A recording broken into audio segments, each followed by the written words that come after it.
The curse! The curse is already started, but don't worry, for the VOD watchers, the stream will start here and nothing will have happened.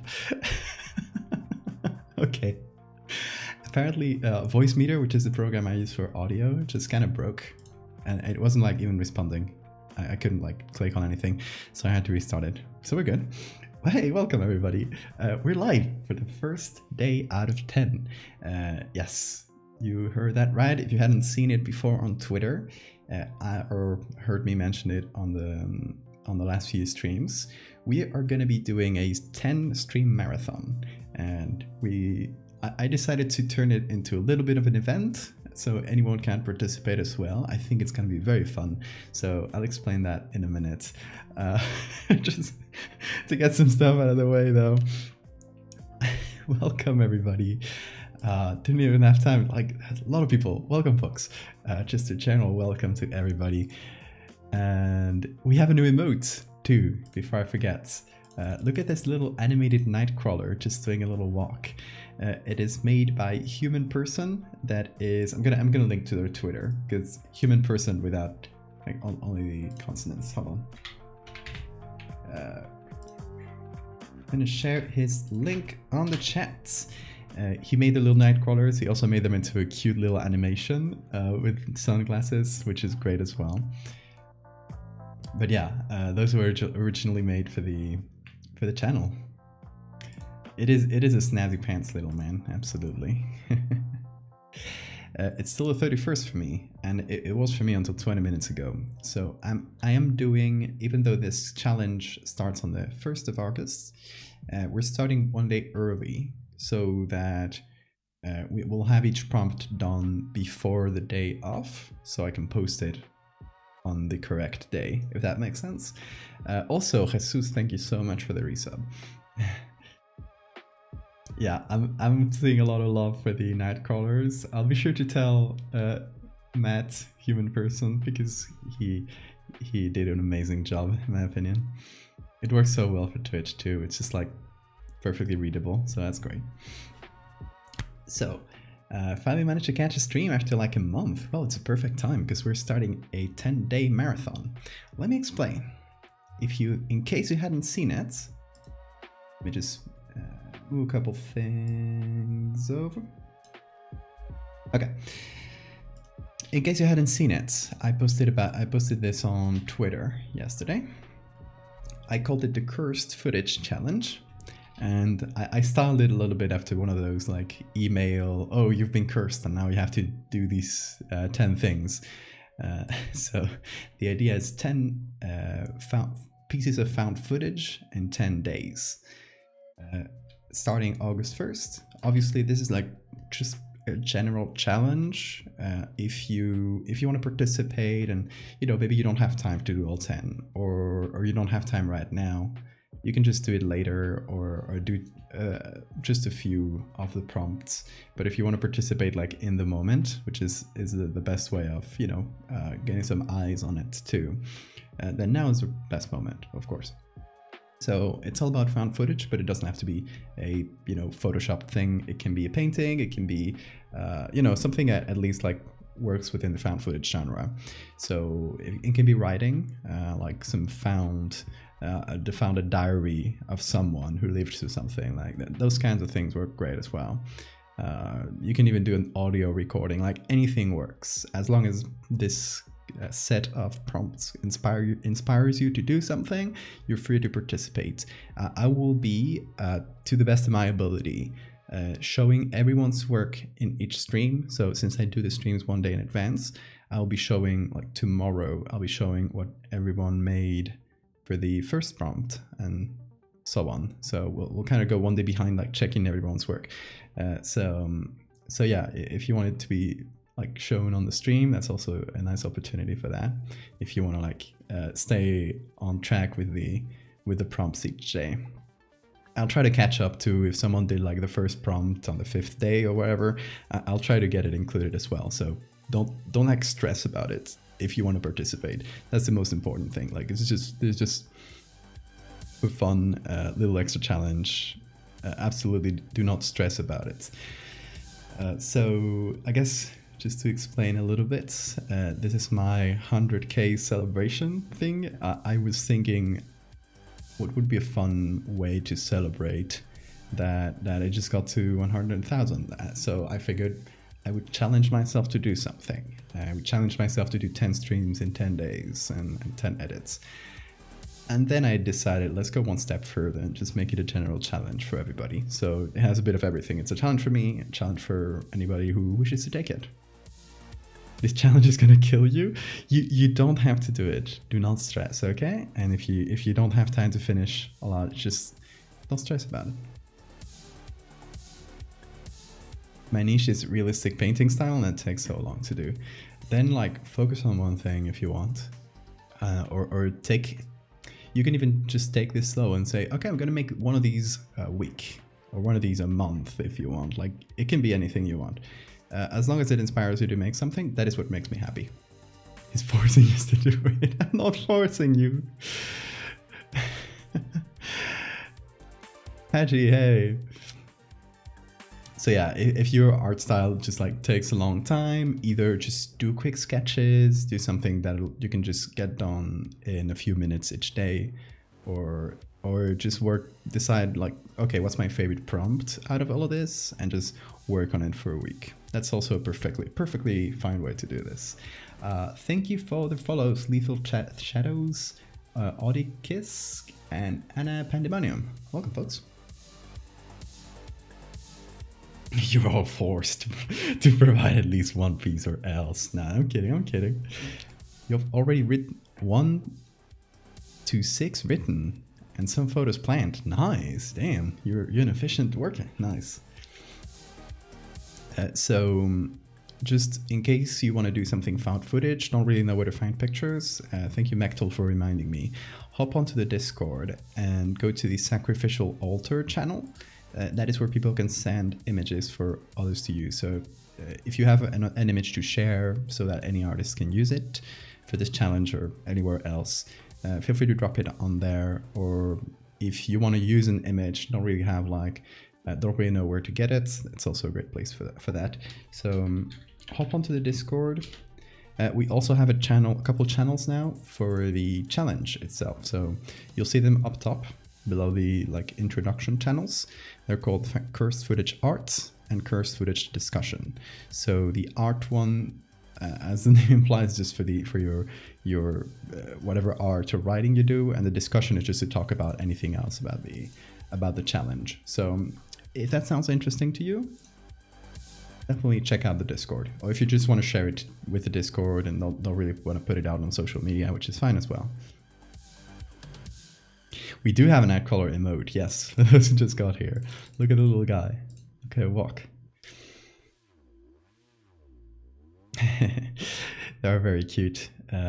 Made by Matt at Human Person on Twitter. So do check them out. If you want a link to Matt's stuff or anyone who made emotes, because they're all made by different artists, scroll down to the buttons under the stream and you'll see one with every emote with their social media, their Twitter handles. And if you click on it, you can get the links to each of them too. So yeah, you can see them there. Give them all a follow. They're fantastic artists.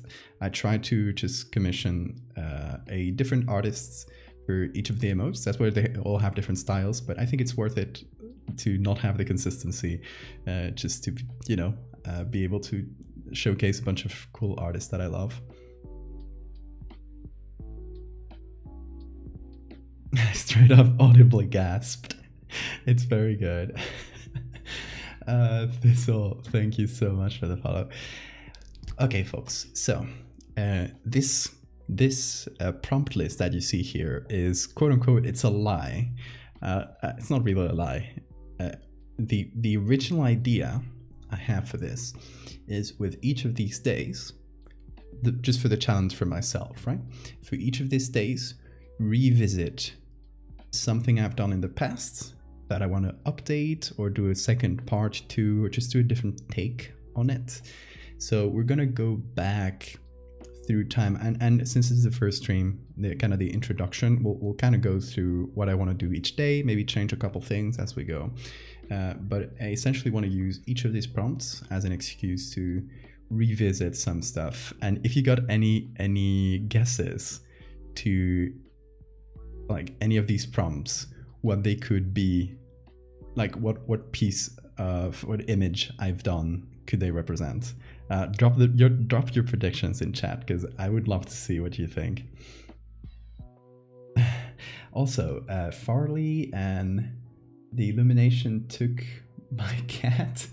Oh, the Illuminati took my cat. Thank you guys for the follows. So yeah, the original idea here was doing revisiting old stuff. I can see a crab. Absolutely, there is going to be a crab. That is the second prompt. That is the experiment one. It's going to be about the human carcinization experiment.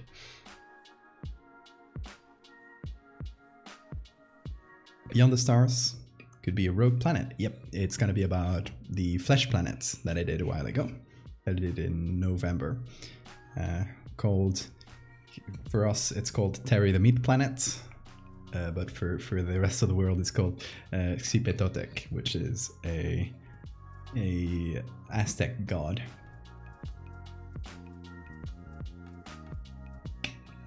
But yeah, it's a flesh planet. It's a meat planet. We'll do something like that. More like friend planet, exactly. I'll be showing each of these pieces as we delve into it. So let me show you what I had thought. This is like my version, and I'll also post it. I don't know if I'll post it to Twitter or if I'll just post it like for you guys on the Discord. But this is going to be like my version of the prompt list, which you guys can perfectly like take on your own. And if you wanted, like, for example, if you've thought about doing fan art for Megalomorpha, you can switch them around with the regular prompts as well and do something about Megalomorpha if you want. The other one, like this one, is the official prompt list for everybody. This is the one for me, but I'm also opening up to you guys just in case any of you wanna. Okay, so for the first one, for the curse, I'm kind of some of these I might change as I go, which is why I haven't posted it yet. For the curse, I wanted to do an original piece kind of related to this whole challenge, maybe with this corner kind of, oh, you have 10 days or it'll get you. So I don't know, we'll figure it out today. For the second one, which is experiment, the experiment will be about the human carcinization thing. So the crabman, I'm gonna show you what that is.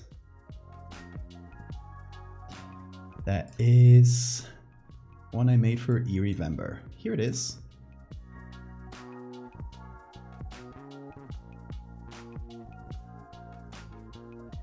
I'm excited for the religious one. Will that be a biblically accurate angel? I'm between two ideas for that one, but it'll have to do with, it'll definitely have something to do with biblical angels for sure. Can't edit photos or anything, so I might just use this as an art prompt list. Absolutely. This is not about editing photos at all. It's just like the general theme of it is found footage. But it can be like any sort of found thing. Like you can do a painting and say, oh, this was found in someone's private collection and it represents something weird. So like something like that. It's, you know, the kind of art I do doesn't have to be something like a found photo, where there are a lot of that, but it doesn't have to be this kind of found footage of, oh, someone found this monster. Sometimes it can be things like this, where it's, oh, it's in a museum, it's an exhibit, but it's still like something like, it's something, I'm not going to try to get too philosophical about it, but it's something I called found horror in general. I think it's like the larger definition of found footage. Instead of being, you know, something found footage implies, you know, footage implies a camera, implies a video or a photo that you took of an incident. The larger definition of found horror is, you know, about anything you find. It's about seeing the horror through the evidence it left behind instead of seeing it directly. You're always seeing it from with a kind of a layer of separation. You're not the person experiencing it, like within the fiction of the story. You are just hearing from the person who experienced it, or seeing whatever evidence it left behind, possibly even years or centuries later, you know? That makes sense. That is the kind of thing I do. That's what I love to do. And that's kind of the theme of the challenge. So again, it doesn't have to be pictures at all.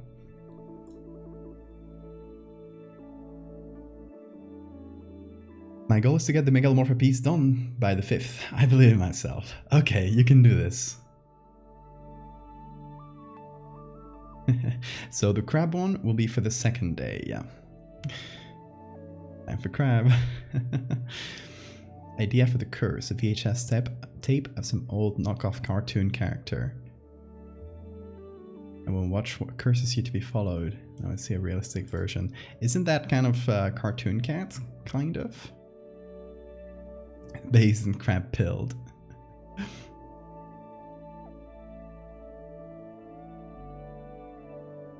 Trying to log him to my Amazon so I can Prime. You forgot. Oh no. Amazon sucks. I noticed my photos for the project are all warm toned. I'm okay with that. Yeah, that sounds perfectly okay. Okay, so the 3rd day, and this is something I might change with the first one, depending on what we do today. The 3rd prompt is folklore. So I was thinking, like, as a more general thing, like folklore creatures, I can do either lycanthropes here, or some folklore from my home region, which is something I've done a lot. So we could do either of them. I have a book here right behind me with some, hey, Illuminati, thank you so much for the Prime sub. And it appeared twice for some reason, but yeah, it appeared twice. That is a double sub. Thank you so much. Raviori, thank you for the follow too. Okay, so 3rd day is folklore. I'm torn between lycanthropes and some folklore from my region. Both would be like very me and very much in that sense of redoing stuff, like revisiting stuff I've done in the past. So both could work perfectly well. 4th one is infection, where I might do either a 3rd picture for the mycelium infection, which is the one with the fungi. I'm gonna find that one for you real quick. Also, while I'm on Twitter, let me post a link in chat to the announcement with this. In case you want to have it like somewhere in a tab for yourself, you want to have the prompt list. It's there. It's also on the Discord. I'll link to it again, because the Discord is also a very nice place to share your art for this challenge. Okay, but let me quickly find the mycelium infection, because I did a piece for it recently, so it shouldn't be too far.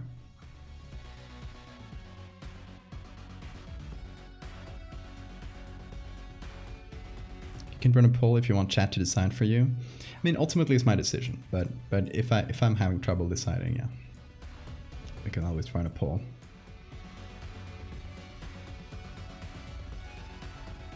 Okay, this is further down than I thought. I do a lot of art, don't I? Sometimes I forget. Sometimes my brain, I'm like, oh yeah, I made this like so recently. So it must be, I just got to scroll down on my own Twitter a little bit. And then I realized, no, I actually made it a long time ago in terms of the amount of things I've posted. So let me just pop this out here. Okay, so this is the mycelium infection, which we... Is that kind of buggy? Oh, I think it picked the wrong... Hold on. It's been silly. There it is. Anyway. This is the mycelium infection. I don't know why it's been so weird, the browser thing. I think because I might have messed with the windows before. Anyway, there's a second part of the mycelial infection that I did recently, and the first part is this one. So we might do a third part for this. I still have to think exactly of what I want to do, but there's more to explore, right? In the concept of a fungus kind of growing into your bones and making bone fungi.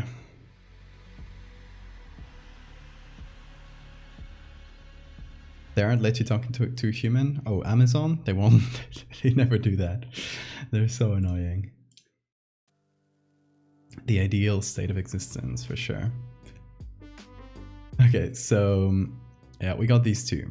The first part here is about a person just looking at a skull from someone who died in the infection many years later. This one is about one of the only, if not the only, survivor of that infection. For her it became chronic, so she lived the rest of her life with this infection. The infection, or this kind of this thing happened in 1806, so you can imagine if this was during the first years of photography.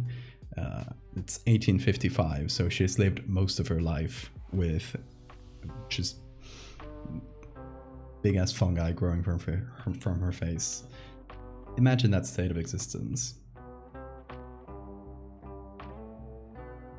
Yeah, it wouldn't really hurt at that point, or be too like super infectious. It would just kind of be locked in that state, if that makes sense. Like it reached an equilibrium with her immune system, so it just kind of got locked like that. So yeah, we could do a third part of this. I'm still thinking exactly what it could be, but that's the main idea I have for that day. The infection prompt. Now let me real quick. There we go, pull these out. These were just some pictures I was looking for the lycanthropes, but we'll talk more about that later. Okay, back to the prompt list. Put my Twitch window right there. There we go. Okay, anyway, back to the prompt list. We have mycelium, which is for the infection prompt. For the fifth prompt, which is historical, I went with a bit of a more generic one. The one I wanted to do here is megalomorpha. I have two ideas, and you can see megalomorpha is here twice. That is because I have two concurrent ideas for the next part of megalomorpha, and I would like to work on both, actually, during this challenge. So these will be the days where I won't post anything for the challenge, because with megalomorpha I don't only have to do the pictures, I have to do a lot of writing, a lot of other stuff. So these will be just for the streams, they won't appear on Twitter. Though if we finish the edits quickly and the stream is still going, I might do like a quick little thing just to have something, like post something the day off, but we'll see, because megalomorpha often takes a bit longer, because I like to do it like very well.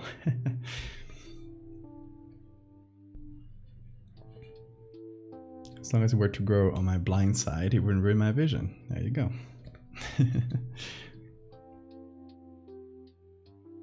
Names for mushrooms like cats, I love that. So yeah, let me explain the two concurrent ideas I have for megalomorpha. First of all, anyone in chat here doesn't know what megalomorpha is? Just show of hands, no shame in that. Show of hands, so I know if I have to explain it for everyone from the ground up, or if I can just explain the latest parts. I'll explain the latest parts for now, though. What I want to do, the next one I want to do, is one from the point of view of an artist in the late 19th century during Impressionism. Big bucks, exactly, Julian. So it takes place from the perspective of an artist who's gonna be from Ukraine, modern day Ukraine. Back then it's the Russian Empire, and he sees an angel, one of those fully developed megalomorpha, and he starts believing like he's had a divine vision, and he's trying to represent it through his art. So we're gonna have some sculpture, some painting, and that's where this is where the collab aspect comes in. I'm gonna collab with another artist. More details on that incoming, but that artist is gonna do the painting, kind of an impressionist painting.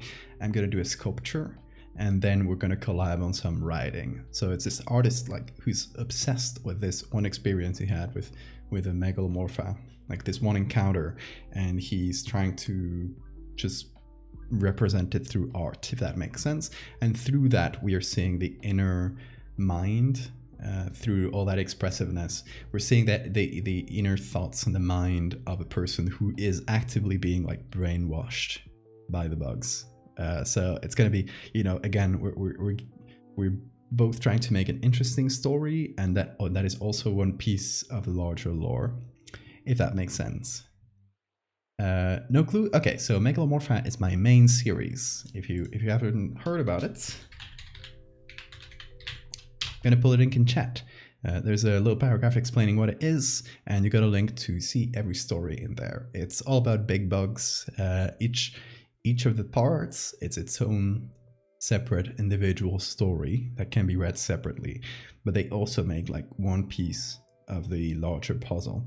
So if you've seen my latest one, it's about a huge mosquito. If you've seen that one online, I know a lot of people came into this stream and started following me through that one. That is only the latest part of a very long running series that has, I think, like, I don't know, probably more than 15 parts at this point. Most of them are quite short though, so it's a decently quick read if you want to go through them.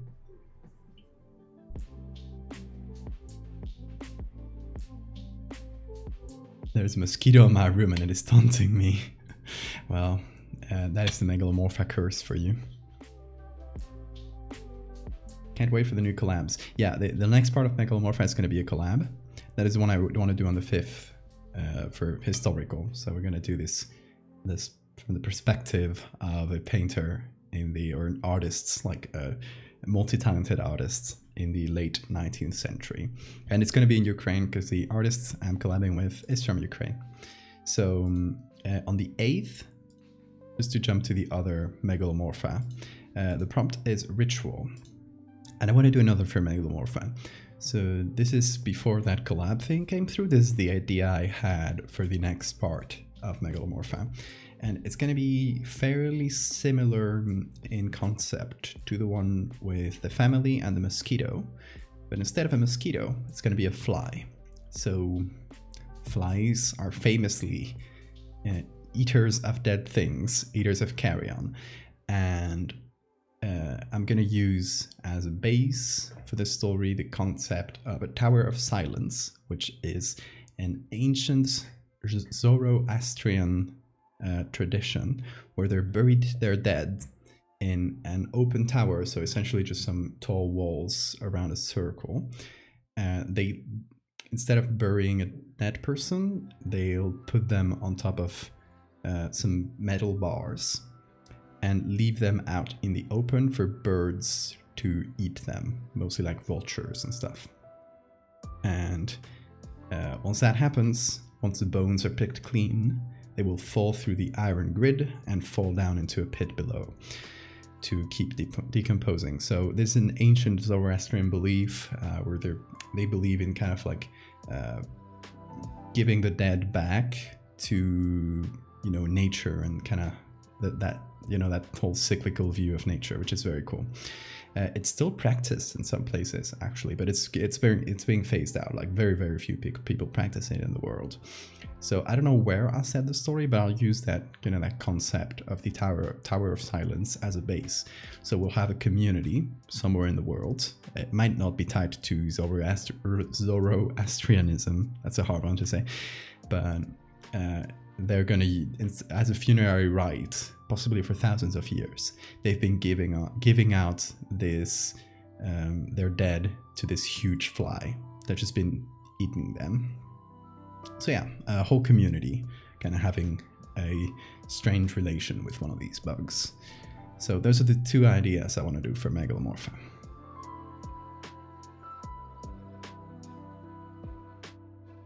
I'm in the UK, so this mosquito is more likely one that bites animals than people. Interesting. You guys don't have a lot of people hunting mosquitoes? Here it's pretty nice mosquito-wise. I thought like being closer to the how do you call the line that goes through the center of the earth. Can't remember its name in English right now. Anyway, being further south, I thought there would be a lot of mosquitoes, but yeah, not that much. Did you walk into in the middle of a Zoroastrian sky burial? You did, yeah.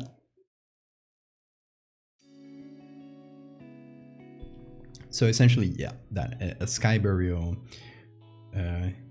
with I still don't know, like, because there are still people who practice Zoroastrianism, though it's like very minor nowadays. So I don't know if I kind of want to set the spooky story with people with a belief that is still alive in some way. I would rather be more comfortable finding like a kind of a culture that's long gone and using that as the base for the story. So I don't know. I'll think about it. I'll still have some days to think about like where to set it. So we'll find a cool tower.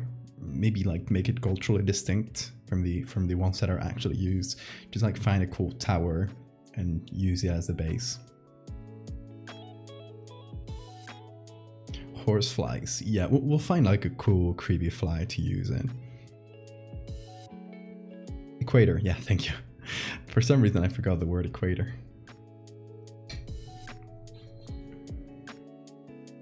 So yeah, maybe a horsefly would be interesting. Any sort of carrion eater. I think flies flies are very cool, but they can have that nasty or disgusting side to them, which I think we should really use here. So like plant their eggs in dead people so they can grow. So it's a sort of but for it's not as much a place to eat as much as it is a place to lay eggs. Because Megalomorpha eggs have to be laid underwater usually. So maybe we'll do it next to the water or something to make that fit. Lord of the Flies.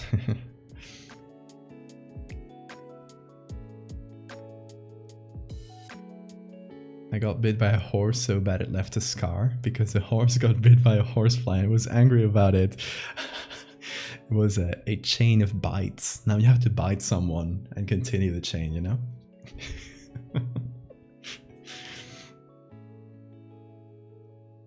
8 years. Yeah, the scar means you have yet to bite someone to continue the chain, so you can pass on the bite curse.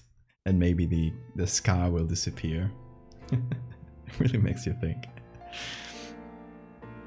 Okay, so let's keep going. For the 6th prompt, it's called From the Depths. I meant it as a general... I love to do like things washing up on shore. It's one of my favorite like genres of horror. You're like getting a glimpse at something that's like deep underwater, and you're just... catching a small glimpse of it as it washes up on shore dead. So From the Depths, I wanted to maybe redo something or do something else with a mermaid. If you've never seen my mermaid, let me show it to you. Let me pop the browser, hold on. quickly find the mermaid.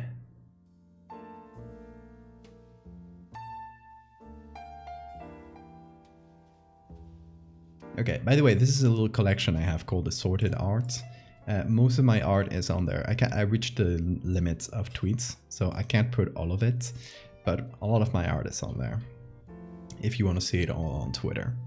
So you also have links to Megalomorpha, Fractal, and the Lycanthropes, which are the main long-running series I have.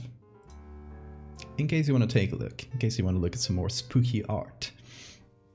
The mermaid is here. Okay. The mermaid I did last year, 2021, in May for Mermaid.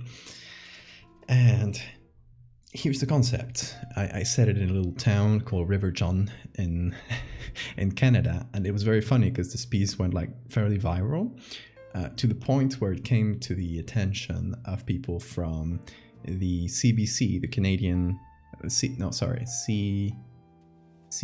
is it? Or CBC? Yeah, I think it's CBC. It's like BBC but Canadian, yeah. CBC, which is a Canadian broadcasting company, I think, and they interviewed me for the Nova Scotia, the show they have in Nova Scotia. So they asked me about this mermaid and why I had put it in somewhere in a random place in Nova Scotia. It was very fun.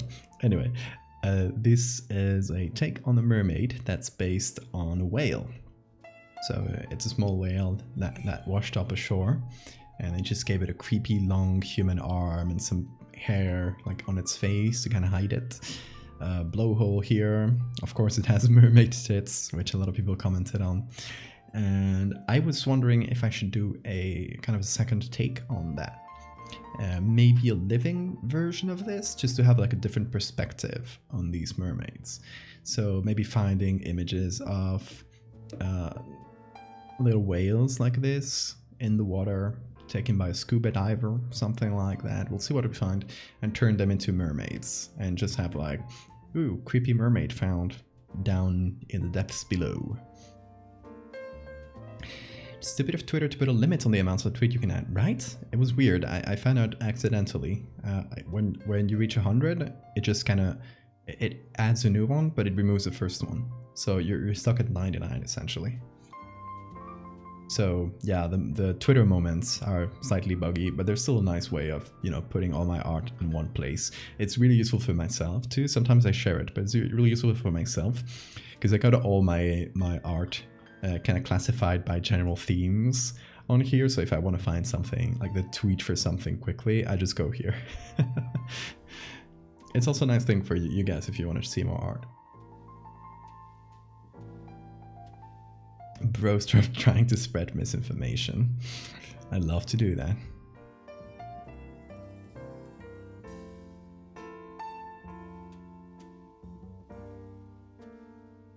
You have trapped the creature in a plastic prison, you monster. Release the mosquito at once. Tweets in a thread or tweets overall? Oh, you mean in the moments here? You're gonna only add one tweet at a time. So if it's a thread, it'll say like show this thread below. But you can also always add you can only add the first tweet, and if you want to add the whole thread, you have to add each tweet individually, which is silly. So I just add the first ones. Like for example, here you have a couple threads for Megalomorpha. So I'll just add the first ones. You can just click on show the thread and it will give you the whole thing.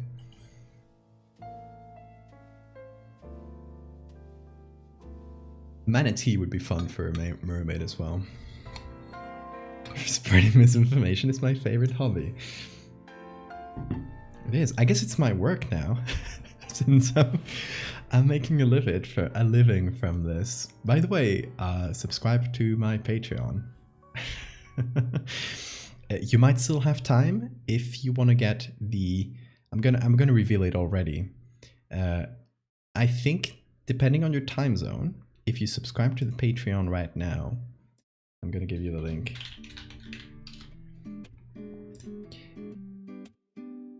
You will still get this month's postcard, but do it like right now because it's gonna run out like very soon. this month's postcard. I'm gonna finally fully reveal it because it's gonna be out tomorrow already. So it's the boy. It's Tio Alfredo. And it says, oh, you can't see it because of my silly camera, but it says blessings from the De La Cruz family. So yeah, if you want this one, like, this is like literally the last moment you can get it. I don't want to make it feel like I'm stressing you or something, but it's actually the truth. I'm gonna send them out tomorrow, so if you wait a few hours, you will get the one from next month. So it's fine. Like, anything you pay for, you'll get. That's not a worry. Also, we are really, really close on the Patreon. I guess this is a good time as any to talk about it. We are really close to 100 people on the Patreon, and if you join, I'm gonna show you like the public page. There's a few tiers you can get. I'm gonna be adding more stuff to the tiers. So let me just show my page. How can I show the? Yeah, there we go.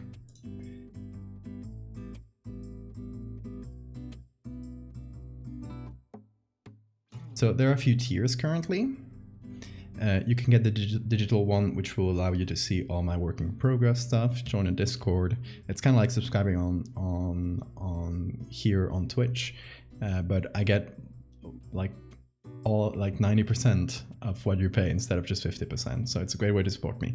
Penpal, this is a tier that will give you the postcards. And now, whenever we reach 100 Patreons, which we're really close to, this tier here will also, on top of the postcard, will get a sticker every month. I'll make a bunch of different sticker designs, and I will send you a random one each month, trying to make sure to not send duplicates to people. So you'll get a different one every month. But yeah, you guys can get these. If you already sign up for this, the moment we reach 100, that'll be unlocked. So it's still not there publicly, but I figured I would tell you guys first. So yeah, there you go. We'll have random stickers as well.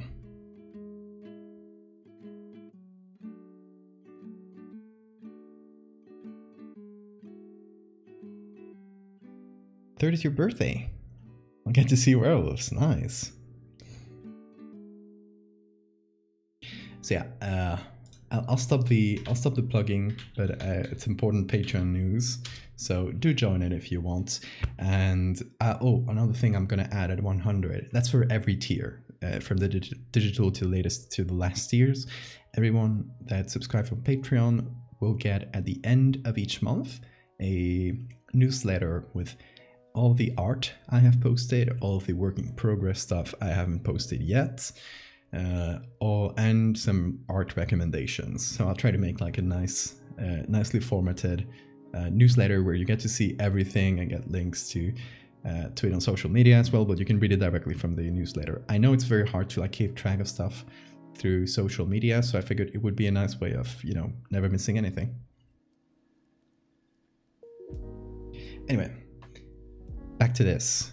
On the 7th, the prompt is Beyond the Stars, and of course that is going to be the Flesh Planet. Let me really quickly find it for you. It is on here. Okay, so this is one of the ones I did back in November.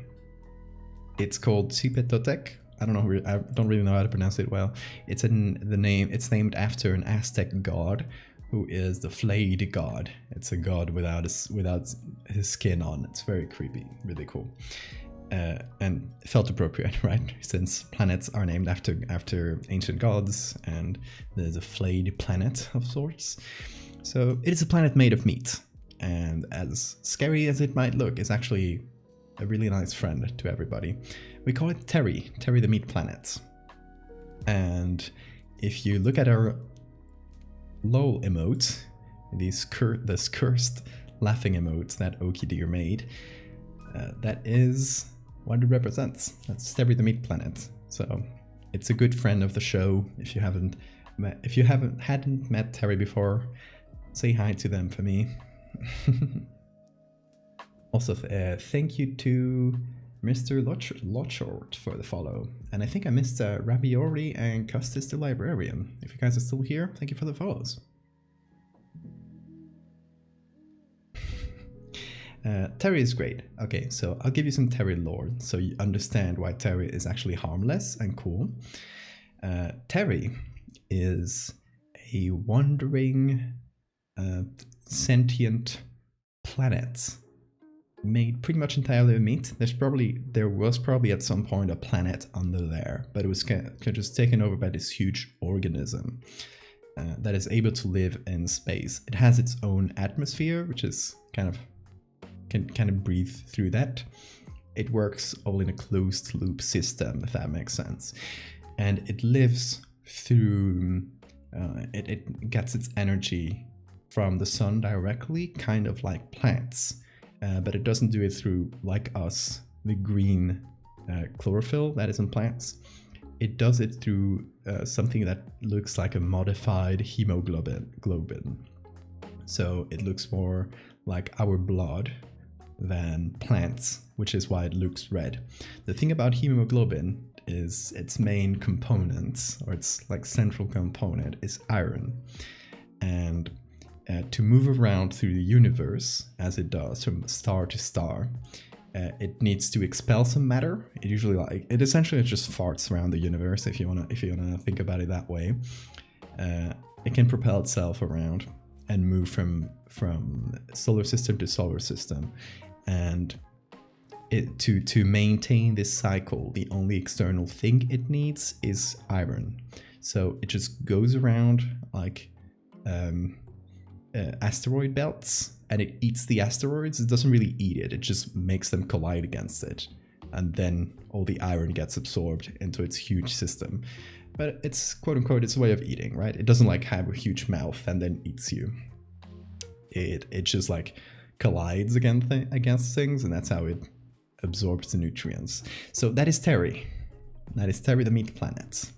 Is Terry habitable? Probably not, though I think there would be some, like the planet that is Terry used to be a regular planet with probably other forms of life that now have adapted to be just essentially parasites of Terry.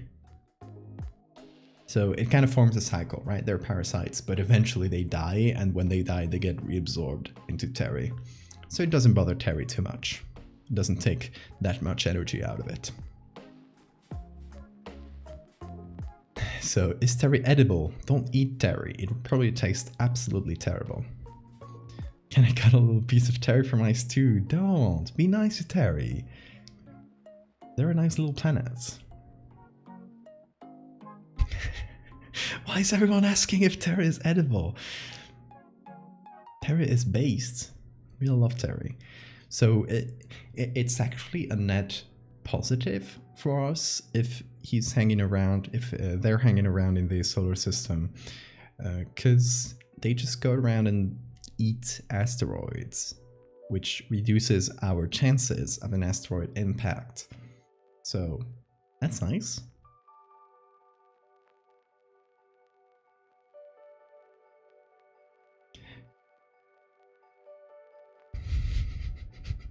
Launching yourself into the abyss to throw the cool purple rock you found at Terry. Oh, that's cute.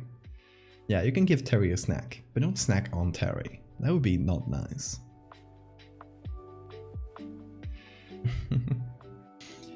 So yeah, if you were to explore Terry, you would probably end up being absorbed into it at some point, since its whole body, it's kind of its digestive system as well. You would probably fall into a river of blood and end up somewhere deep inside Terry, where you end up being digested by its enzymes. I'm sorry, it happens. Happens to the best of us. Anyway, that's Terry. So that's the one we're going to be doing for the 7th day, Beyond the Stars. That's gonna be Flash Planet. I don't know exactly what I'll do that day. I know I want to do more Terry, because Terry is cute and fun, and it's also a friend of the stream, so we want to do more Terry. I don't know exactly what we'll do. I'm thinking either a quote-unquote gaggle of terries. Like it's not only one anymore, a bunch of them, a bunch of like smaller ones have arrived behind it, kind of like it has little planet children. That's one idea. Another idea is just doing a different kind of, let's say a different species of it, another living planet of a different type, independent to Terry, but kind of related to it just by the theme. Or we could just do a sequel to Terry, like years later. We find that Terry is actually growing a second little planet, and that's its way of, it doesn't really reproduce, it just kind of separates at some point, separates another piece, a piece of it that just goes on independently. So that the idea would be, something weird is happening to this meat planet that we found. It seems to be separating into two, so it just, and that's also what it has to eat, right? It has to grow and grow and gain more mass than it loses, so that eventually it can just separate into two. Terry is a dad. Terry's single father. So yeah, that would be just another idea. I still don't know exactly what we'll do that day, but it will definitely be Terry related. The next prompt is a ritual, and that's what I mentioned before with the megalomorpha in the sky burials, where their whole community kind of gives away their dead to this huge fly megalomorpha, which is why I thought it fit well in ritual. Then we got a prompt for religious/biblical. I wanted to do biblical for the prompt, but then I figured like that might be slightly restrictive to only Christian stuff, so I put religious/biblical because I think it would also be fun to represent cool religious stuff, kind of like, you know, people do for biblically accurate angels, for people who might want to participate who are not Christian or who are not like super familiar with Christianity and its lore, quote unquote. They could do something from their own like tradition or religion.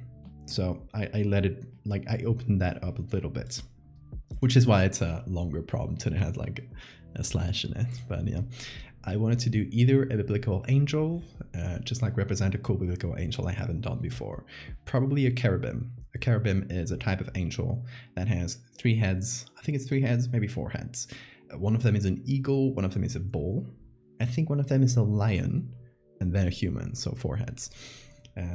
Yeah, as much as you think that cherubs or cherubims are these pudgy, cute little baby-like angels, those are only later representations of them that came through Renaissance art mostly, where they started painting them as babies for some reason. But the cherubims are actually like terrifying angels with 6 wings and 4 heads.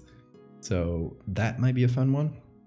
I also have another idea, which is mixing biblical angels and medical horror. So the idea would be making a kind of a syndrome, I guess, kind of presenting it in this medical way, where someone grows a 3rd eye here, and it only happens to people who have witnessed an angel.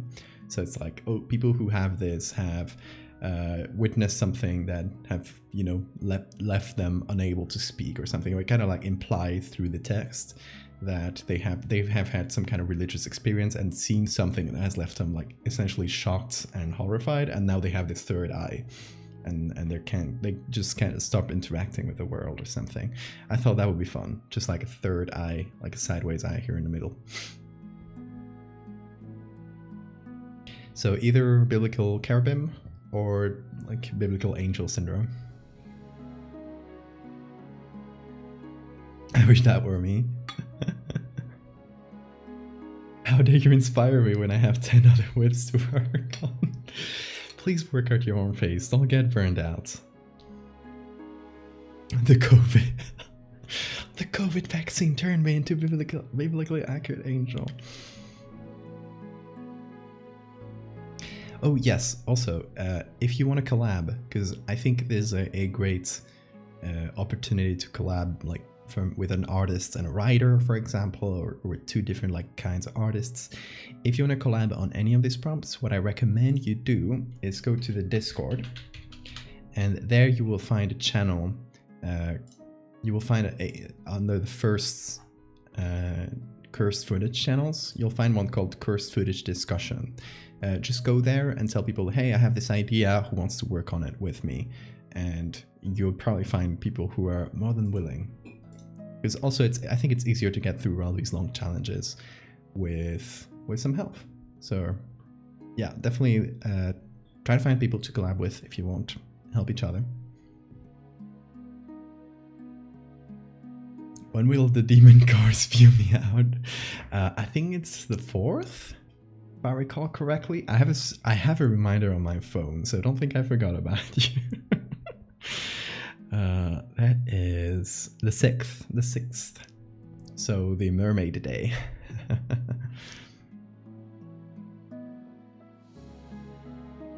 Biblically accurate angle. Okay, so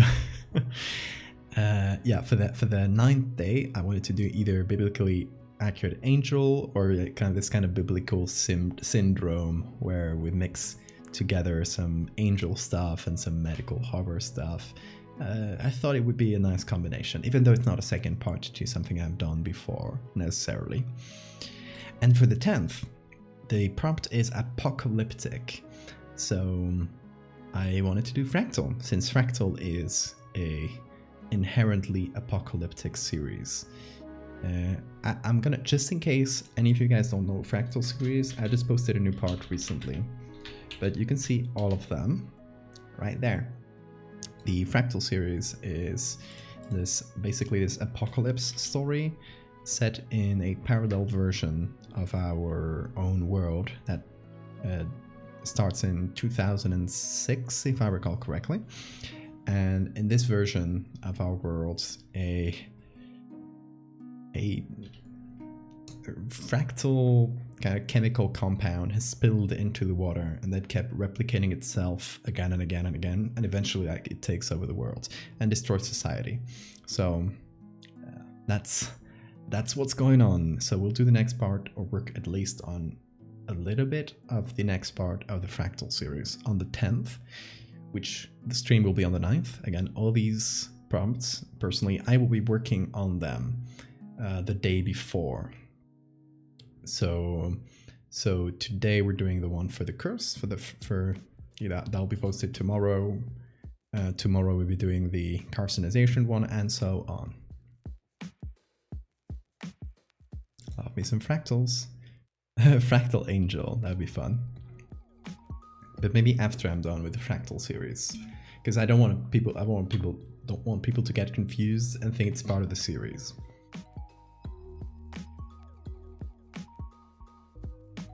But if anyone wants to do Fractal series, go for it. Or Fractal Angel, I mean. Yeah, once again, this is going to be the alternative, kind of more personal Valdevia core prompt list.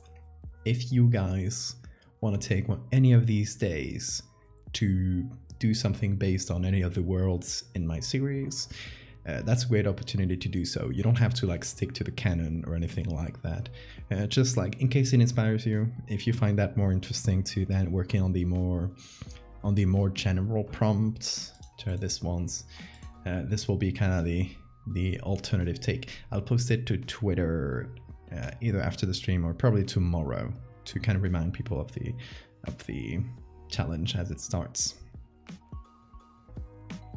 Is the Fractal going to be part of the Fractal series? Yes, it is. Yeah, the both of the Megalomorpha here and the Fractal, I'm probably not going to post them immediately, like the day after. I'm going to like wait and do some more pictures and do some more stuff. But I'm just kind of like starting the work on those parts of the series. But yeah, we will be working on actual stuff for each of these series, just as an excuse to get some work done on them, if that makes sense. But yeah, we'll have I love a little night crawlers. They are so cute. I love the little rhythm in their strut. Can't wait to see all the cool stuff you're cooking. Thank you. The fractal spreading to creatures beyond comprehension, supposed to be immune to humanity's ailments. It's visually terrifying. Yeah, honestly, Fractal Angel would be a very fun idea. The Frangel. I want to make a Frangel, but I have zero artistic talent. Hop into the Discord and see if anyone wants to collab on it. So you can provide the writing, they can provide the art, something like that. It's fun. Or just like throw the idea out there for anyone to use it if they want. Okay, so now that we've explained the challenge and what we'll be doing for the next 10 days, it's gonna be a lot of streams, guys, but we'll get through it. Now let's focus on the first one, the curse, where I want to do an original piece. I was thinking like if I should do lycanthropes today, but I'll probably just do a separate original piece, and it'll be the only like original piece of this, like original as in not part of a pre-established concept or universe. It'll be the only kind of one-off piece of this whole challenge for me. Probably we might change our ideas anytime. I reserve the right to change my ideas. But yeah, the curse. I wanted to do something related to the challenge itself, if that makes sense. Maybe a little bit meta, but we will see. Maybe something that reminds of those old school email chains where you had like, oh, you have 10 days to send this to 10 people or you will die, it'll get you.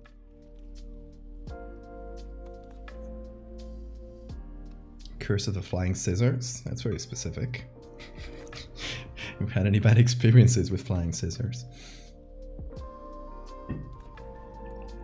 But yeah, I think what we should do is look through old email chain curses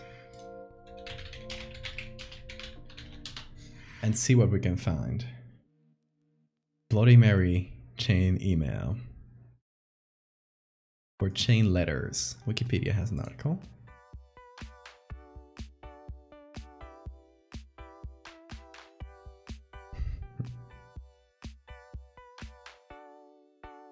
The scissors are sentient and violent. I remember YouTube comments that were like that. Really? Did those spread through YouTube comments too? Okay, so this email has been cursed once. Once opened, you must send it. You are now cursed. You must send this on or you will be killed. Tonight at 12 AM. Bloody Mary. By Bloody Mary. This is no joke. So don't think you can quickly get out of it and delete it now, because Bloody Mary will come to you if you do not send this on. She will slit your throat and wrist and pull your eyeballs out with a fork, and then hang your dead corpse in your bedroom cupboard or under your bed. What's your parents going to do when they find you dead? Like, this is obviously targeted to kids. Won't be funny then, will it? Don't think this is a fake and it's all put on to scare you, because you're wrong. So very wrong. Want to hear some of the sad people who lost their lives or have been seriously hurt by this email? Annalise, surname removed. She got this email. Rubbish, she thought. She deleted it. And now, Annalise dead. The broken sentence structure is fantastic. And how, you know, how bad the spelling is fantastic. Louise, surname removed. She sent this to only 4 people, and when she woke up in the morning, her wrists had deep lacerations on each. Luckily, there was no pain felt, though she's scarred for life. Case 3. Thomas, surname removed. He sent this to 5 people. Big mistake. The night Thomas was lying on his bed watching TV. I love TV with like points between T and V, which is fantastic. The clock shows 12:01 a.m. TV mysteriously flickered off, and Thomas's bedroom lamp flashed on and off several times. It went pitch black. Thomas looked to the left of him, and there she was, Bloody Mary, standing in white rags. Blood everywhere, with a knife in her hand, and then disappeared. The biggest fright of Thomas's life. Okay, so if you send it to 5 people, you'll just get a little scare. It's fine. It's okay. 4 people, you get deep cuts and scars for life. 5 people, be careful. You'll get a spook. We strongly advise. Oh, warning! Never look in the mirror and repeat "Bloody Mary, Bloody Mary, Bloody Mary." Does it work with webcams? I hope not. I killed your son. Okay, it is the end for you tonight. You are now cursed. Oh my God! We strongly advise you to send this email on. It is seriously no joke. We don't want to see another life wasted. It's your choice. Wanna die tonight? If you send this email to no people, you're gonna die. 1 to 5 people, you're going to either get hurt or get the biggest fright of your life. 5 to 15 people, you will bring your family bad luck or someone close to you will die. 15 or to 25 or more people, you are safe from Bloody Mary. Fantastic. I love this. Beautiful, beautiful writing.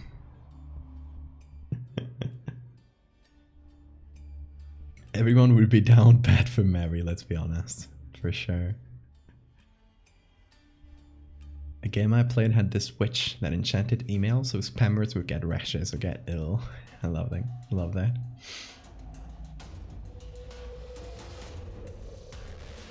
I could make her worse.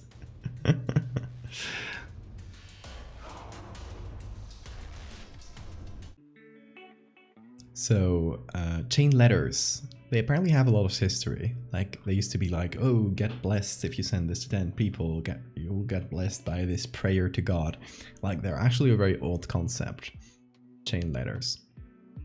If you think about it, chain letters, or chain emails, work a lot like a virus, where one person will get it, then send it over to 20 others. And out of those 20 others, like with most viruses, of course, there are viruses that have like a much higher, like like you pass it on to a lot more people, but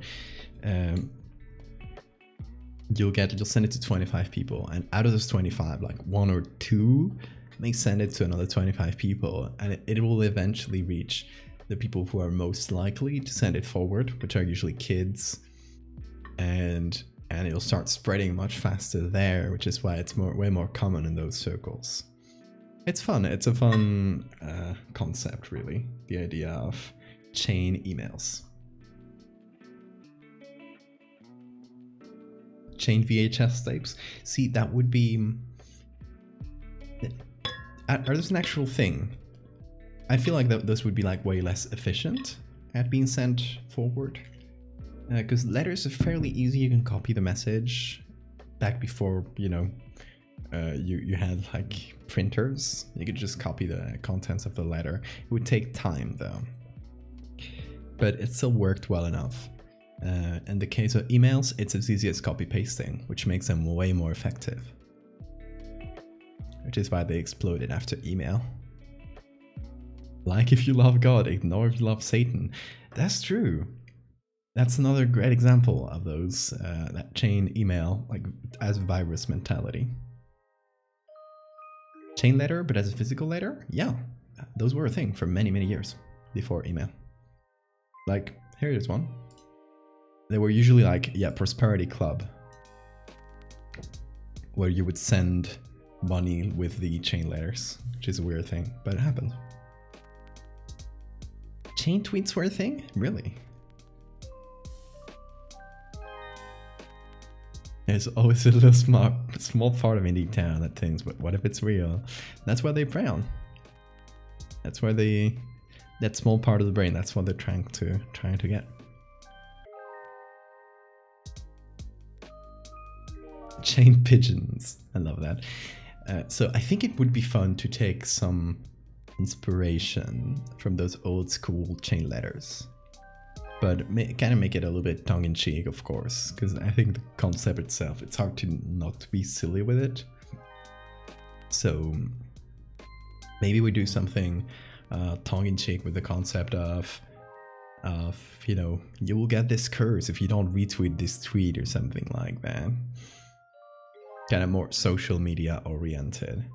But we need something, we need some image to go with it. That's the main thing. Retweet now something bad luck. So it's already a concept on Twitter. So it's not really like we're breaking new ground. But if we do it in like a fun, tongue-in-cheek way, it could be interesting.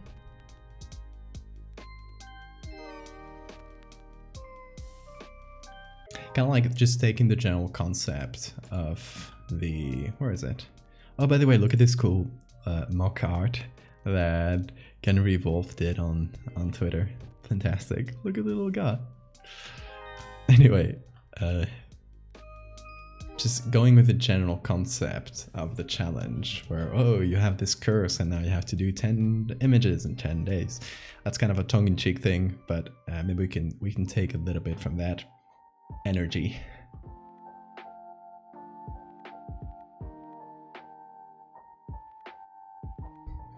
Yeah, we love the little mock. I was actually thinking when I commissioned the last emote, the little walking nightcrawler, I was wondering if I should do it mock or the nightcrawler. But we do have a lot of mock emotes now, so I figured let's just do the nightcrawler. Just to have a little bit more cryptid variety in the emotes. Literal chain link to X people on certain date. Everyone with a link meets. Something crazy happens. I would not want to be responsible for that. Also, yeah, if you just joined, we have a new emote. So check out the little nightcrawler, it's so cute. Oh, do check out the animation that Matt did. Look at them, hold on. It's so good. Actually, the music might be copyrighted, so just to not get this whole part of the stream muted, we'll just show the animation. Just a few seconds of the music. It's so cute.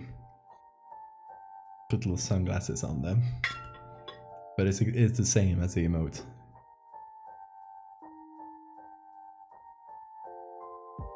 I don't like that the floating ones, that they're not animated.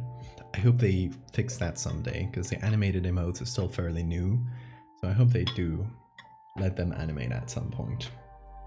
So that would be very cute. You saw Nope yesterday? No spoilers, please. Still haven't seen it, but I do really want to see it. It's on the cinemas where I live, which is very annoying. I'll have to either wait for it to go online or something, which sucks. But yeah, I really want to see it. Also, yeah, no spoilers in general, because a lot of people still haven't seen it.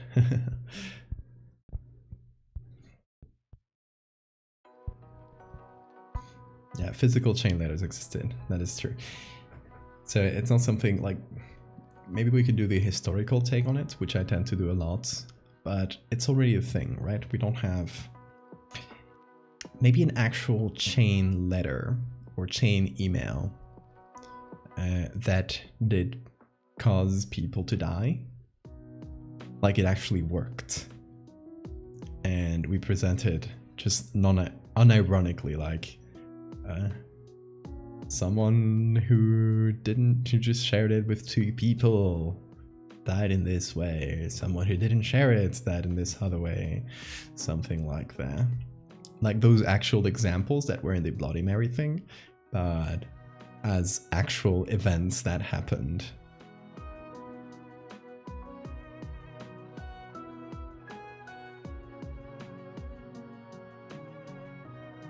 An introvert's worst nightmare. I don't know, chain, maybe that take of what if a chain email was real? That would be fun, right? Instead of making the actual tweets into a chain thing where you gotta send it with tongue-in-cheek and funny, but maybe a bit silly. Or, oh my god, should we do Smile Dog? Should we do a Smile Dog fan art? Smile Dog is very much like that, right? Where we have this picture that will curse you if you look at it. It perfectly matches the curse prompt. And I guess it's something I've considered doing a few times already, and I never really got around to it. Smile.jpg, yeah. Smile.jpg I think is the image, but smile.dog is the dog in the image, which is super stupid. The story is very badly written. I don't recommend reading it. I think if you read it as a child, your memories of that story are way, way better than the story itself. You drew for 6 hours today, so I'm fried. Understandable. Take a rest.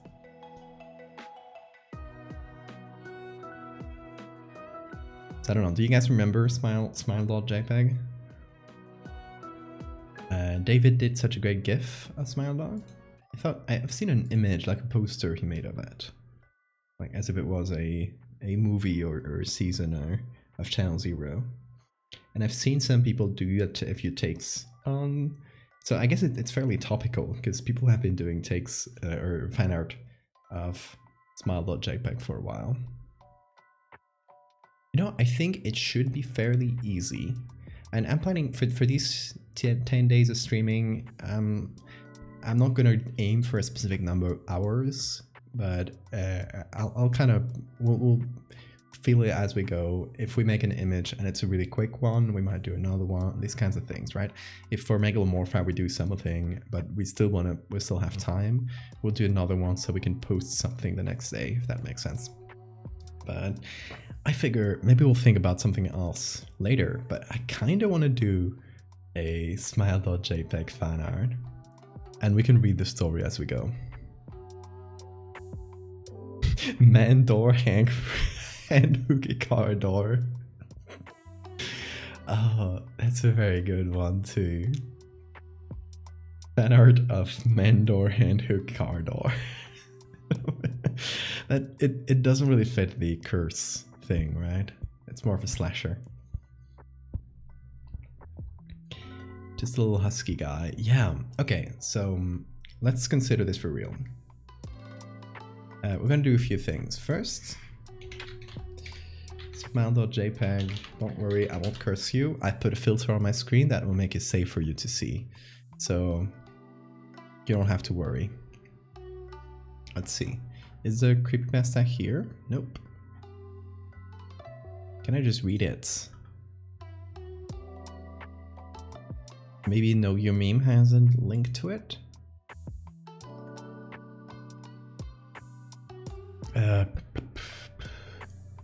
Expand a creepypasta. Whoa. Is it? I thought there was a longer version.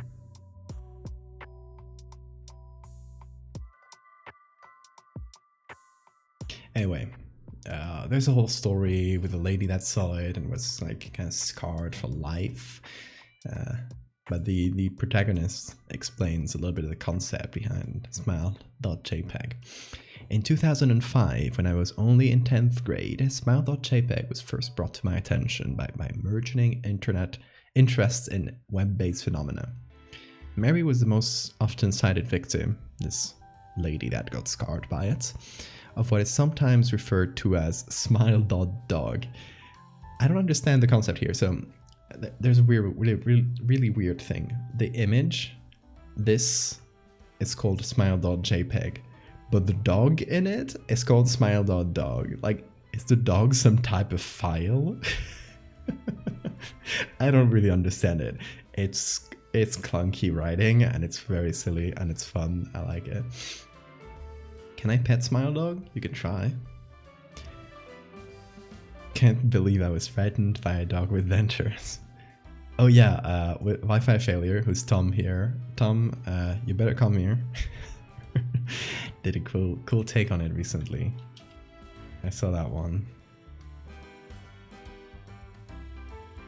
Which I think was what revived the concept. I like this one a lot. Like the drawing of the picture itself. Smile Dog is chaotic evil and Shiba is chaotic good. Like that. There's lore for it now. I love that. Okay, so Smile.dog. For some reason, the dog is a file or something, or it's named like a file. I don't know. Weird. Smile.dog. The being Smile.jpg is reputed to display. Also, it just makes the reading of it really clunky, because you got Smile.jpg and Smile.dog, and you have to say it all the time, which is weird. What caught my interest, other than the obvious macabre elements of the cyber legend, and my proclivity towards such things, was the sheer lack of information, usually to the point that people don't believe it even exists other than as a rumor or a hoax. It's unique because though the entire phenomenon centers on a picture file, that file is nowhere to be found on the internet. Certainly, many photo manipulated simulacra litter the web. Hey, that's what I'm gonna do. Showing up with the most frequency on sites such as the image board 4chan. It is suspected that these are fakes because they do not have the effect the true Smile.jpg is believed to have. Namely, sudden onset temporal lobe epilepsy and acute anxiety. So it just scares you and makes you have seizures. You need Windog to open the file. Laos, that was very good, thank you. Fucking Windog. We got WinRAR, WinZip, and Windog, only for cursed dog creatures.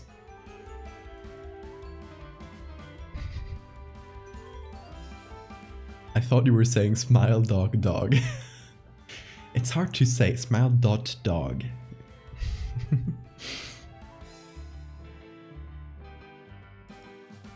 I was bit by my grandma's chihuahua and it was the worst experience of my life.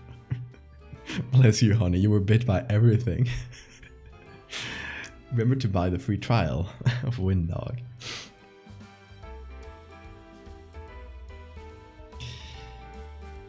Okay, let's see. Encounters with Smile.jpg are the stuff of internet legend.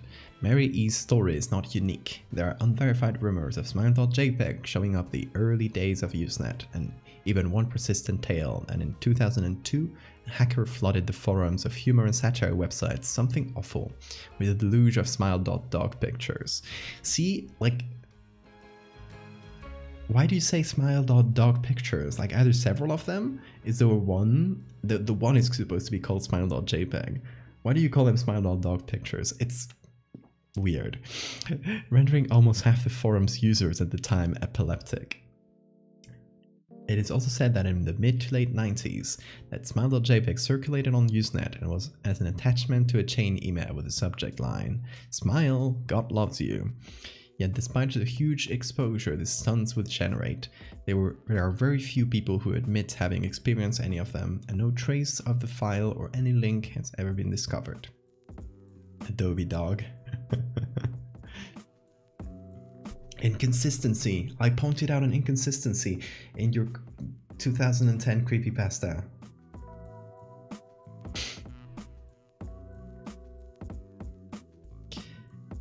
Those who claim to have seen Smile.jpg often weakly joke that they were far too busy to save a copy of the picture to their hard drive. However, all alleged victims offer the same description of the photo.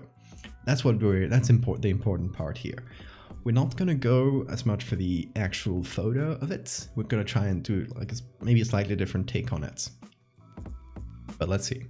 A dog-like creature, usually described as appearing similar to a Siberian husky, illuminated by the flash of the camera, sits in a dim room, the only background detail that is visible being a human hand extending from the darkness near the left side of the frame. The hand is empty, but is usually described as beckoning. Of course, most attention is given to the dog, or dog creature, as some victims are more certain than others about what they claim to have seen. The muzzle of the beast is reputedly split in a wide grin, revealing 2 rows of very white, very straight, very sharp, very human-looking teeth. This is, of course, not a description given immediately after viewing the picture, but rather a recollection of the victims, who claim to have seen the picture endlessly repeated in the mind's eye during the time they are in reality having epileptic fits. These fits are reported to continue indeterminably, often while the victims sleep, resulting in very vivid and disturbing nightmares. These may be treated by medication, though in some cases it is more effective than others. Writing, am I right? Anyway, then they tell the story of a specific victim. It's not very good. I'll spare you the details. We read it fairly recently in the 17-hour marathon stream that I did a few months ago. Don't recall what month that was, but yeah, we read through the whole thing and it's pretty bad. Sam D. Thank you for the follow. Wojak pointing meme, but it's Valdevia, exactly. 10 email would be creepy simply from the angle of how outdated they are. Yeah, but how do we present it in an email chain through Twitter, right? Like a screenshot of it might be worth it. I don't know. I think we got to do the picture and then kind of work backwards from the picture into the email chain.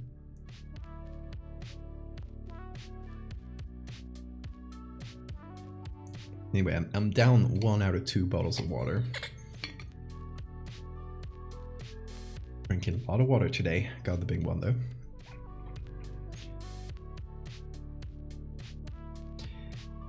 Just found out I got put in some TikTok about writing people's outfit, which was just used to bully people without my consent. What the fuck? Yeah, give that a report. Misgendering too? What a fucking master. Sorry, but yeah, maybe post the link on the Discord somewhere, and we'll have people report it. Because that is, I mean, if you're comfortable with it, if you're on it, maybe you don't want to reveal that. So yeah, just whatever you're comfortable with. But I'm happy to report it if you send it to me.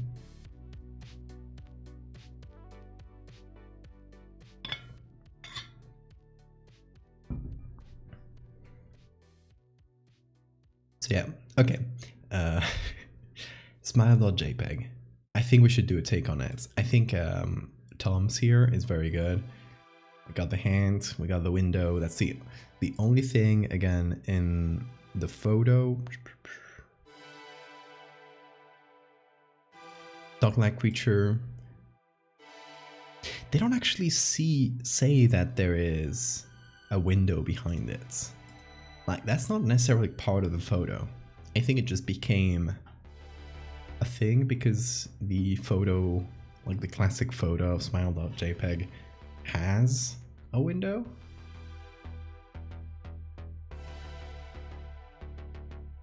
Yeah, hopefully it gets taken down quick, honey.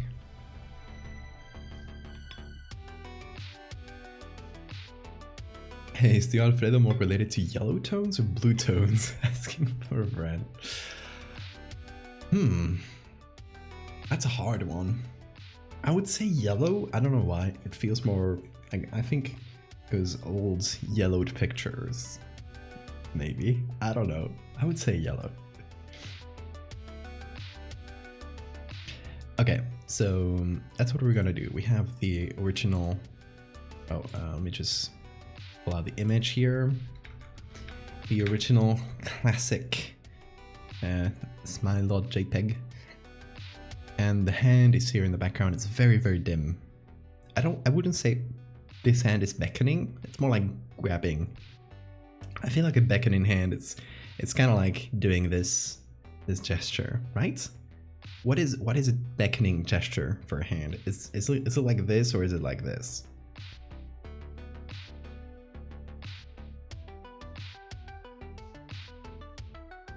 See you in like 10 minutes? Oh my god.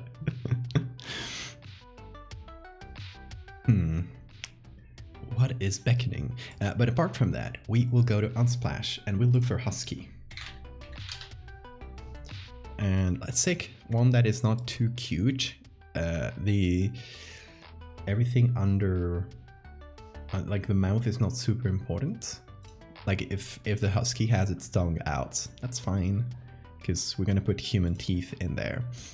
You know, I like this one because of the eyes. The eyes, if we just like dim the colors, etc., those eyes will be creepy. With the very dark pupil and the very bright iris.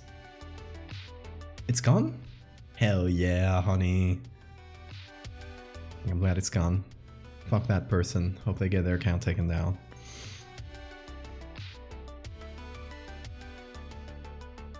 Checking out for dinner / family movie. Hey, enjoy Maxwell. Have a good time.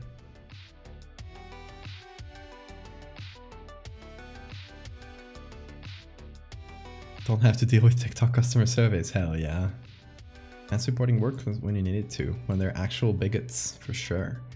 Post your night crawlers in chat as celebration.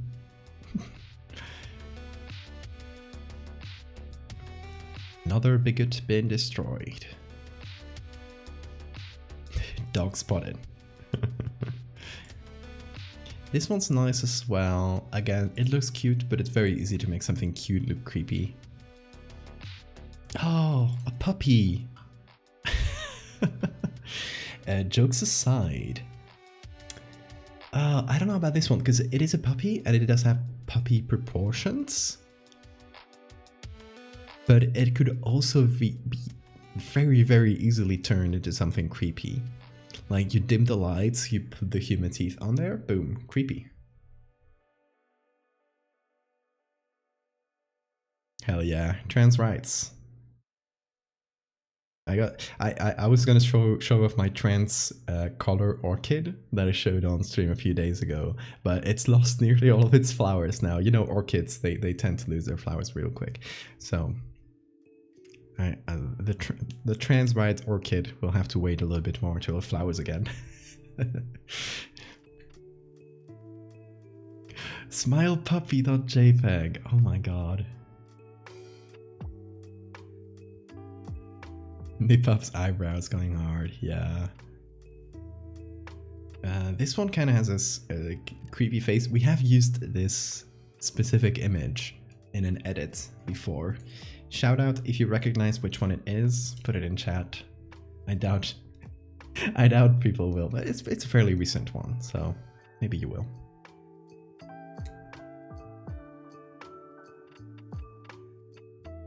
I have circus theme song 10 hours bookmarked on my browser with the title Transphobia. You play it every time it turns forward, people start having a tantrum. That's perfect.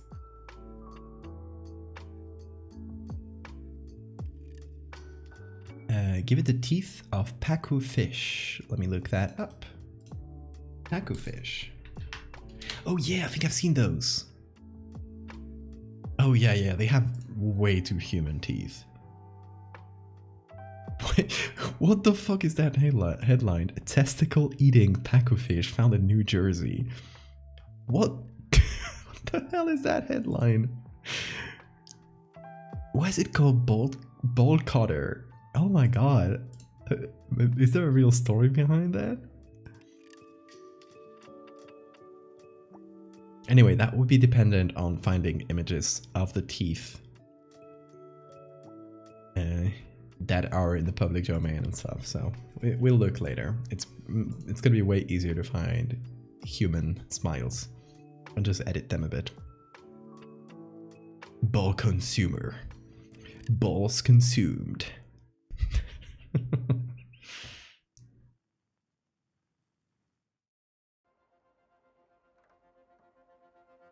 Account not banned, but the video was taken down. Hopefully this is one of these strike systems and they get their account banned soon for being transphobe assholes. I would put my husky in the sacrificial altar for y'all to use, but I don't think my mother would appreciate her baby being used in horror. That's fair enough.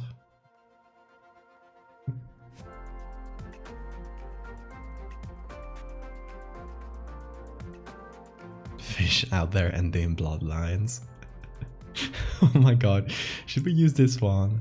Look at the baby.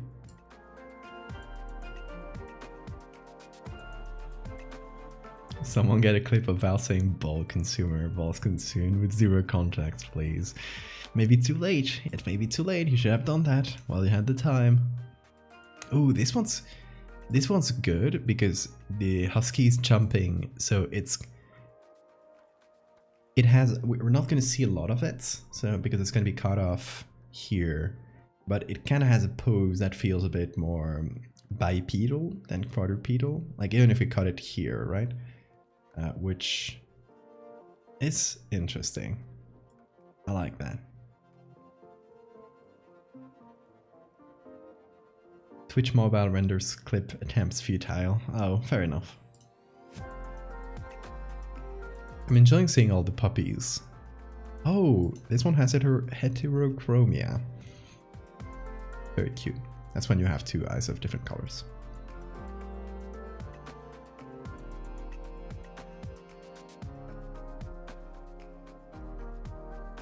So the conclusion I'm reaching here is that a lot of husky photos are very easy to turn into, to make them look creepy, because they kind of have creepy eyes with the very, I mean, I really love huskies' eyes with the very bright iris, but they can be turned into creepy ones very easily too.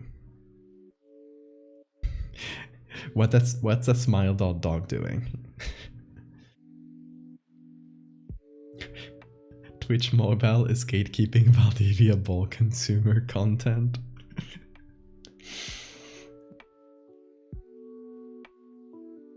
Someone should put that in the quote box. Actually, you can do that, Laos. I think VIPs can do that.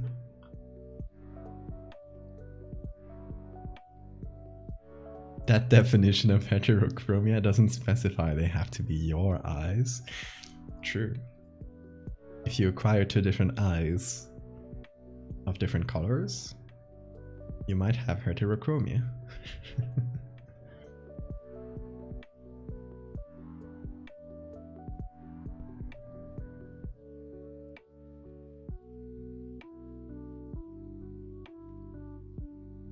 Perfect. Beautiful quote. Thank you, Laos. Oh my god, look at the floof. We're not going to use this, but like, look at that.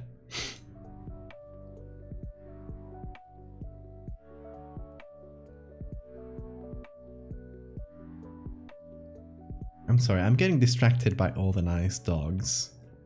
They're so fluffy. But I assure you, we will come back to it. We'll turn them into horror soon enough. I mean, I've downloaded a couple, actually 4, which are all here. We have the puppy. I don't think we'll use that, but it could very easily be turned into a horror. It's just 2 puppy-like proportions. This one's more adult proportions, and this one could very, very easily be turned into horror. Then we have this boy. And we have this boy. And they're all very, very good boys.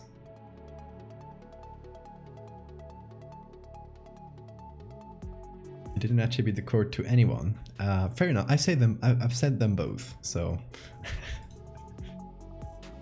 Even though one was Laos's, I read it aloud, so I guess it's mine technically as well.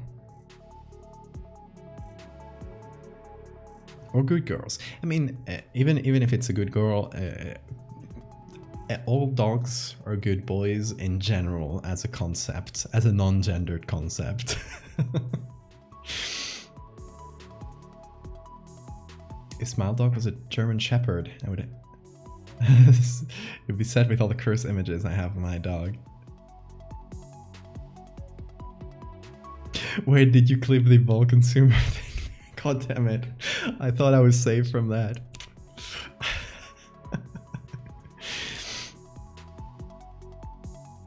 Stereotype German. I have a German Shepherd. Enjoy bratwurst. I'm in Germany. Can't say the F word properly. Hey. no shame in being a bit stereotypical.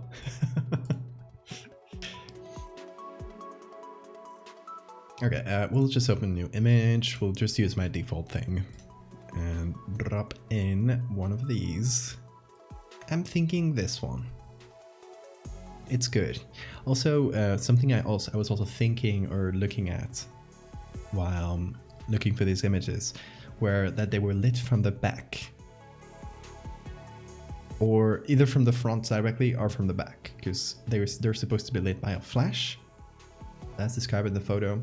So having a flat lighting on the face should be the easiest. Now we do have like some floof on the edges that is lit up.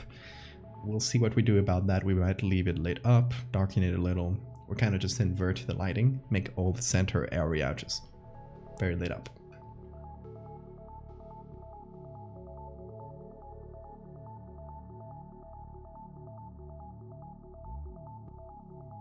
Halo mode that replaces all metals with Vol consumer.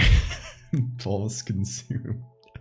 I was channeling the Halo announcer when I said that, so thank you for noticing.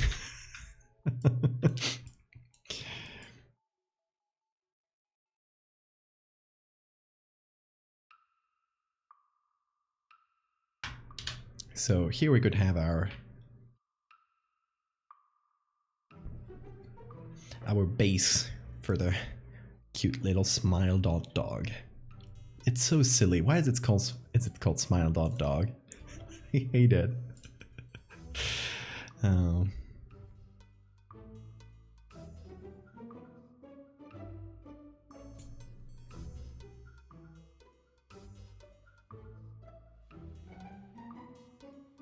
We can commission Jeff Sizer on Cameo to say it. Yeah, that was exactly what I was thinking, that all the Halo announcer saying things videos that have popped up lately have been very fun. And he's very based.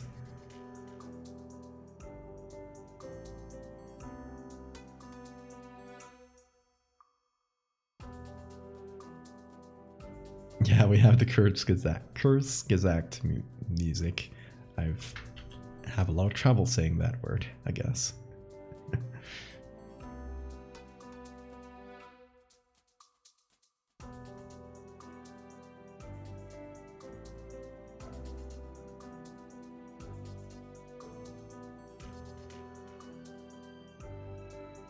I guess it's not very good at recognizing the very bright edges. It kind of cut them out, which might be fine, because we'll have to get rid of the brightness in the edges anyway, so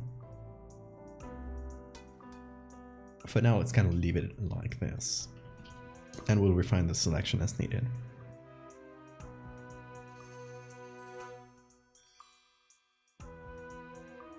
Cursed Gesagt. Did I say that right?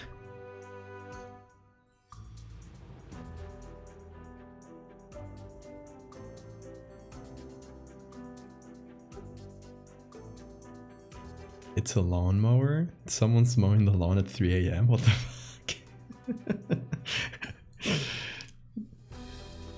We have cursed neighbors, I think.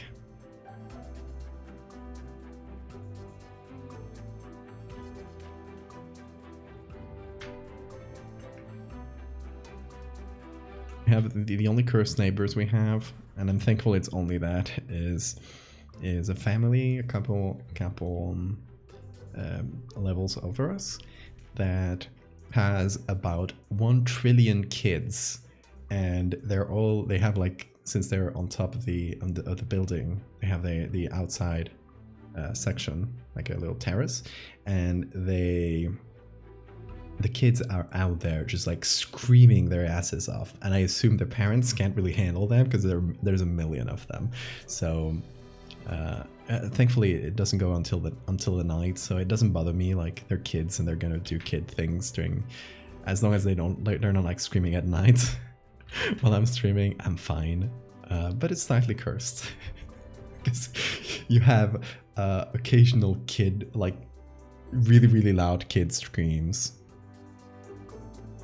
that kind of startled you. It's not a lawnmower, it's wings. Tío Alfredo!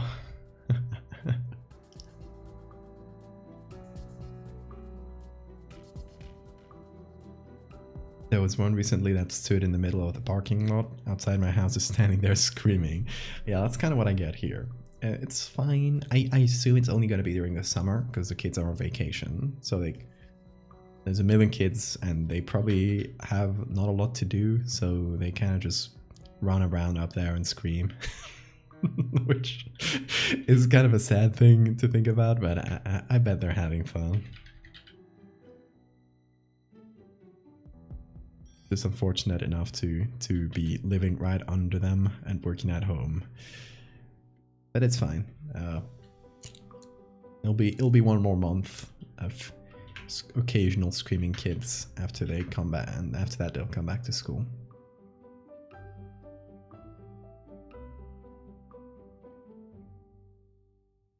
Oh yeah, right now I'm where I'm living. If you don't know, if you're new here, I just moved here now I think it's been 2 months, a few days ago.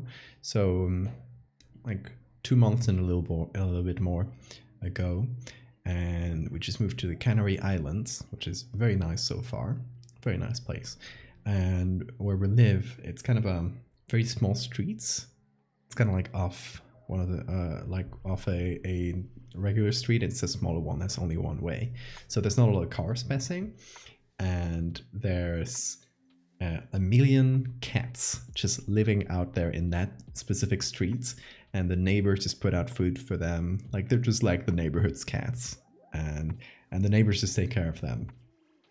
And half of them have like an ear that's half cut off, or their tail is like, they have half a tail, and they just kind of hang out on top of the lower buildings or on top of the cars that are parked on the street. And they are super nice. Like, some of them are a bit more scared. Like, they will run away if you get close. But most of them will just come for scratches if you ever get like minimally close to them. They're like, hey, scratch me please, and they'll start like rubbing themselves against your leg, and it's very cute.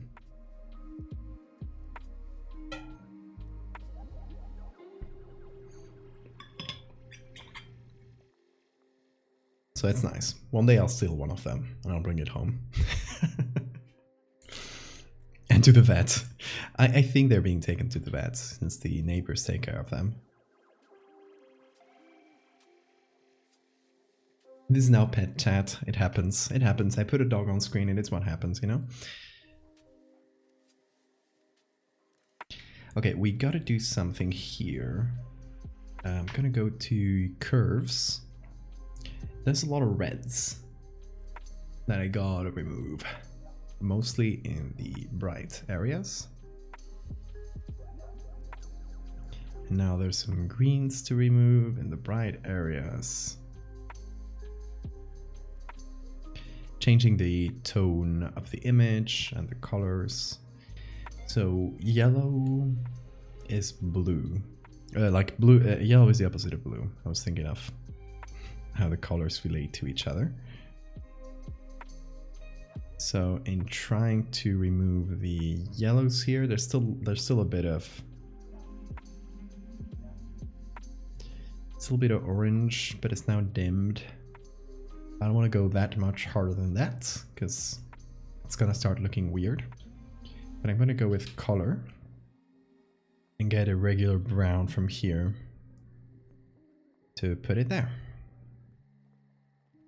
Just reduce those oranges as much as possible, because the lighting in our photo is not going to be coming from the back, it's going to be coming from the front, so we kind of have to invert it.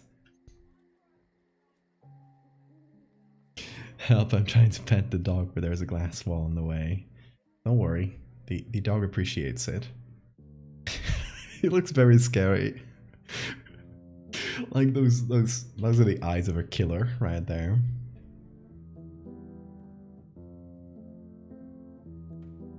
What is your Illustrator level? I'm working in Illustrator. I've used Illustrator a few times, years ago though. It's been years since I've touched Illustrator.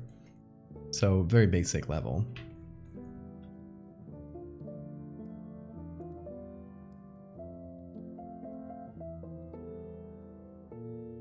I want to show chat a photo of my dog being a menace. Go dig it out. If you want. You're not. There's no need to.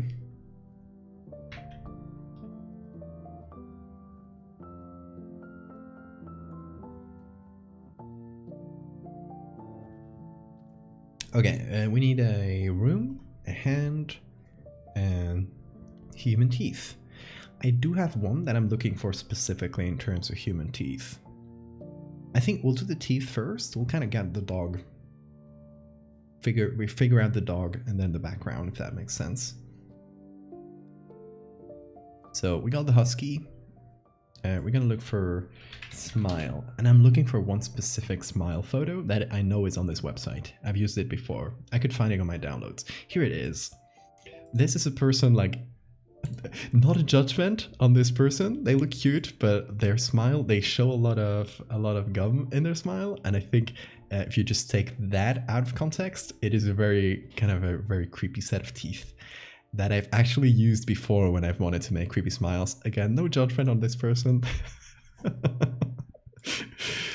But it's a very good smile for horror. If you ever meet them, don't tell them. A very toothy person. Have you seen the photos of Fincredibat's dog that I've been posting from time to time?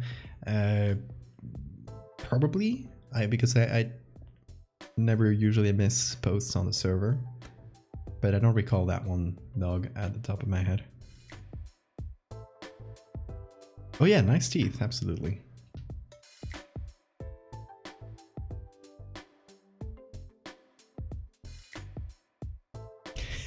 Should we just leave it like that? There. Done. See you tomorrow.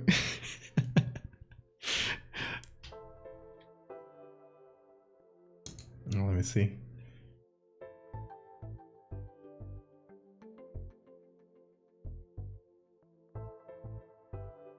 Oh, I don't think that's Finn's dog, Laos. I think that's just I've seen that photo around the internet. I think you have been punked. You have been tricked. Complimenting someone's teeth can be very nice or very creepy depending on some subtle nuance. I love it. That is true. What is the creepiest way? Chat, tell me what you think is the creepiest way of complimenting someone's teeth. Or the creepiest comment you can make about someone's teeth in general.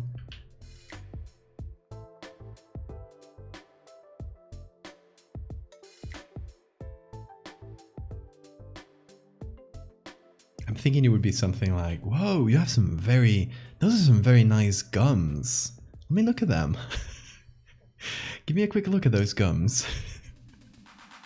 Just like anything gum related. I'm gonna pick the whole mouth here because I'm gonna first like form it to the shape of the dog and then cut the lips out. Your teeth are very plentiful. I love how your teeth fill the entire inside of your mouth.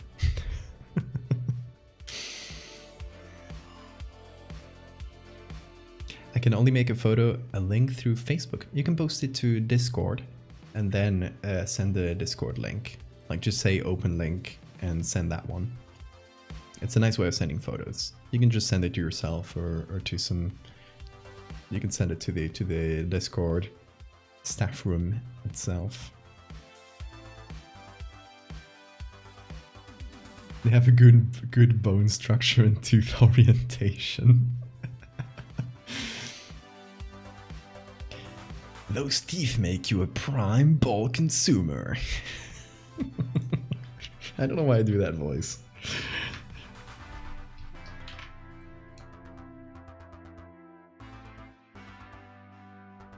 You don't have Discord. Okay. That is fair. Maybe post it to Imgur.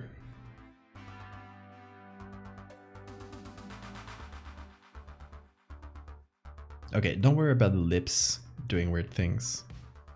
We gotta, at the end of the day, we gotta adapt this. I'm gonna make this 50% opacity or so.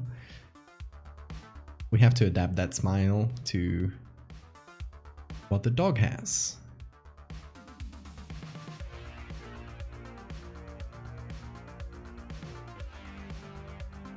Ooh, we're just gonna make it really, really stretch it towards the back. So it's gonna be a bit of a stretchy mouth, but we will find... Hey, K-Sure! Welcome, welcome folks. You catch me adding teeth to a dog. Hey, who here from the raid recognizes what this might be a reference to? No spoilers, people, from people who were here before. What do you think I'm making? Welcome folks. Yeah! You knew this immediately. I love that. Yeah, that is Smile.dog or Smile.jpg, which is a very classic creepypasta.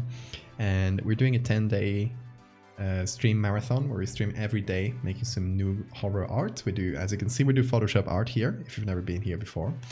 And today we are doing, for other days we're just gonna do like other takes on previous art I've done, but for today we wanted to do something different. So the prompt was the curse. So after talking through a few ideas, we landed on the very classic creepypasta of Smile.jpg. Stop clipping every time I say balls. Come on. There's new people in chat. I'm kidding. You're allowed to clip.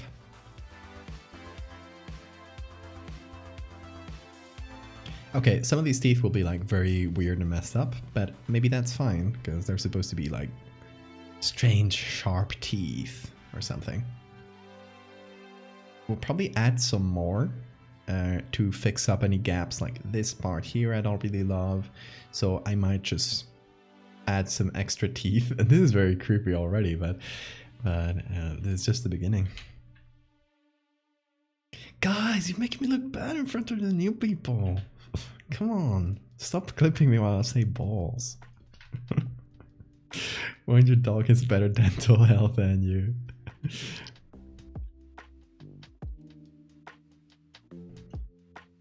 It's simply Jokerified. Simply saw the hit movie Joker starring what's the name of this guy? Of the guy who played the Joker? I'm blanking on it now.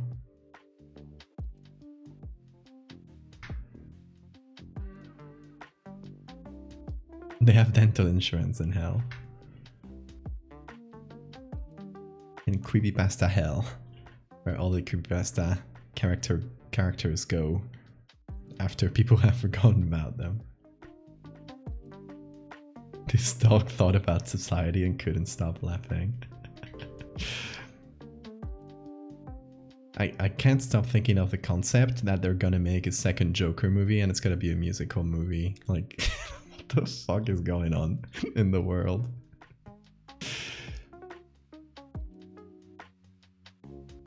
Yeah, Joaquin Phoenix, Joaquin Ball consumer. Stop making me say ball. Come on.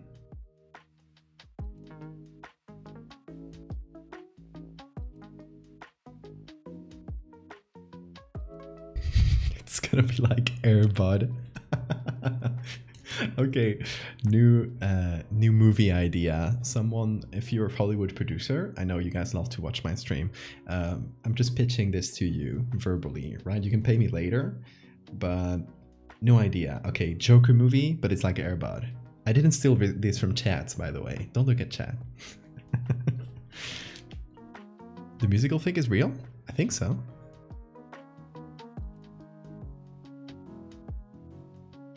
There's nothing in the rules that says a dog can't be the clown prince of crime.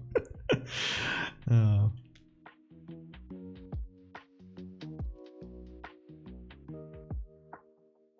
And Batman is like looking at the rules, all confused.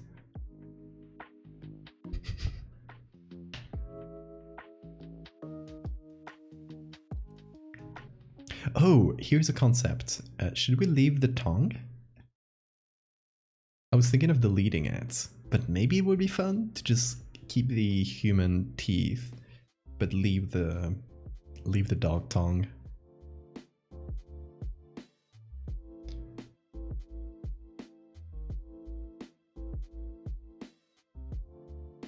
Yeah, let me see the dog. Oh my god, that is extremely cursed. Thank you. Incredible beast. Thank you for sharing, honey.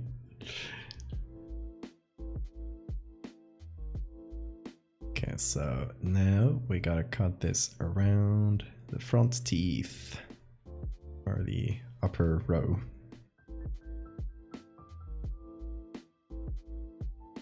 Wait, am I remembering this wrong, or does the creepypasta says it has several rows of teeth?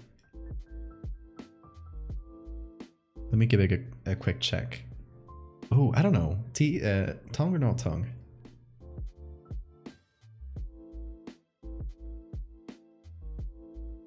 She has one brain cell and she does not use it. What do you think of tongue? Thoughts on tongue? Makes him look like a cereal mascot from the 90s. That's true. Yeah, it makes it feel more goofy than creepy. I agree with you there, Rex. Makes it look sus. Yeah, it was worth a try. Let's go with no tongue. At the end of the day, Photoshop is like 75% trial and error. And I just made up that statistic.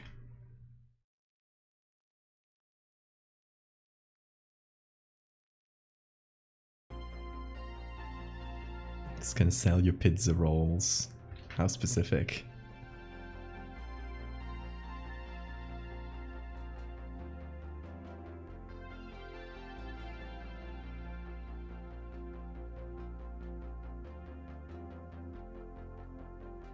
Did you use this guy's job for the meeple? Maybe I've used it before. Yeah, I definitely used this one.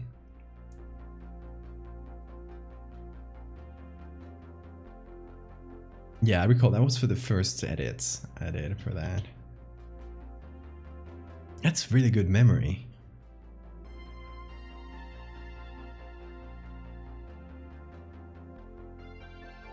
Has a third ear, skin tag on back of her left ear. That even includes cartilage. Interesting.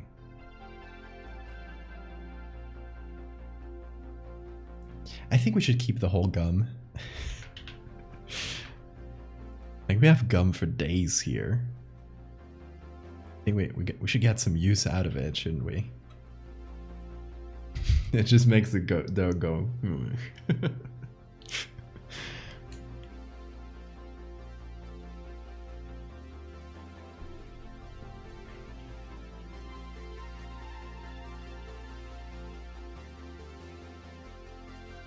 Imagine telling someone it's okay if you don't want your dog, we'll take it back.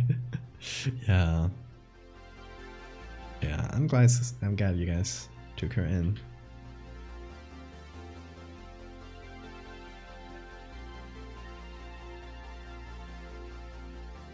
Okay, we definitely have a creepy smile. We have the base of it. The teeth look all wonky. So that's what we will work on. We'll remove the puppet warp. We'll get the original set of teeth. And we will try and apply it on top. Maybe a few different times. So we can kind of fill out the ranks of the mouth. Maybe even go a little bit teeth by teeth. Tooth by tooth, I mean. Words. English. I'm gonna have to change the perspective a little bit, but since these teeth are flat, you can usually get away with that.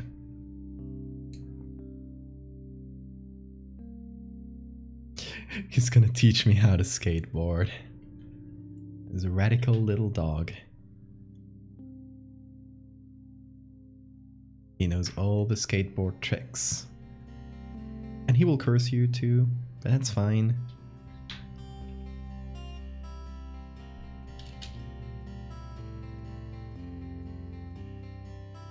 Like, what's a little curse next to some cool skateboard tricks.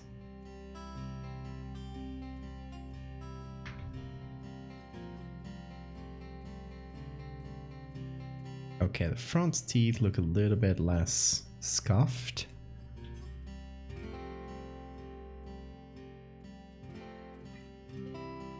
Like, I don't mind if some of them look weird or that some of them look very tiny. This kind of thing, it's fine.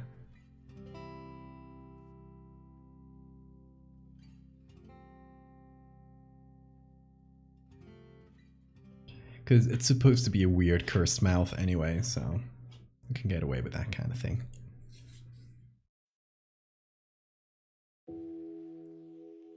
Do you all want to see a pic of my cat? Of course we do.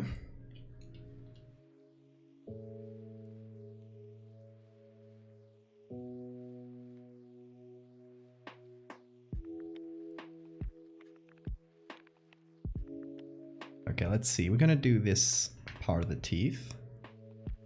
So we're essentially taking this very scuffed area,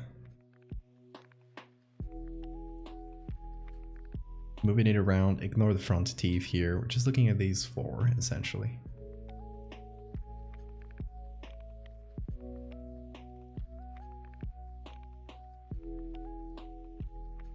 Let's see.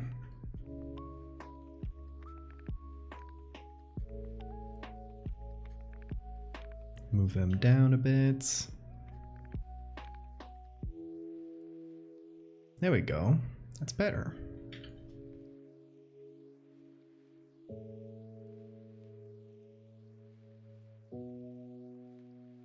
Do you want to see the cat I never showed them about? Yeah, of course. Oh, let me see the cat, Sean. Give me a sec. Whoa, that is a very circular cat. Did you guys know that from time to time, whenever I open commissions, one of the ones I open is to turn people's pets into creatures, and they're always very fun and cute. So, let me show you some actually. Where are they? Pets. So I'll do things like making them giant and three-headed, or floating around in the sky like a spotlight, or into fire ghosts. Those kinds of things. It's always fun, just like waiting for you at the alley with bleeding eyes. Cute stuff. Or sometimes I turn them into terrible beasts.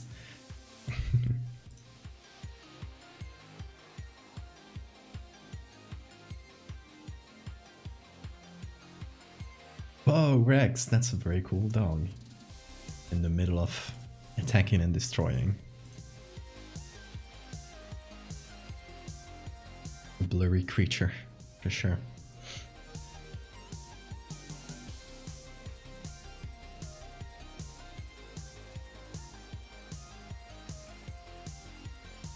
Okay, let's see this third one. I'm gonna try and do this set of teeth, or this part of the teeth. Which might be a little bit hard, but we will give it our best to try.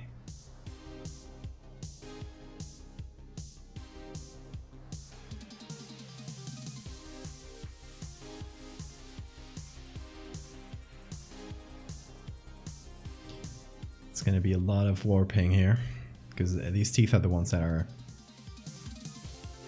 like the furthest away from our view, so we gotta warp them accordingly. Which might make them a little bit scuffed, but we will try and avoid that. A little bit scuffed is okay though. I will take that any day. Let me remove the puppet warp.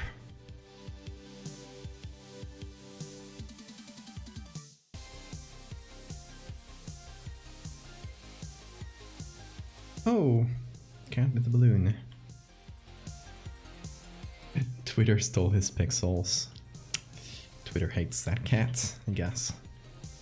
Specifically.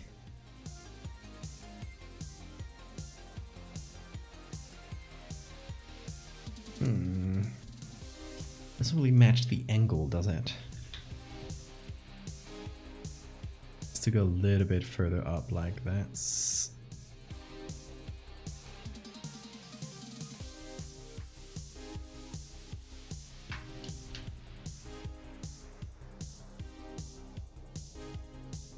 Now I gotta make the teeth make sense. And once that works,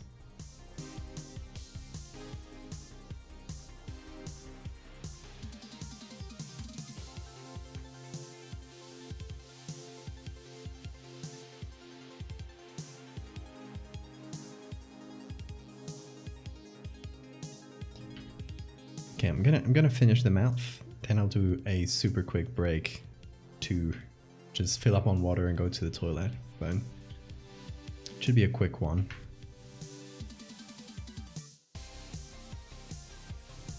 Let me quickly finish the teeth here first.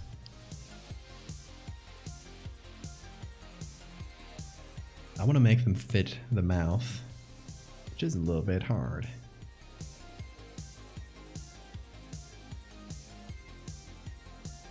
Because it's slightly angled. You ever try Midjourney? Yeah, absolutely. I've done some edits that use Midjourney as to generate parts of creatures and that kind of thing. I think it's fun as a, you know, to play around with. On itself, the art or the stuff that it produces is not like the best quality by itself, but it's great at generating material that you can then just use in a regular Photoshop thing.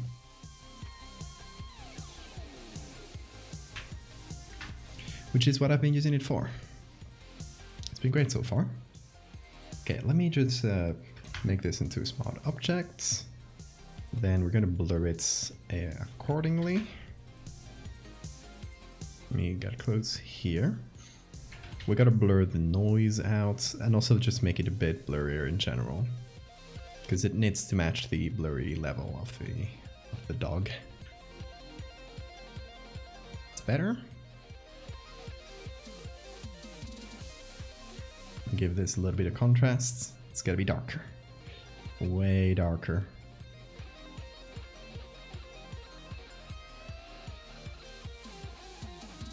You know, for the creepypasta vibes. We love that.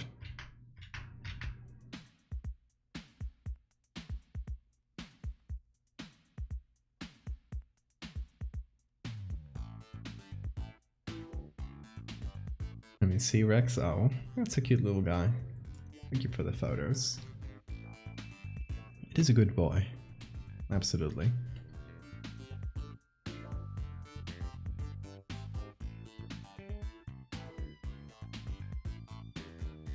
Gotta make the eyes brighter, of course.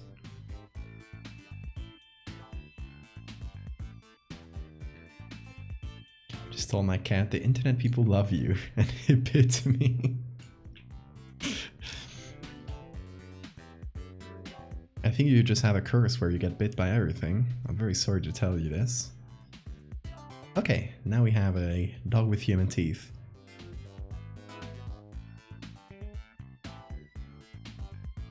Should we make the teeth, like the center teeth, a bit fuller? You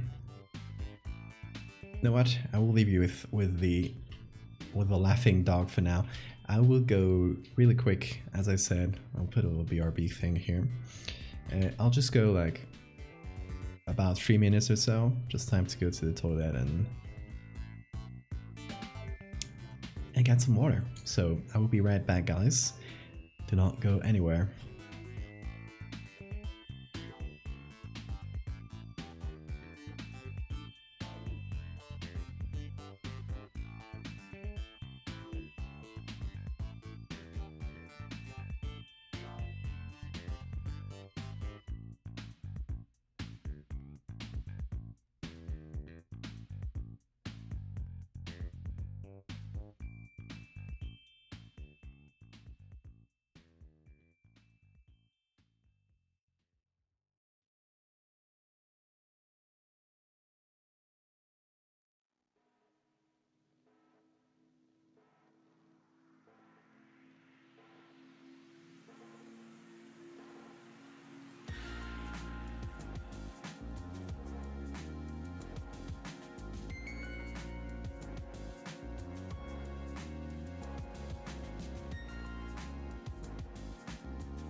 I'm back. Did I miss anything good? What are you guys doing? Got some very fresh water, which will be nice. Because one of the problems with this streaming here is that I gotta stream, you know, I stream at night, so I gotta stream with, you know, the door closed and stuff, so it does get a little bit stuffy. So having fresh water really helps.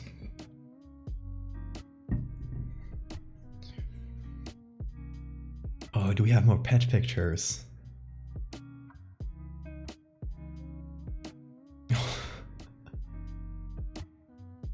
Those are very good.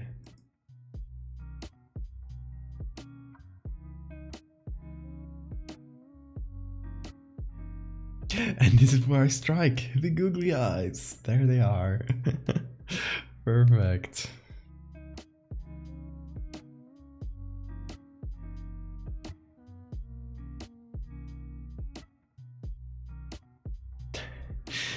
I think we should make them, I usually make them bigger than the actual eyes. I think we should make them very small.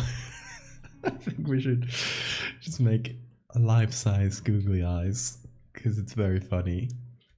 It's like when I actually put the real googlies, which by the way, there is, if you missed it, there's a new point reward you can get on chat where get me to put real life googly eyes on somewhere in real life. Like right now we got one in my bottle and we got two here and here,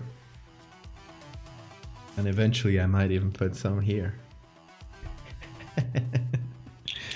Permanently I'll graft this to my eyes. Did you see my Alfredo drawing? I did not. Hold on, where is it? Maybe I didn't. I just came in and forgot to scroll up in chat. Let me scroll up. Is it somewhere over there?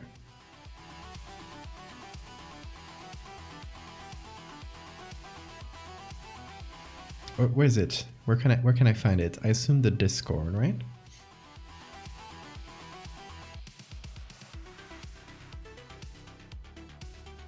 Oh my god, Anna! That's so good! Oh my god, look at this little guy. Hold on. Wait, let me...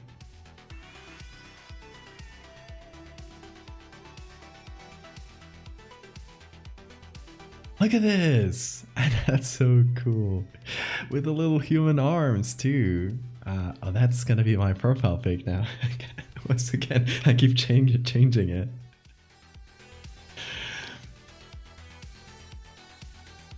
That is great. I will cherish it for life. I will, you know, sometimes people will do fan art or send me pictures that they've taken, even if it's just a silly edit of something, like a screenshot from a stream. I save them all. Like I have saved everything you guys have sent me for literally since forever, and I have it all in a little folder. So sometimes I look at it and I feel good. I'm like, oh, look at what people made for me. Thank you, Anna. I will make it my Discord profile pic right now, actually.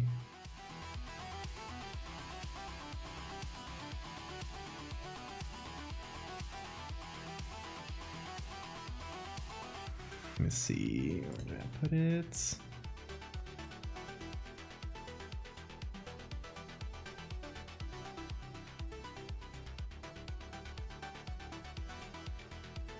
There it is.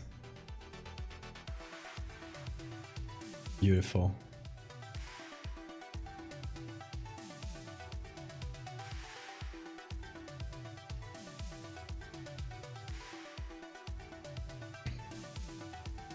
Gonna keep drawing cute little bugs, and Val's gonna change his profile pic 20 times a month. Hey, I will not complain.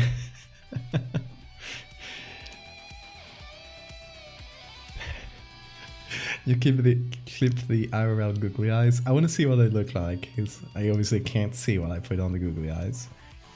So let me see. Let me see myself in a really recursive moment.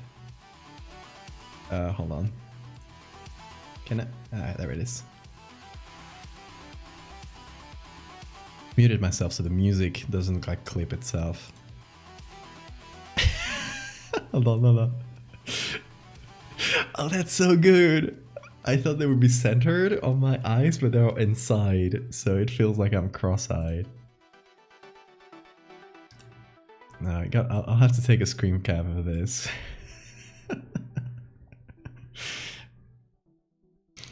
That's perfect.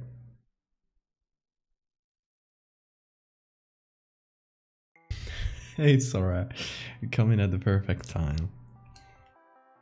For me, googling myself.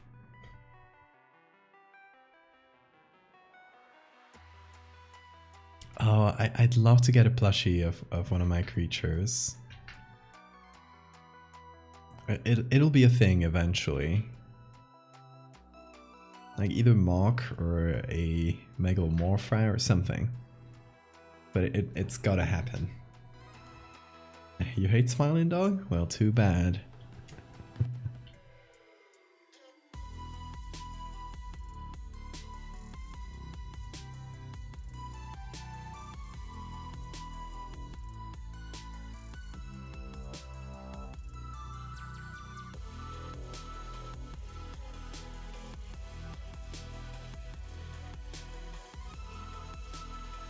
Oh, honey, if you make a plushie of anything I make, I will buy it at a good price, like immediately, and I'll put it in the stream background because that would be extremely cute.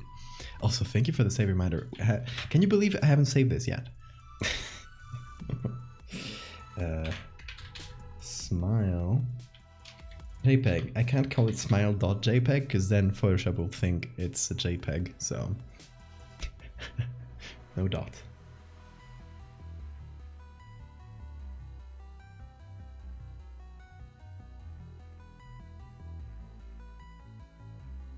But yeah, that goes for everything in general. Like if someone makes a physical version of anything I've done in my art, I will immediately buy it and put it behind me on the streams.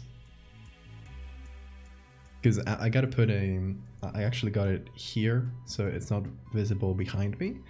But eventually I want to move over everything I got like behind me and put like some shelves, essentially just like some basic simple shelves, so we can have like something behind us.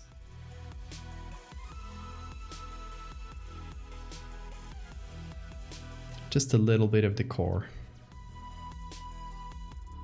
Maybe some lighting and stuff. I don't know, we'll figure something out.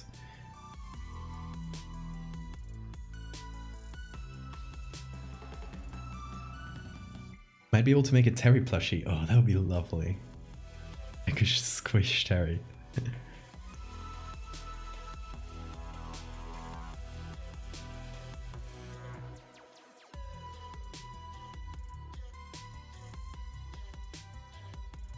Squish the Flash Planet. It would be, you know what would be funny as a merch idea?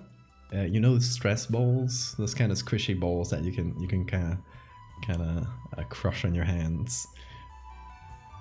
That with Terry the Meat Planet, with like little eyes that pop out from it. That would be very cute. I wonder if there's any like company that makes them that we could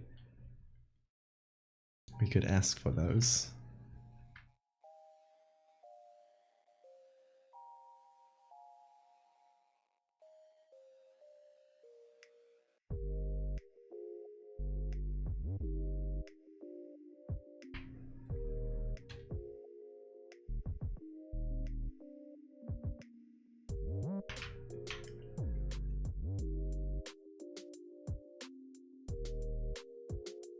Very stressful.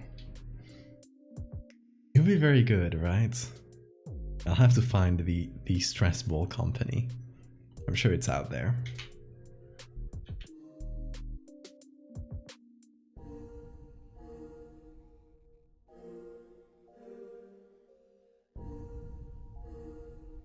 I would buy that in a nanosecond. That would be lovely. I have so many cool merch ideas, but most of them are like very specific stuff that, you know, I can't either make myself or find. You know, a t-shirt is easy. There's a million companies that do t-shirts. But a stress ball, like who makes a stress ball? And surely if you made it like a company that made stress balls, they would do it in very large quantities, not like the small batch that would be ordered. Could you put googly eyes on Terry? Yeah, Gary. That would be lovely. If you make a Terry plushie, again, I will buy it in a heartbeat. If you want to sell it, of course, but I would love to have it.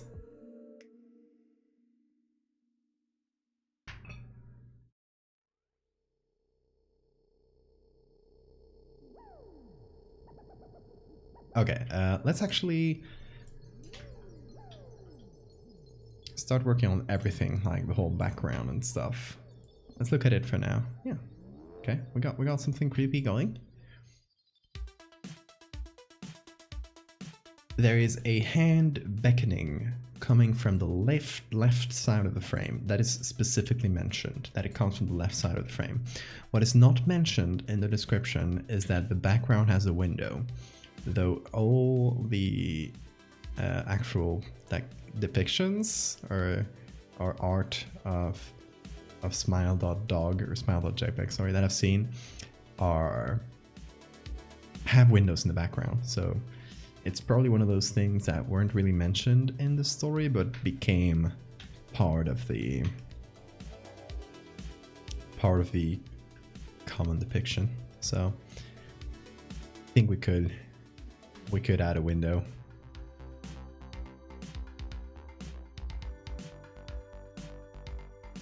Even if we're trying to make our own take on the smile.jpg thing. A googly eye plushie would be great, yeah.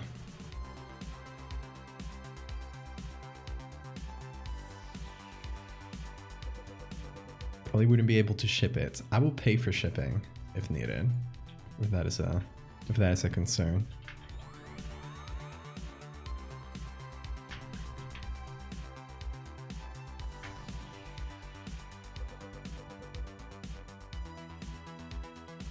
Googly eye necklace! Yeah. Oh my god. That would be so good.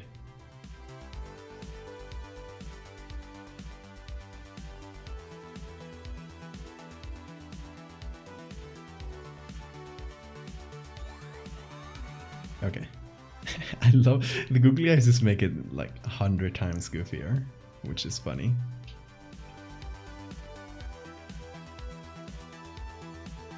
I'm taking the very bright areas that were lit in the original and just adding some darker fur.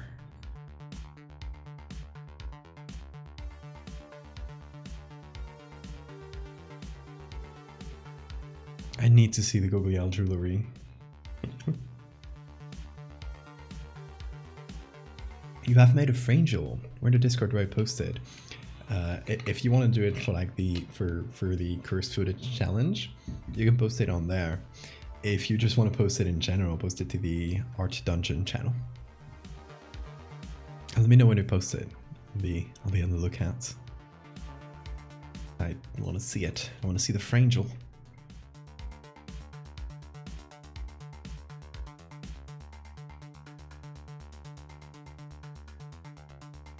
Smile dog. Whoops, you have been cursed. Whoops, everyone in chat has been cursed. But you literally clicked on a stream that says the curse, like in the title. I think it's kind of on you if y'all get cursed by Smile Dog today. Like, you were literally warned first thing. I'm kidding. This won't curse you. You guys are fine. Probably.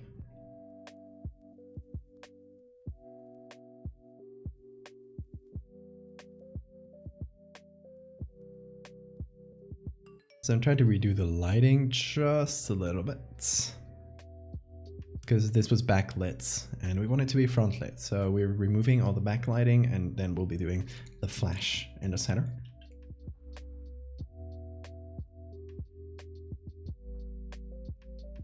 You want to get little googly eyes? I got some here. I found them at the craft store. I can send you some. I will send. It would be funny if one month on Patreon, out of the blue, I sent a googly eye to everyone with their postcard. A signed googly eye. Who wants a signed googly eye? Sign up to the Patreon today.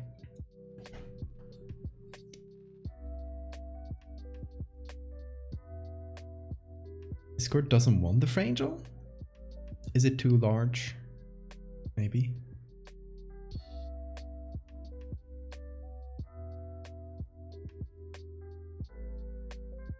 Okay, let's see. Another part of the image that was specifically mentioned is coming from the left side of the frame. I'm mirrored, so from the left side of the frame, there is a hand that is beckoning. Something like this, I think. I don't know what's the beckoning hand movement, but we can do something real quick. We can just Google hand beckoning. Yeah, that's what it does, or maybe something like this, right? Like this. Yeah.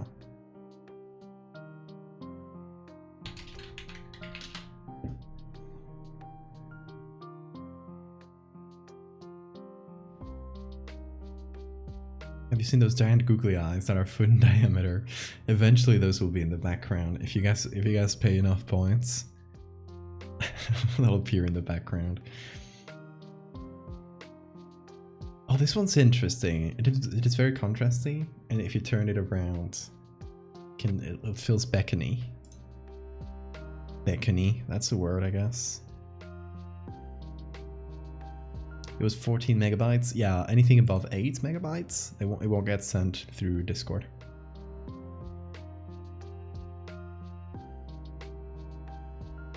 What's this website? That is Unsplash. If you use anything off of Google Images, you can't use it for anything more than personal use, really. So let me send you the mega list.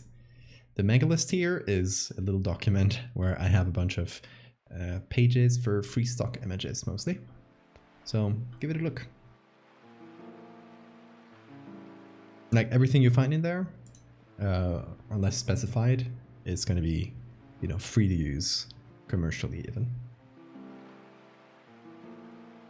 Discord image limit sucks. Yeah, it's annoying. If it's a PNG, maybe save it as a JPEG,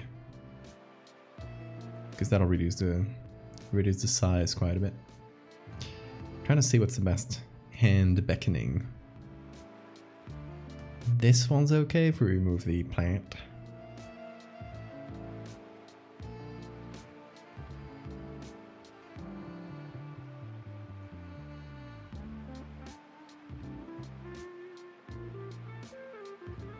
This one's beckoning. It's a movement, but it's not beckoning at you. Just not as interesting. I feel like it should be beckoning your way, even like this, right? Maybe this one is because it's very blurry on the tips.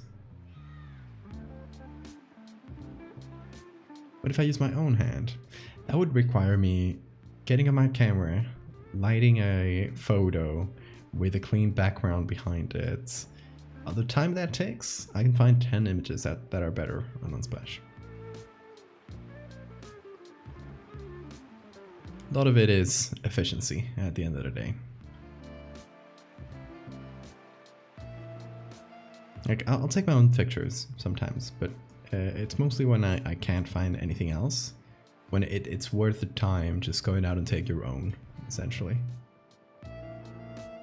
Was that Link screaming? Yeah, that's inside the song, don't worry. I don't have Link from The Legend of Zelda. Um, Kidnapped behind me. Or do I? This one's okay too, actually. It's not beckoning at us. It's not bad. I'd link out of your basement. Never. This one's not bad.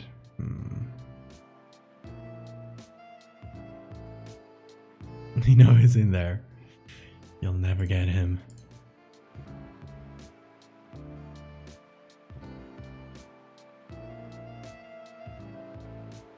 Ooh, this is a good beckoning hand. It's black and white, annoyingly, but that's kind of what we were looking for, isn't it? Let's see. This one's not bad either. The problem with most of these is that they're beckoning, not like they're not doing the beckoning thing at you. They're kind of beckoning to the side.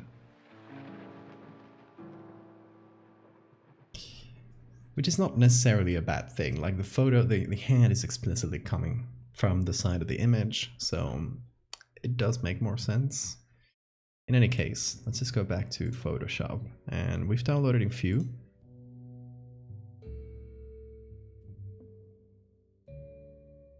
Let's see what works best. I forgot the googlies.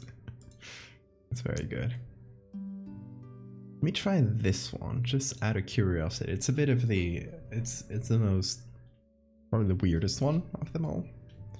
But it could work. Who knows?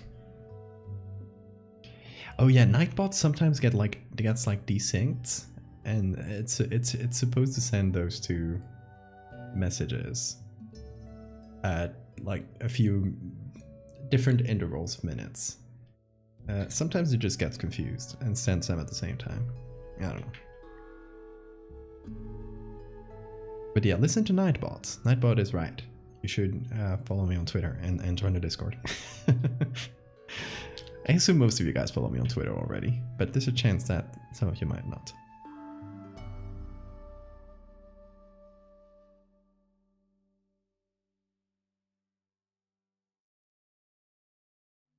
Let's see. Little hair here.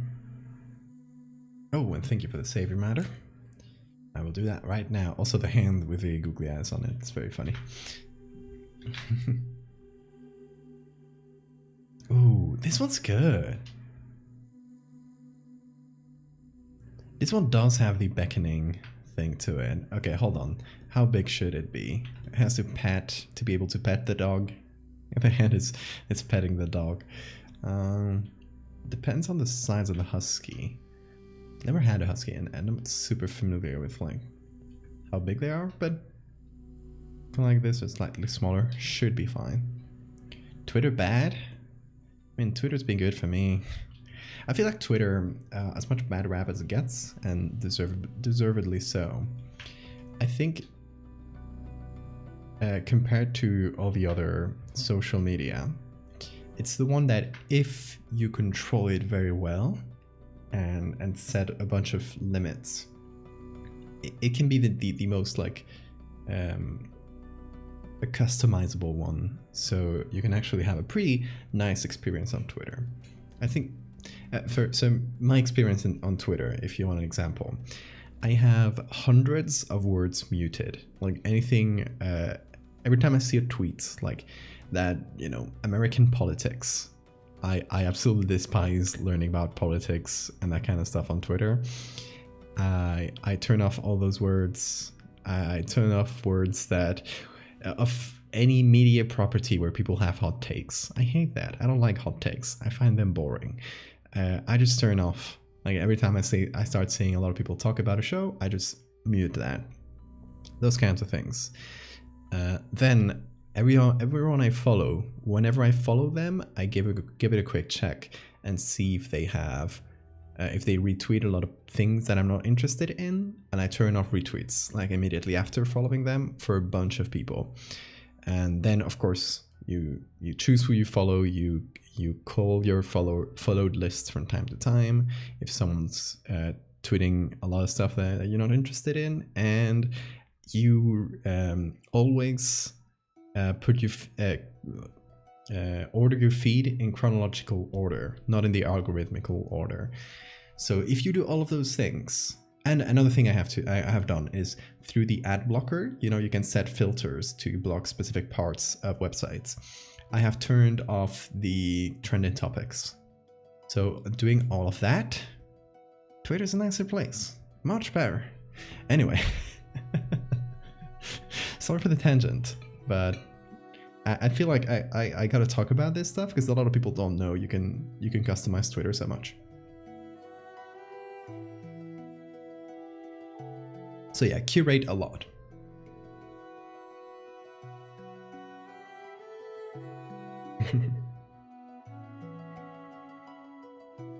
Sent a thing on Discord. Let me see.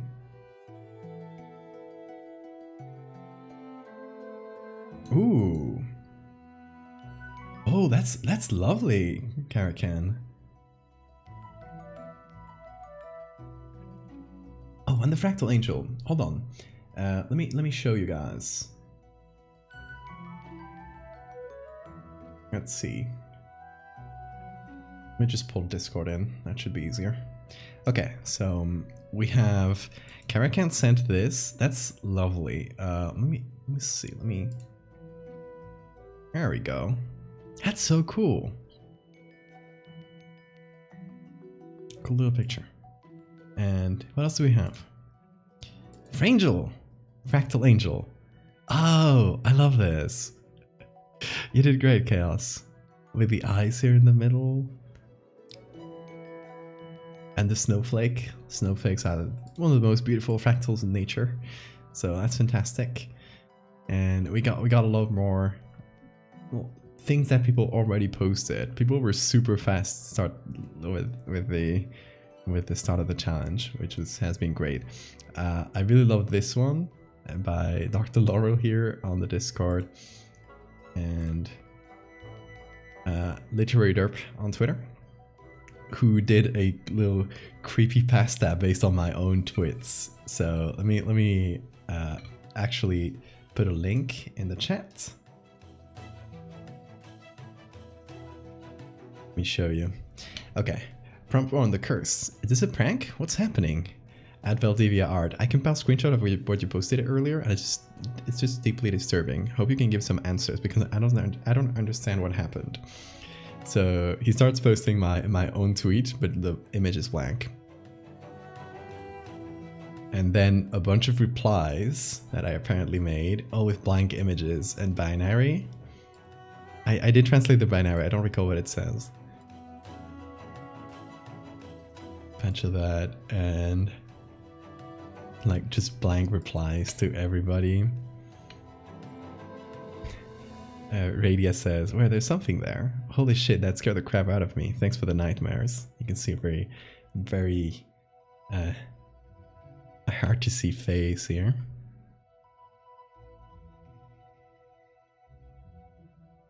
I had a bunch of binary. And a bunch of people, all these people like replying and stuff are from the Discord as well, which is great. A bunch of all these people that replied to me get suspended and the cursed profile pics. And let me see. And we have finally the cursed face, which is great. Let me just put it on Photoshop. Because if you turn it up, we get the cursed Mandela Adval. We could say it's great. I love that.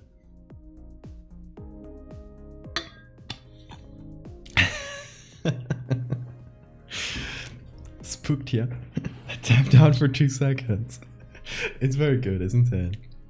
I love it. Oh, and this binary, I did translate it, and it was a link to the original tweet, which is fun. Fun recursive theme. Yeah, so that's fantastic. I really love that. Thank you. Follow them at Literary Derp on Twitter. or just follow the link I posted above.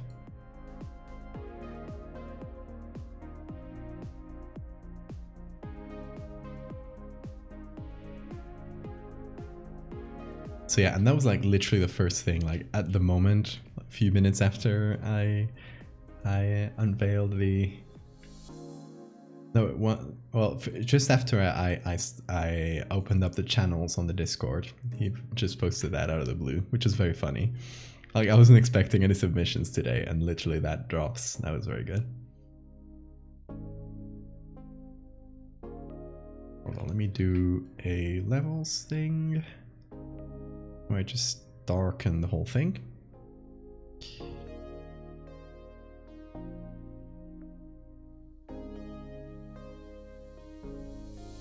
I love those little Fresno Nightcrawlers. So cute. Did I tell you guys in chats? I think I might have said it the day off when I streamed that day.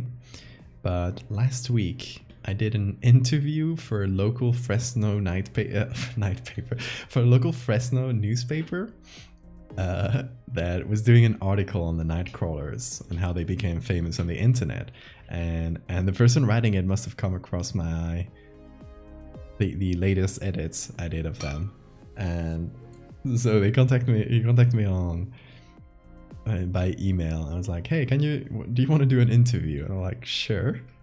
So we talked about the Fresno Nightcrawler. I will let you guys know when that article is up. It's funny because it's the second time I get an interview based off doing an edit, like setting it in a place, and someone from that place, from the local media of that place, asking for an interview with me. It's always fun to see, honestly. It's always cool.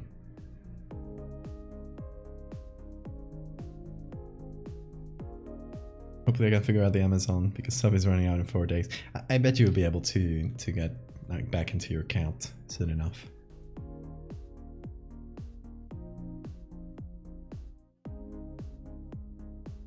And yeah, I'm glad you guys enjoy that new emote. It's very cute. And I'm glad to have more animated emotes. Hopefully I'll have more soon. I don't do them all at once, because I always try to commission my friends to do the emotes, and just like friends or artists I admire that I think could have a cool style for an emote, and I pay them fairly for the time they spend on it. So it's not a cheap thing, so I just get them from time to time. That's why, even though we unlocked all the 5 animated emotes at once, we still have 3 only.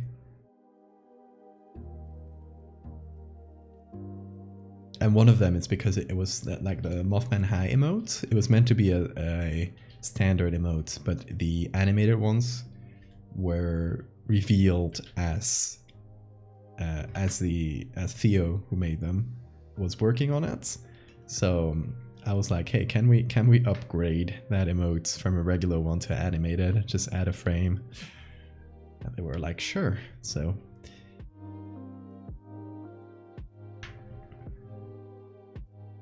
they sync up with the beat. I didn't notice. Let's see, because with this song, I don't think they will sing.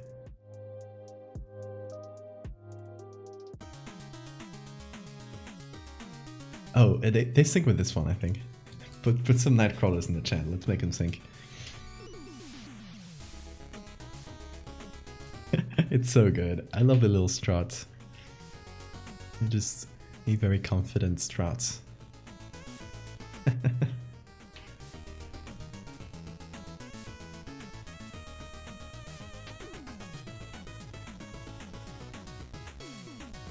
I'm trying to change the lighting a little bit to make it feel more like a flash photo. It's not the easiest thing, considering it was a very different lighting at first.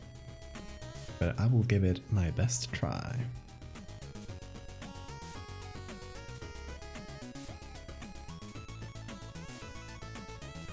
They are invading. The Nightcrawlers are taking over. I accept. I accept their rule.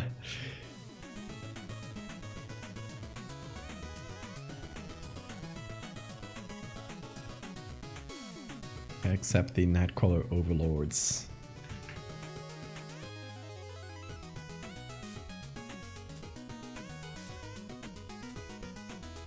Lighting is the thing I'm having most trouble with in the Photoshop. Yeah, I think it's definitely the hardest thing, getting the lighting right. Especially like big changes in lighting, like this, taking this hand with its original lighting and making it feel like it was front lit, like it was taken with a flash, is quite hard, and it will probably require a few passes. I don't think I'll do this in one. Like, I'll probably go back to it throughout the stream and just change little things. When you do really radical changes in lighting, you'll often get like colors that shouldn't be there pop up, like this red. That used to be from the shadows. The shadows are a bit redder. The things that were shadows and were really lit up got really red. And the things that maybe should be redder now, because they are in the shadow, are kind of grayish. So I'm gonna add a color layer and we'll kind of exchange that. We'll take some colors from here, put them there.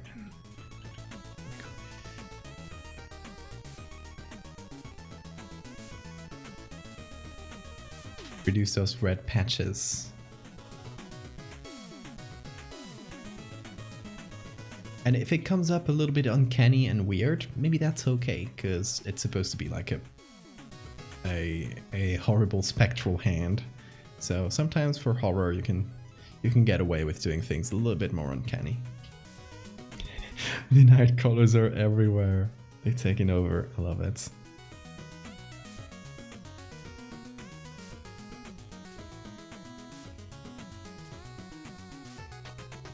What would you do for Klondike bar except it's replaced by what would you do for Nightcrawler plushie? I don't understand that statement.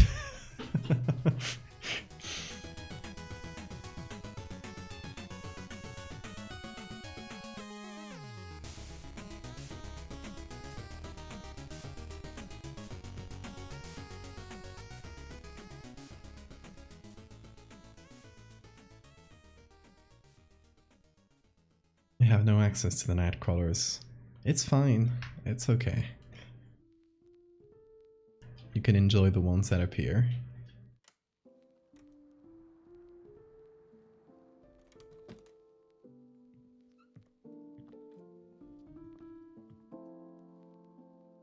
What is your opinion on frogs? Why do I have to have an opinion on frogs? Is it a are frogs a controversial topic? I love frogs. Especially the trypophobia frogs. Have you ever seen those frogs that put their live young in their own backs and then they pop out and the frog's back is full of holes? Yeah, that's horrible. I love it. I call them trypophobia frogs. They have a name, I'm sure. Have you ever seen Klondike bar commercials? I don't think so. Maybe that's why I wasn't getting the reference. I don't even think we have Klondike bars in Spain. I've heard the name, but I wouldn't be able to say what they are. I assume some kind of chocolate bar, but chat is full of marshmallow people. Hey, pay some respect to the Nightcrawlers. Those are not marshmallow people.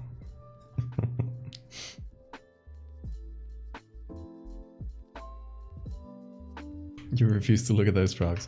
Yeah, those are the coolest ones, for sure. Because they are body horror, but it's literally just nature. It's like a normal thing. It's cool. I like it. As in, I hate it, but in a cool way. My feelings towards body horror frogs are hard to put into words.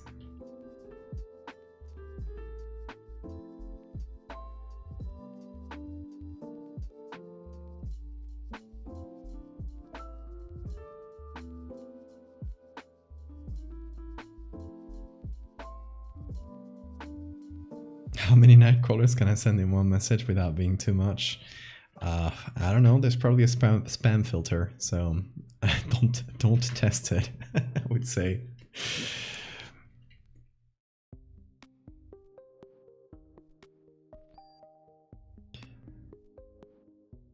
Dr. Vald Evil. That is me.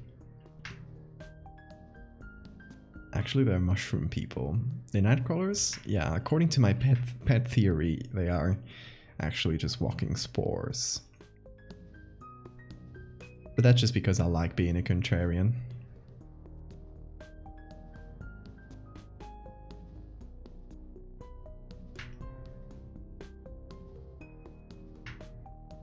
Yeah, this lighting will take a few takes. It's fine. We'll get it done.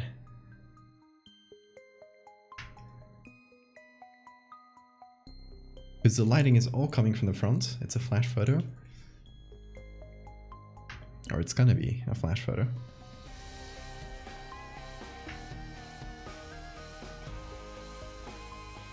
If we got confused, one of the best things is looking at reference. So maybe just to check, I would maybe look for flash photos. Maybe not necessarily of hands, but just flash photos of stuff. Which might also give us a nice background. Binding of Isaac music, yes. Actually, they're cryptids. We don't know what they're made of. Could be marshmallows. That is fair. It could be, technically.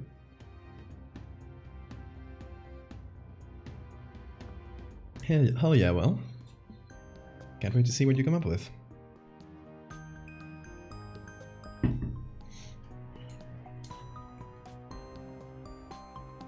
Oh, another thing. There's some weird blue lighting coming from this side. I'm just gonna remove that.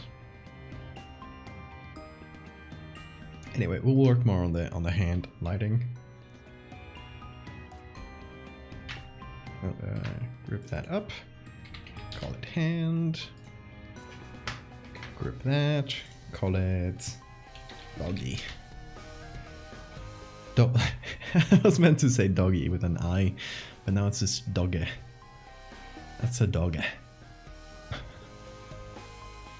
The hand is passing Smile Dog an invisible blunt.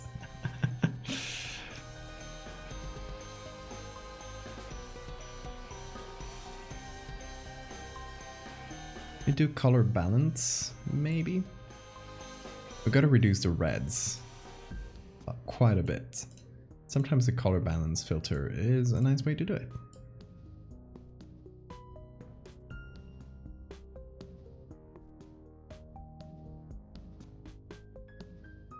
We'll need a kind of bluish tone to make it feel like a flash photo.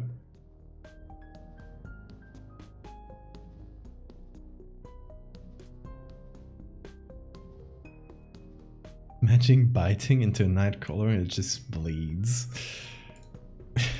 Why? Why would you bite a nightcrawler? Don't do it. Just don't. They're just little guys. They are literally just little guys.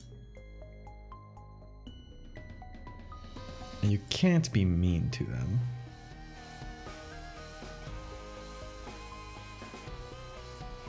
Okay, so there's a lot of reds I can reduce here.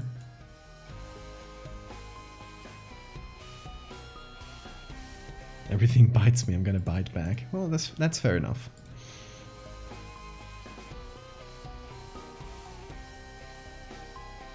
I'm gonna bite life back. Also, I usually put the background before the subject. But in this case, since it's going to be a mostly dark photo, I don't mind doing it the other way around. Also, I'm going to put the hand below the dog here. They're not going to interact, but just to keep things cleaner in my head.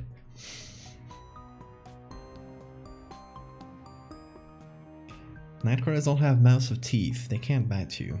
Well, according to some interpretations, they don't have mouths of teeth, but they might have. Stop trying to eat the night crawlers. Poor little fellows. What have they done to deserve that?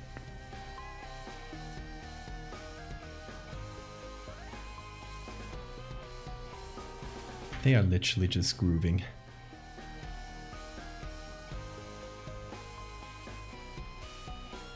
That's the spice to meet a ball. That's what this hand is doing.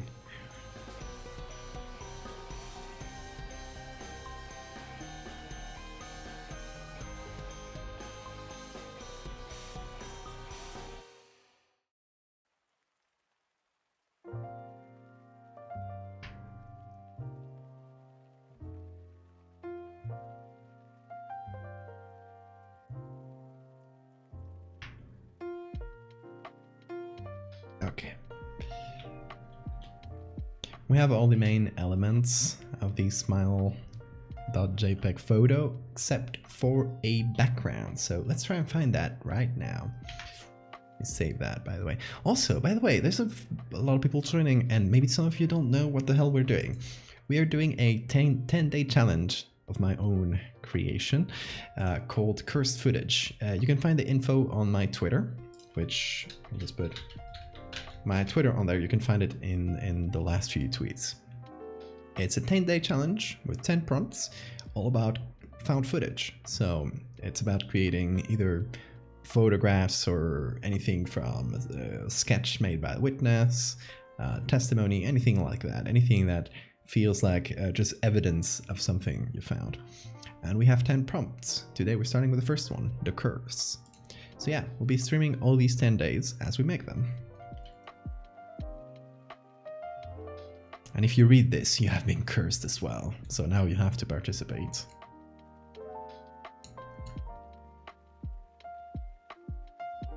Okay, find a background. Let's find a background, yo. Let's see. Let's do room night.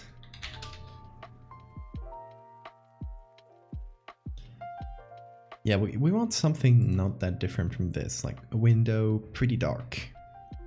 I'll download this one just to have it.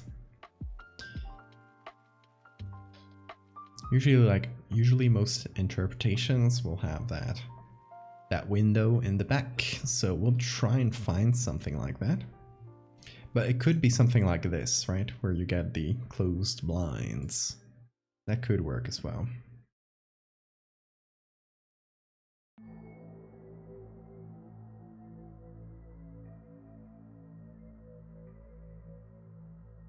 The window, though, if it is there, it shouldn't be something like super prevalent, like right there in the middle. It should be like more of a background thing.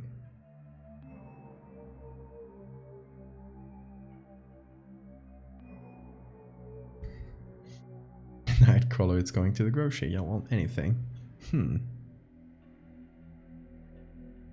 Just whatever cookies they have, please.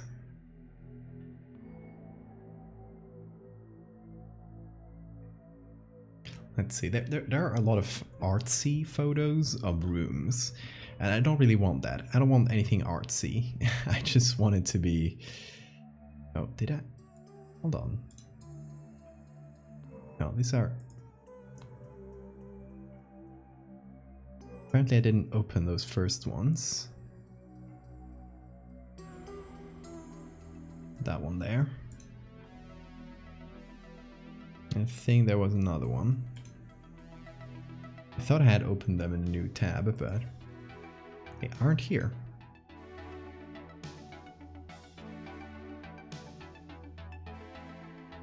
Gonna wake up my boyfriend's chat, stop being funny. We can't. Too late.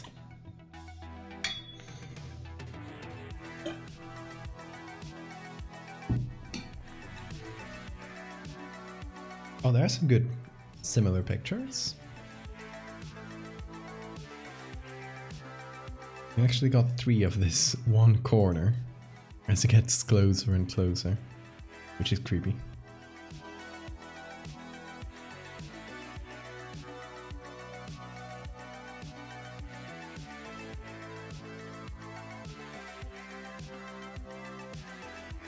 Let's see, let's take the original here. It's very, very dark, very dim. Which really helps the Photoshop, right? As I often say, like half the job is hiding the Photoshop.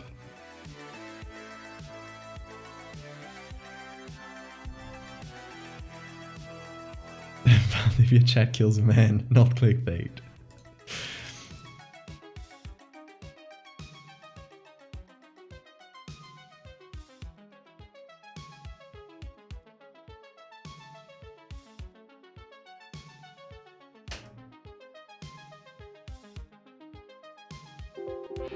Yo, Roscoe! Thank you so much for that raid. Let me show you what we're doing instead of looking at stock footage.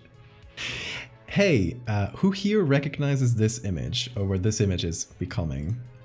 Because I guess don't look at the title, but hey folks, we're doing, okay, so just to give you guys a bit of a primer here, we're doing a 10-day art challenge called Curse Footage, where we do art every day. I'm streaming every day for these 10 days, and we're gonna make a full art piece in Photoshop each of these days. So hey everybody, welcome new folks, and thank you so much, Roscoe. I hope your stream was good. What did you do? If you guys want to see the kind of art I make, let me just drop my socials. You can check any of them, or my website on the bottom to see that the cleanest presentation. But I make Photoshop horror art. Roscoe's entire stream is cursed? Yep, I just did that to you. I'm sorry. Playing to Tekken 2. Oh, nice.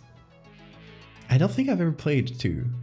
Played the later, some of the later ones. But I'm not super familiar with Tekken. Fighting games are too confusing for my poor little head. But yeah, in case you didn't know, and you weren't, I guess, on the internet in the early 2010s, this is a classic creepypasta, or based on a classic creepypasta, called Smile.jpg. And I'm going to show you the original image, which you might recognize. And I joked that you were cursed because the original story is that if you saw this image, if you saw this file, it would curse you and you would have nightmares about it every night for the rest of your life, and seizures and something. The writing is not very good, y'all. I'm just gonna be honest with you. The writing on that creepypasta, and most of them, kinda not that good. It doesn't read that well, but honestly, it was mostly just little writing experiments by young people, so we can't blame them that much. And they created what became part of internet legend, even through questionably good writing. So yeah, that is what we did. And that's the description of the image. I'm going to show you the original description in the creepypasta. Sorry for burning your eyes with the white background here. Well, just to give you some primer here. 2005, when I was only in 10th grade, Smile.jpg was first brought to my attention by my burgeoning interest in web-based phenomena. What got my interests? Other than the obvious macabre elements of the cyber legend, and my proclivity towards such things, was a sheer lack of information, usually to the point that people don't believe it even exists, other than as a rumor or a hoax. So they go on to explain that the picture is not really easily found on the internet because people don't tend to share it, because of course it's a cursed picture. So encounters with Smile.jpg are the stuff of internet legend. It is also said that in the mid to late 90s that Smile.jpg circulated on Usenet as an attachment to a chain email with the subject line, "Smile, God loves you." Anyway, those who claim to have seen Smile.jpg often weakly joke that they were far too busy to save a copy of their picture to their hard drive. However, all alleged victims offer the same description of the photo. A dog-like creature, usually described as appearing similar to a Siberian husky, illuminated by the flash of a camera, sits in a dim room, the only background detail that is visible being a human hand extending from the darkness near the left side of the frame. The hand is empty, but it is usually described as beckoning.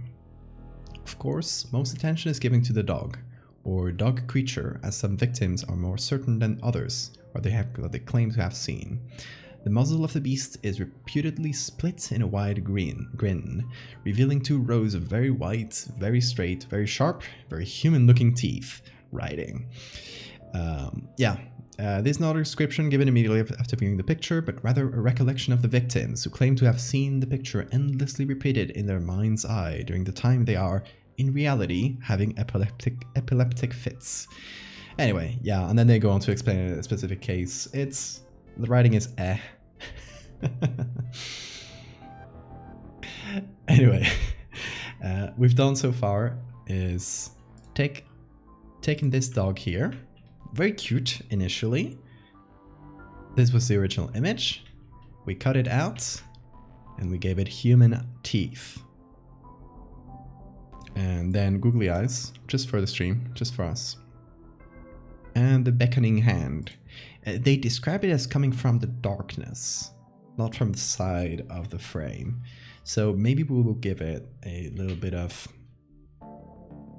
just a little bit of darkness around here, so it feels like it's just popping kind of out of nowhere. When it's beckoning, or as someone described it, it's offering an invisible blunt to the dog.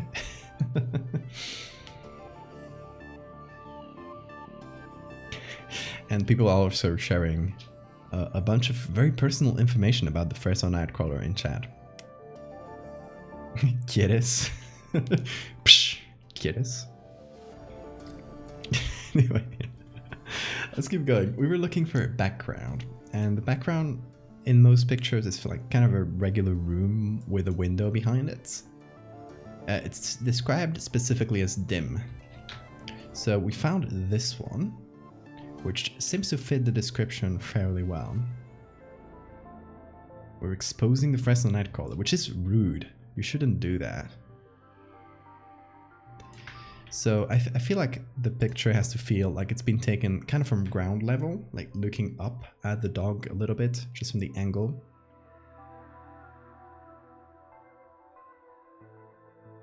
And we'll make all the rest of the picture kind of dim and cut it off somewhere here, I think. Fresno Nightcrawler is at 64 of my Crayola crayons. Evil.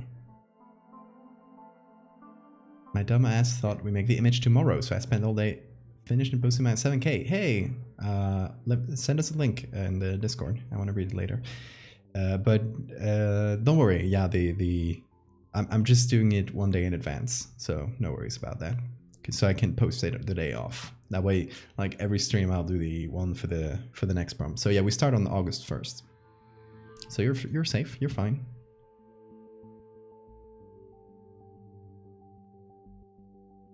Quieres valid mode when I pay someone to draw it. I really like the hold on. I really like the drawn emotes the most. I feel like they're the cutest. So even though I'm the Photoshop guy, literally, I refrain from doing photo emotes, if that makes sense.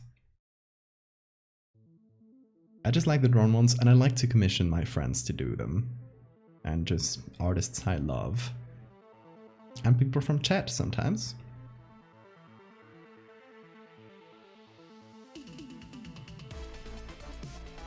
Don't dox the Nightcrawlers. Come on.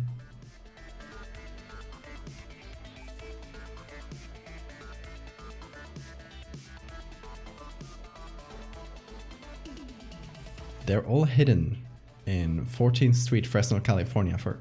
God damn it. I'm sorry. I doxed them.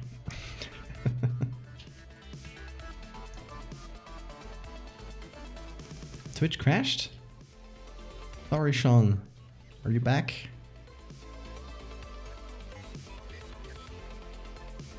Hope that was only for you. Because Twitch has a habit of being annoying and doing random things for the laughs.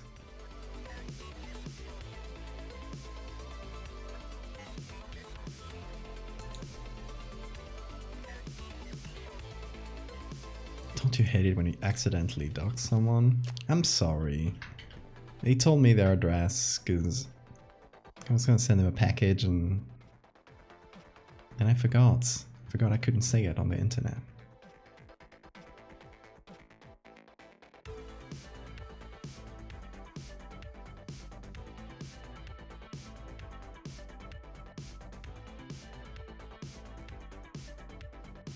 I feel like, okay,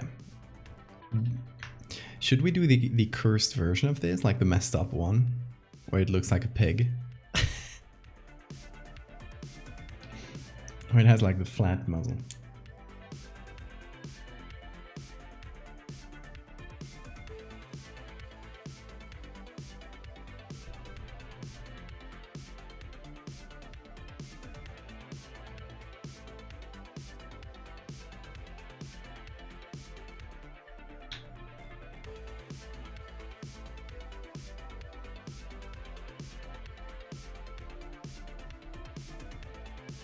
Maybe we do something like this. But I'm trying to find the best place for that window.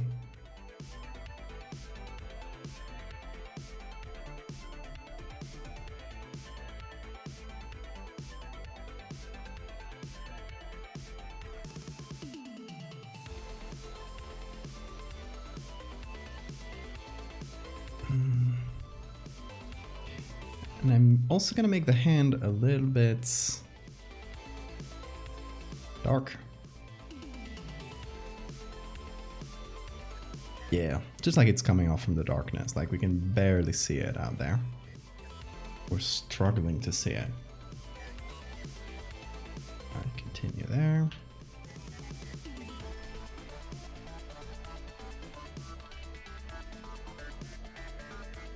Also, what are you guys most excited to see this week from the like, what prompts are you most excited to see me make?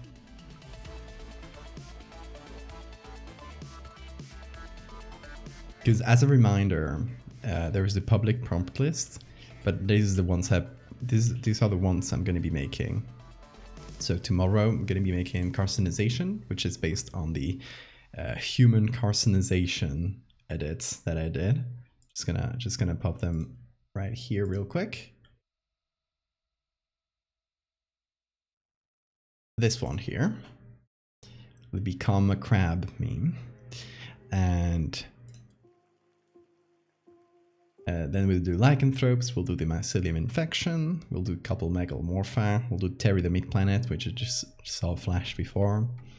We'll do a mermaid, biblical angel, and fractal. Big bugs. Y'all want big bugs? Hell yeah. I'm excited to see people excited for that. Because that series, I've been working on the big bug series, on the megalomorpha, for a long time. And I'm glad to see people like want to see more of it still. Since there's one new folks today, if you don't know what megalomorpha is, you're in for a treat if you like horror. There you go, you got a link in chat. It's a series of stories all about big bugs all through the world and history, and how they brainwash humans and do lots of fucked up things. But it's fun.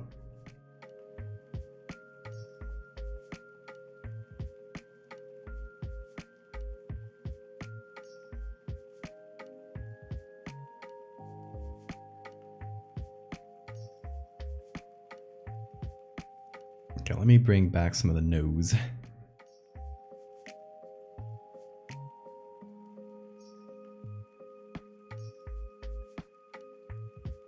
And can you guys believe that we don't have a megalomorpha emote? That is shameful.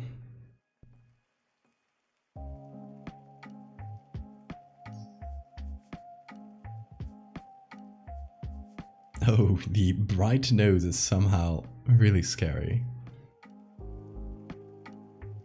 Also, hey, thank you to all the new followers, by the way. I forgot to thank all of you individually, but Brian and Sancest, maybe? Don't know how to pronounce that.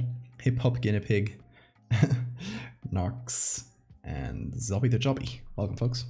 Great to see you.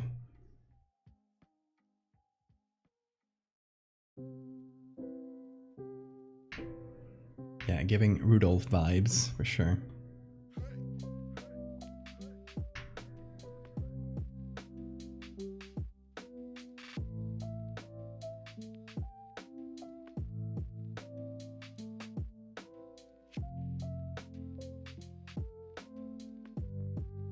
Why does the bright nose make it feel even creepier somehow? I don't know why. Also, have you guys ever seen the cursed version of this? There's the original, original Smile.jpg, which I showed you guys before here. And then there's like the mega cursed version of it, which is this one. I don't exactly know if this one fits like within the story. Oh, this is good fan art, by the way.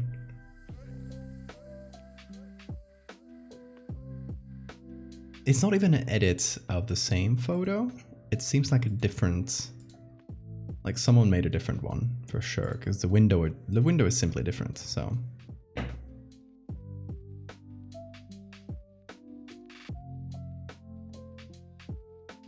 That flea at the bottom right? What's flea? What's I don't know.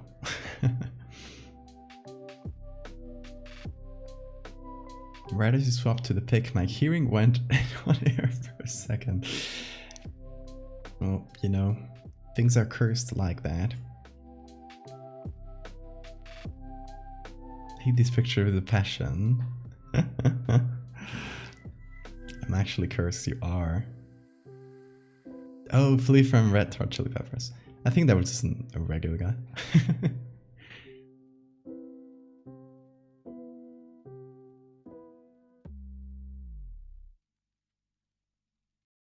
So, should we make something like that? Maybe a version, and then we choose. Because that could be fun.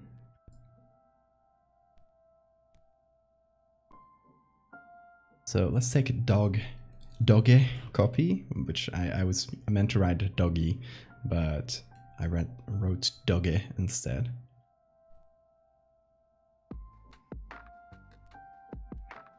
First things is the ears are cut off or they go down, and it's not very clear. I think in the Photoshop they just like cut off the ears from a dog. Want to see a screenshot of how I'm currently watching the stream for sure.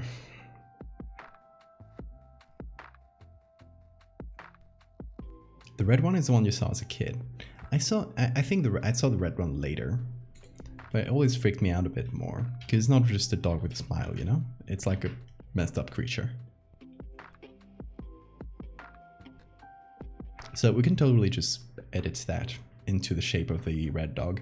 Let me just copy paste it, so I don't have to.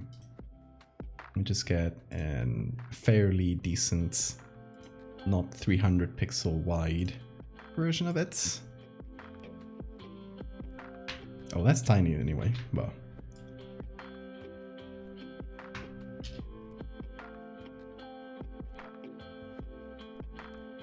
I mean, if you look at this closely, the edit is not very good at all. Like, the teeth are just very badly put in the ear. It's still a creepy picture. It's just so like JPEG'd and so crushed that the bad editing kind of gets out of the way.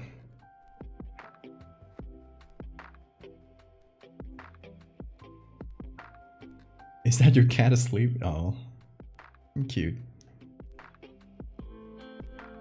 Loaded the screenshots to streaming channel.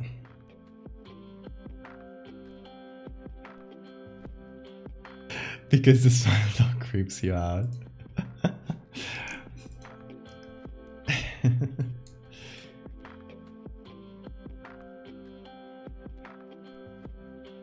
Okay, if we're making a creepy version of this, I feel like we should start with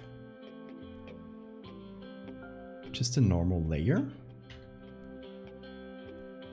Maybe start with the nose here and start expanding it to the sides. It doesn't really have nostrils, so we can forget about that. Well, first let me edit the nostrils out, because that'll make things easier.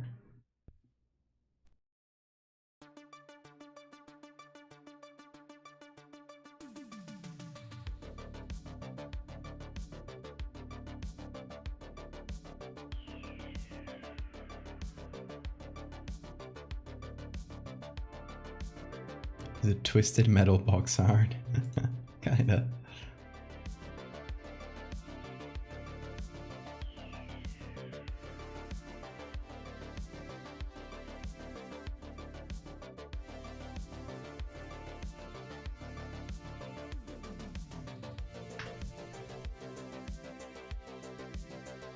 I guess this is all the same texture, isn't it?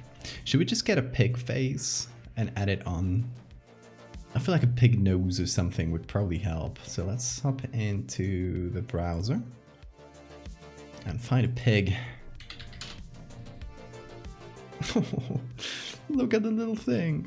Oh, this can't be a cursed internet image, can it? Maybe it can. I said so jokingly, but if you take this, it's pretty much the same angle as the dog. So maybe we'll use a baby pig. Okay, guys, do you think we can make a baby pig creepy? Can we turn a baby pig into horror? Don't you dare curse that image? Well, you're about to see. We're about to find out how I curse that image. Snout only, yeah, just a snout. Like just this. And we remove the nostrils, but we want to make it feel flat in the front, which is what this looks like.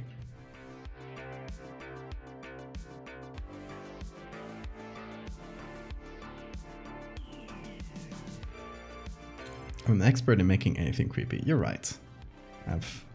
I've done this before, and I will do it again.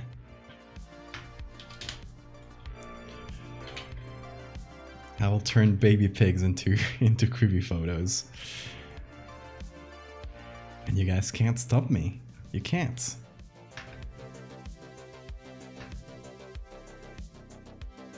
It should be a bit bigger.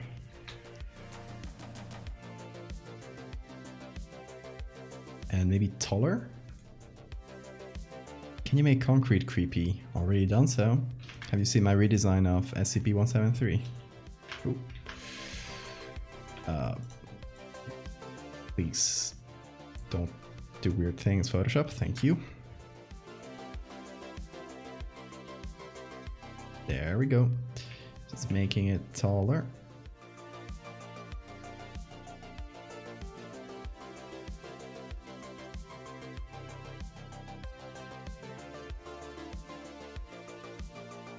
You're already making this cute dog creepy. It's too late. True. I've been doing so for since the beginning of the stream. Nobody can stop me. Now it has a cute pig face. Can you make a car creepy? For sure. You can try. Maybe someday.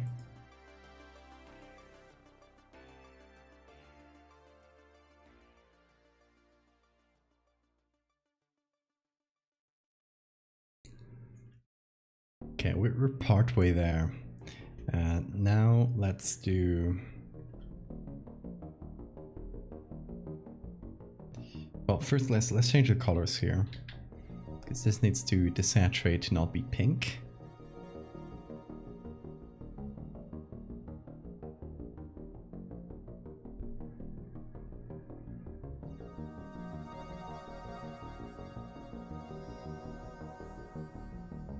Let's find the contrast.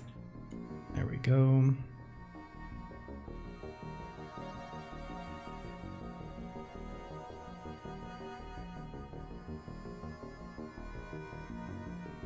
Oh yeah, the creature that runs next to your car when you were a kid.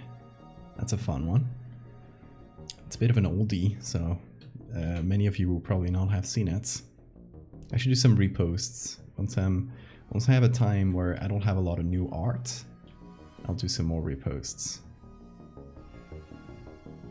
of old stuff that you folks have probably not seen.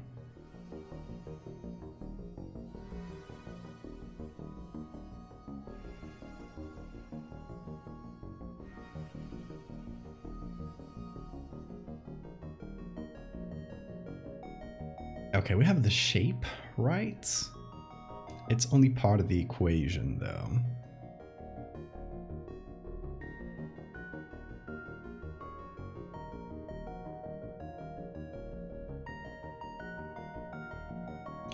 So let's see.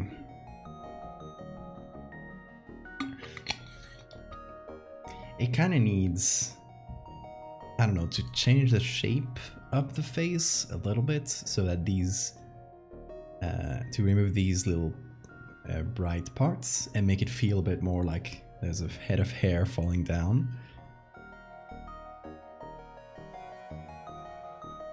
Though maybe we should add some actual hair as well. I don't know.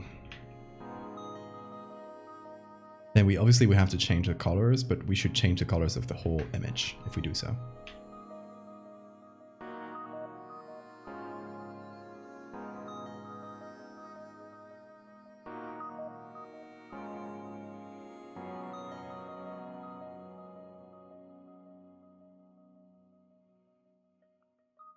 I feel like it doesn't need as much of an evil looking expression, because this one doesn't really look evil, it just looks fucked up, you know? So let's maybe remove the, there we go.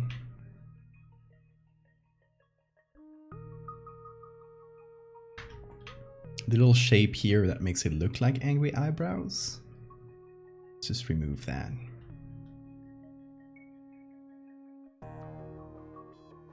Karen wig.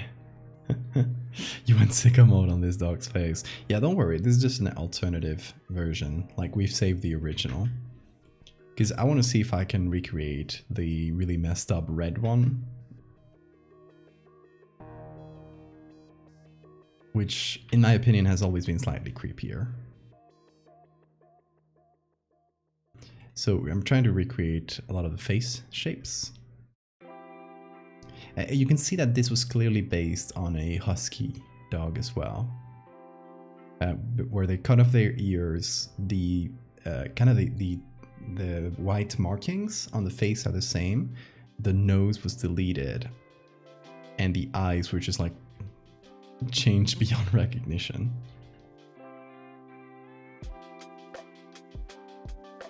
Gonna make the eyes all around.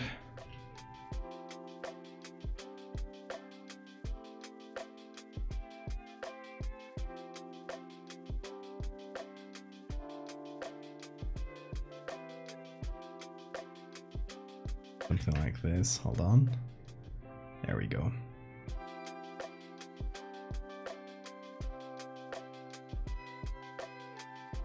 Let's flip horizontally.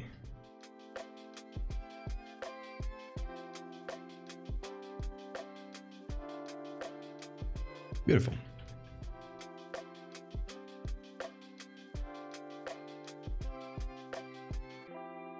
And even further, the pupils are white, so it's white on white.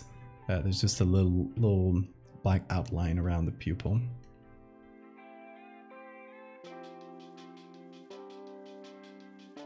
But it's essentially just a white dot inside a white iris.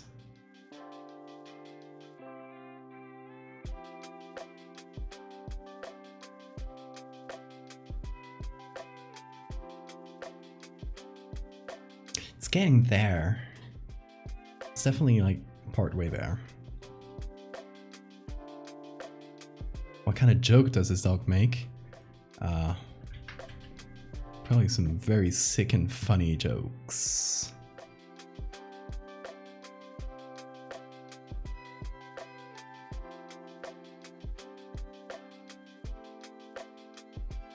Probably the type. Actually, it'd probably make the types of jokes that would make like an edgy 13-year-old laugh a lot, but no one else.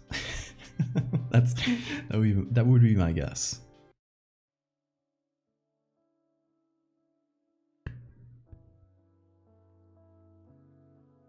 That homophobic dog, yeah. Not too fond of people. Exactly.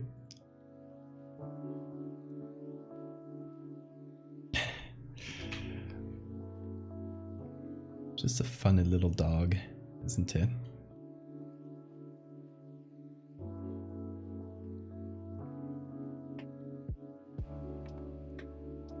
Let's make the background slightly brighter. We're gonna have to up the reds quite a bit.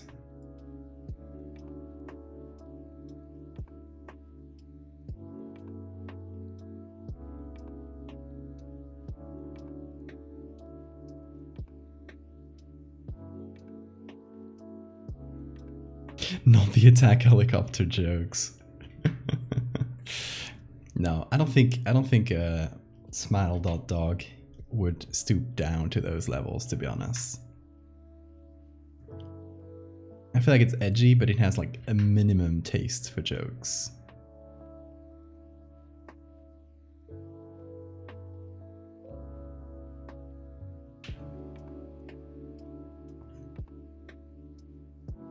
Some questionable posts on iFunny.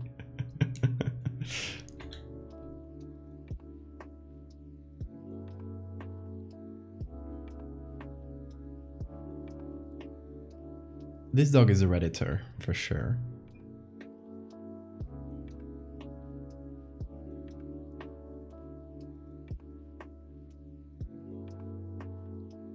Don't ask me why, I just know.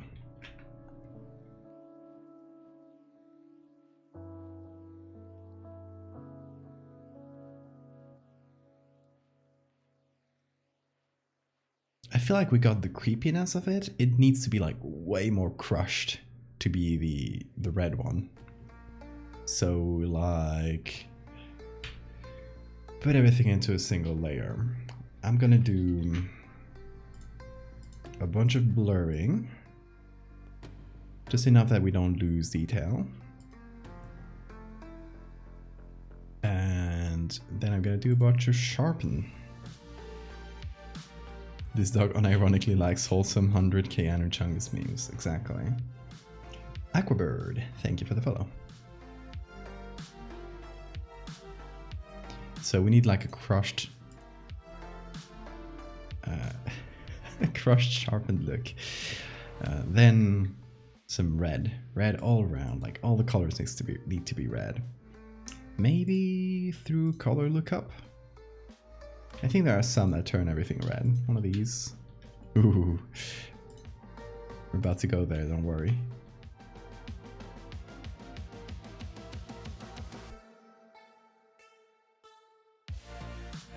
Nah. Not that good there.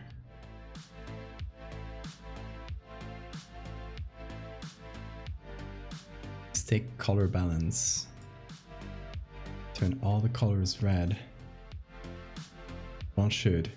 Except for the shadows, maybe.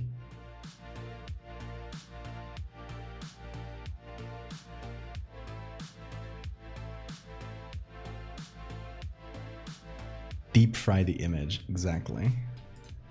That's what we're about to do.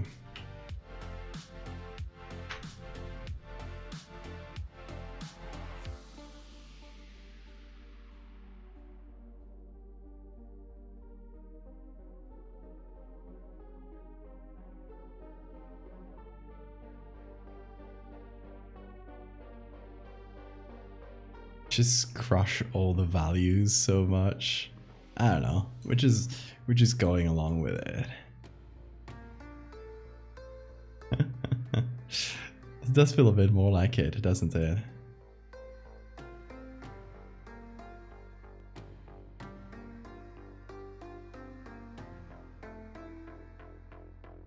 It's funny to me because I don't usually do horror of that type of explicit, ooh, just make a spooky face kind of way.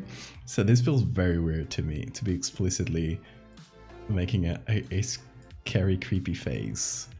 But you know, it's fun to experiment. Deep fry this dog.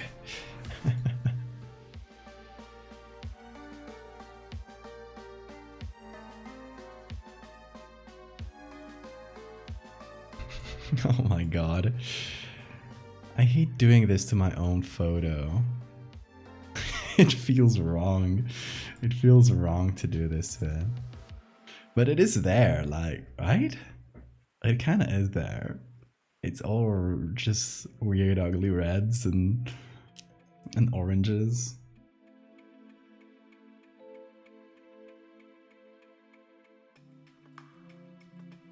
I feel like I need to change a few things below it just to be able to make it look a bit more like our goal.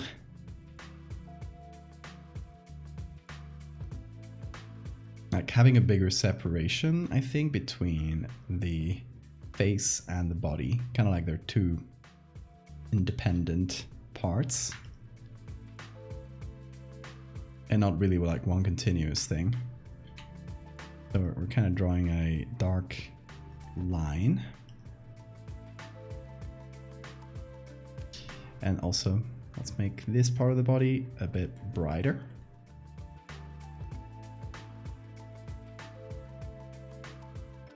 It sure is working wonderfully for the picture creepy levels. Well, that's good.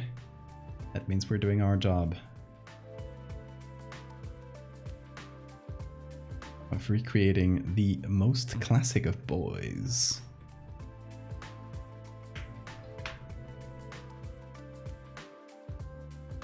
As long as it gives some of you guys some flashbacks to old creepypastas. Oh wait, didn't we?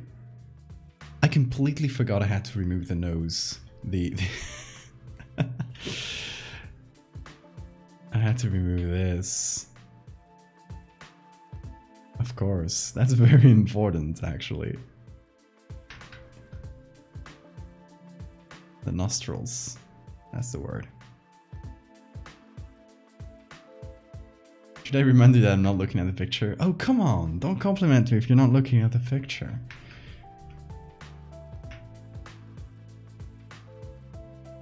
Pig nose, yes.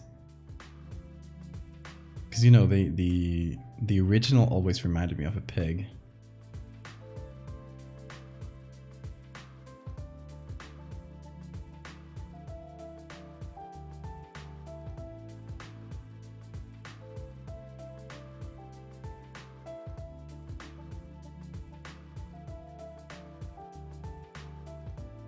Got like flat, empty nose is very weird, but very iconic, I would say. Like, I would say it is the thing or one of the things that really make it stand out. And that probably makes it a bit more memorable. Yeah, it's getting there. It's getting there for sure.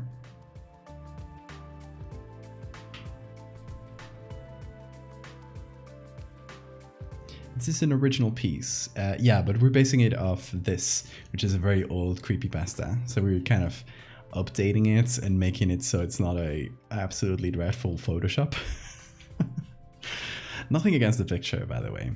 I think it works well for what it sets out to do, but I might do something different than color balance here to just make those oranges and red appear. Maybe even just some manual color editing.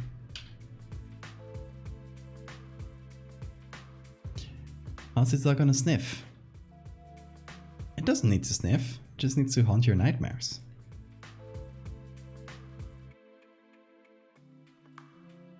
Bold of you to assume this dog needs to smell you to get you.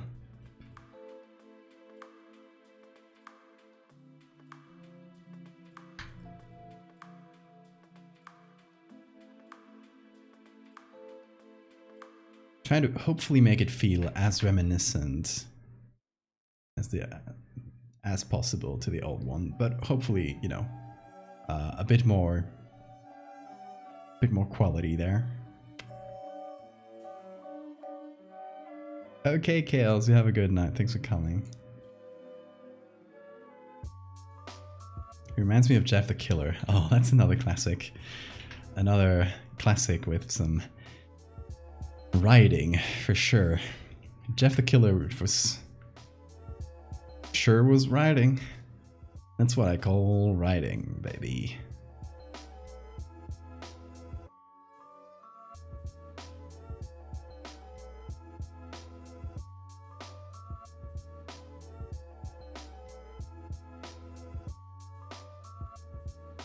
Full consumer.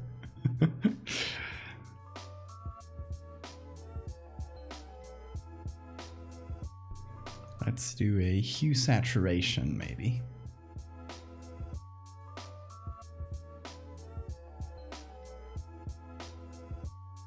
No, let's not change the hue. Let's change whatever's here. These are, what are these? The blues, according to this. Thank you so much for the follow, Adam. So we need to turn this into reds. Let's see, there's blues, greens, yellows, so reds should be here.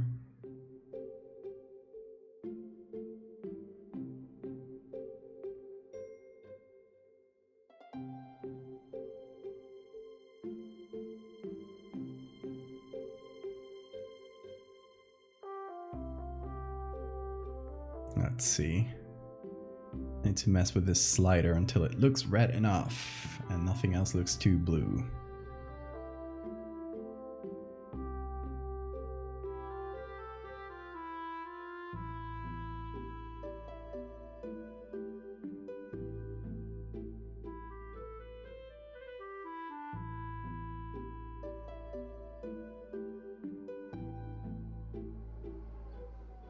Yeah, with some extra added red just by myself, just there we go.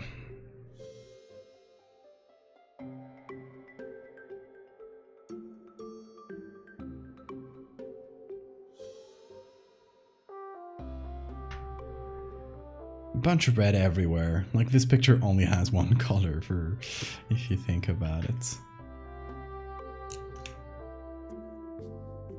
You okay, B?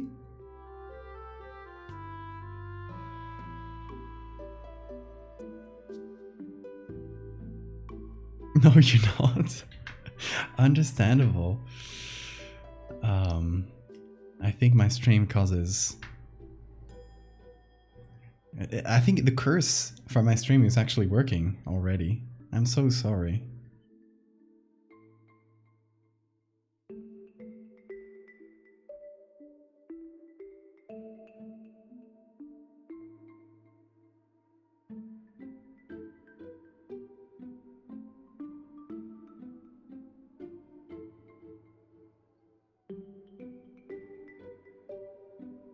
There's the color. You know, we're veering away from realistic into the realm of creepypasta fantasy. But you know how it is. You know how it be. Now we crush the image and we see the difference with before. Ooh.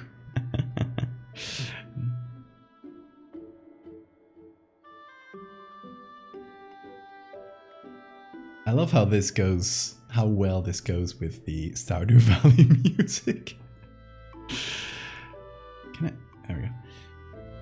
This is perfect vibes.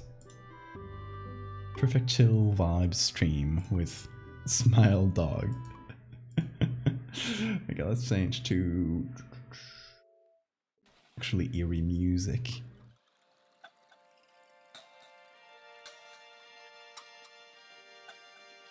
You started using Twitch yesterday. Nice. Anime art is very popular. Yeah, that's most of what you get on the art tab. What people want.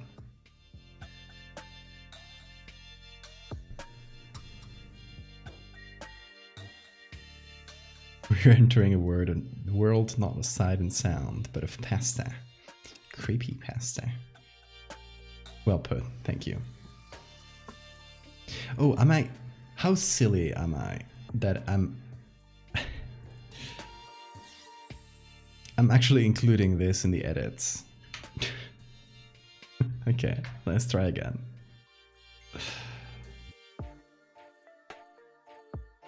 Oh no, okay, hold on.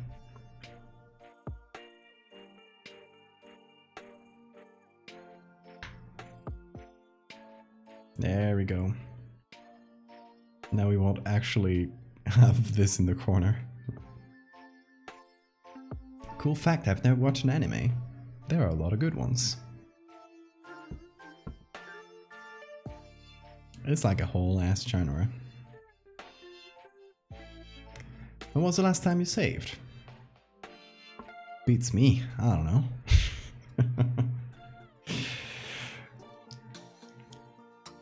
I know what you mean. I will save once I leave this menu.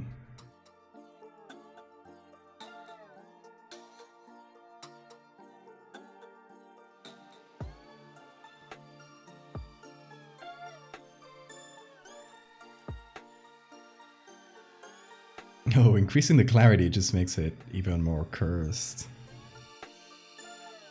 I'm just cursing this image again and again. You know what I might do? Just to tamper down the levels of brokenness in the image, I might reduce the saturation. Just make the reds a little bit less red. Because that will make it way more manageable, I think. I'm begging you to give Mushishi a chance. Yes, please, everyone watch Mushishi. It's the chillest vibes you will get from any show ever. It's beautiful animation, and I'm not gonna like spoil anything. It's not really a show you can spoil because each episode is its own little story, pretty self-contained, and it's all about this roaming character who's this within this fantasy old Japan inspired world. This character is a sort of spirit healer, so he goes around from village to village and he solves problems related to the spirits, and it's all like very nice and calm and subdued and subtle. It's wonderful storytelling that just feels like so chill to watch, and it's often like pretty bittersweet. It's not your typical anime. Like, it'll give you completely different feeling. Watch Mushishi.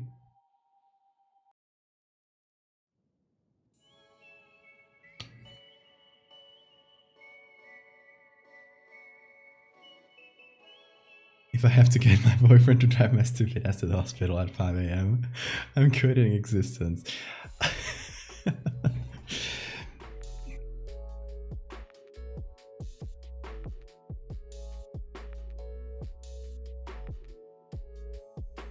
Hope you're okay, V. Hope it's not a hospital type of concussion.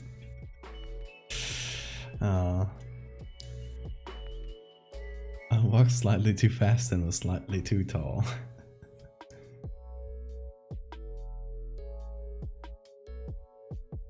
Yeah, I would say Mushishi kind of works better or works best in small doses. Just like watch it calmly. Don't be in a rush to finish it, because you'll only have a first experience once.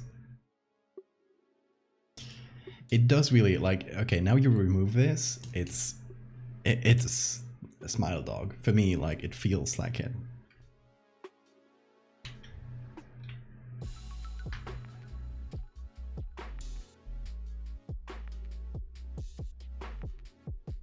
Mononoke, yeah, Mononoke is very good. For those wondering, just Mononoke, not Princess Mononoke. It's a show, and it's very good. Another great rec.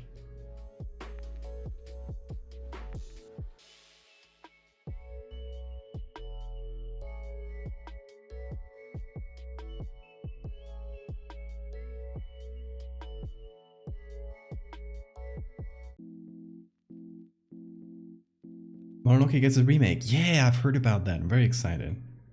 Hope they handle it well.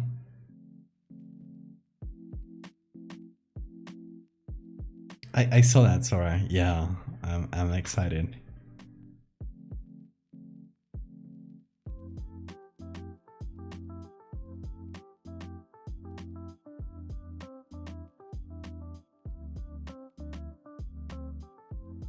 Or remake a movie, yeah.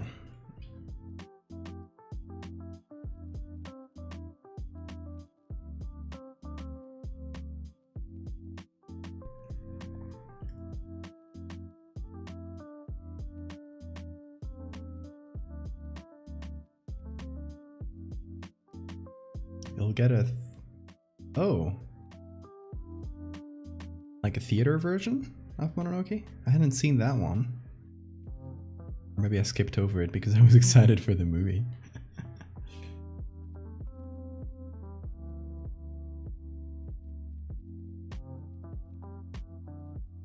Stage play, yeah, thank you. Words.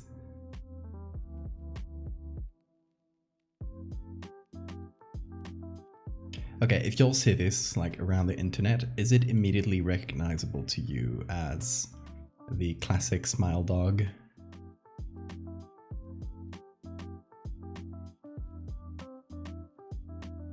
Because to me it is, but I've been looking at it for too long.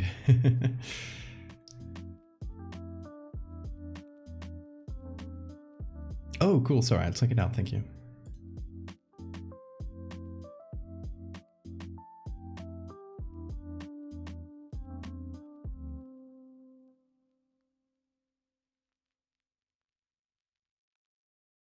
I might add a little bit of color grading. This allows me to control what kind of colors we want.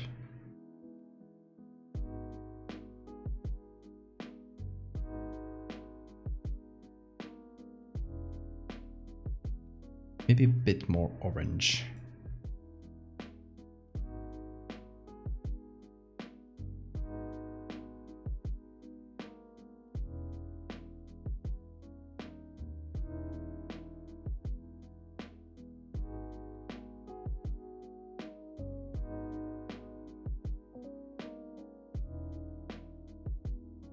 Can't get past the 3D. Yeah.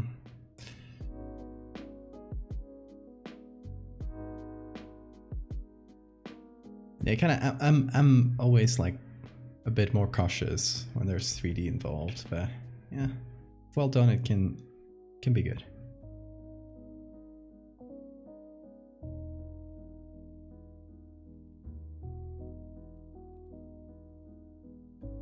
Oh, I forgot I had put some color over the top. Oops. I guess I'll just have to edit this. Whoa, we can really make it into Rudolph the Red-Nosed Reindeer. We'll remove this and redo it.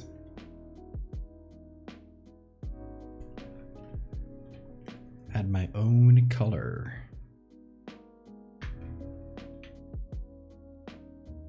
Why does it look bad? Hold on.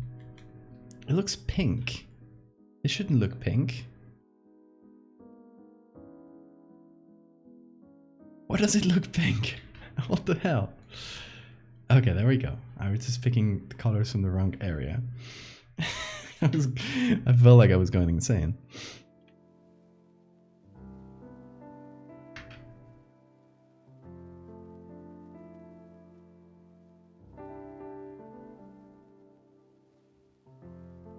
I have cursed you with super bad good luck. That is what I do. That's my power. I curse people with mixed luck. You never know what you'll get. Life is more interesting that way.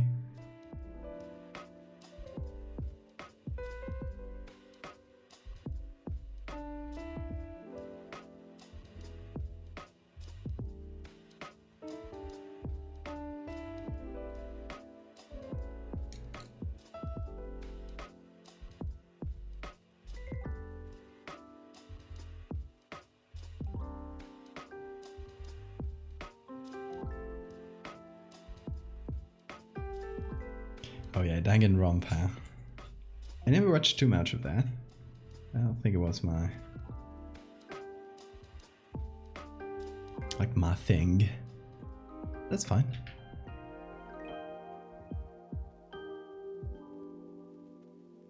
I don't know like how crushed to make this image. I feel like the original goes too hard.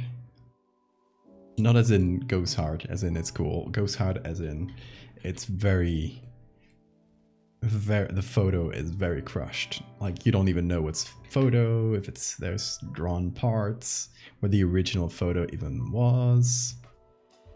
Which can be cool for sure. Like that can be an aesthetic. It can be you hide the original, like whatever the original was, in just a bunch of editing. So it can definitely be intentional.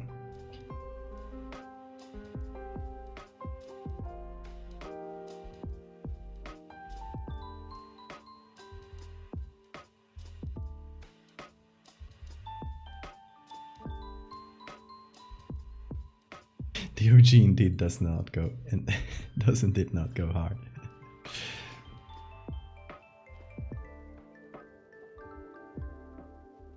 But I feel like at the same time with the OG, you kind of get like it's kind of so crushed that it adds to the horror. I don't know. The question for chats is, what do you think? Should I crush this further?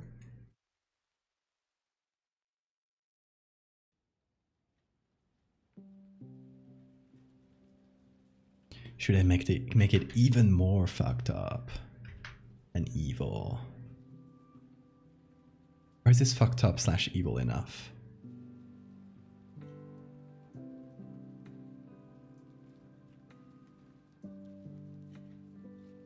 And I think I might release both versions. The version with the regular dog and the version with the cursed dog. Because they both have their merits.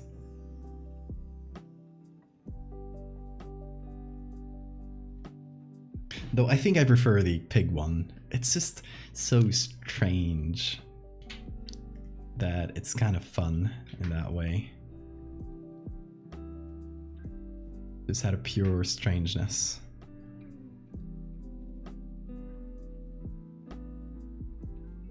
I think I managed to do some fun things unintentionally. Like you can see the skin around the teeth. It wasn't originally like this, but just because of how it got crushed. Now it feels like the skin is kind of loose, kind of like a little skin flap around the teeth, which is very creepy. And I like that.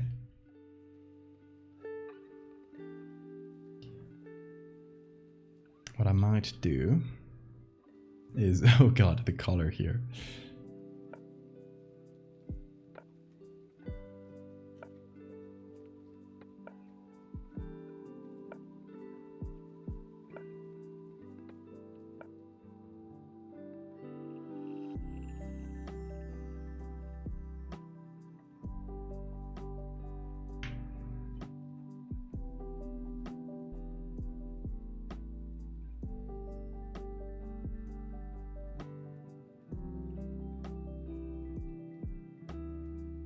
There's a Danganronpa fandom.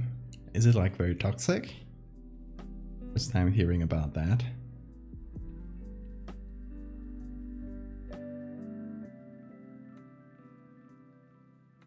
But since I'm not super familiar with the show, yeah, I can feel like, yeah, I can see why it would be problematic.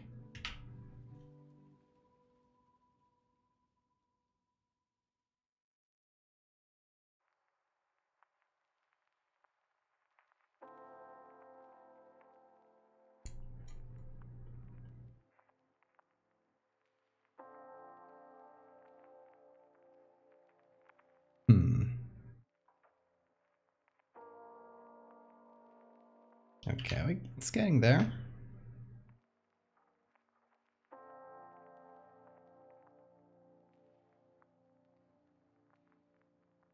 had to bribe someone to stop stalking you after I left the Danganronpa Vando? Are you kidding?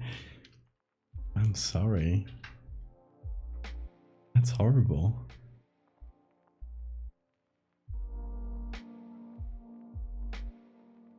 Yeah, that's...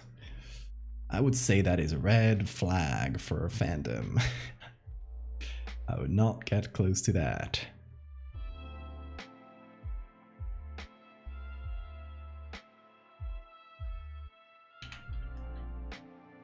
Is it weird that I've never been in a fandom? Like, I've never really engaged with a fandom, ever. I've seen them around the internet, but I don't think I'm a fan of something long enough to be part of a fandom. I kind of just watch something, like, usually fandoms will be around shows and stuff, but I'll watch something or play something and then I move on. So it never really occurs to me to join a fandom. Nothing against people who do, though. That's obviously no problem with that. Just personal experience.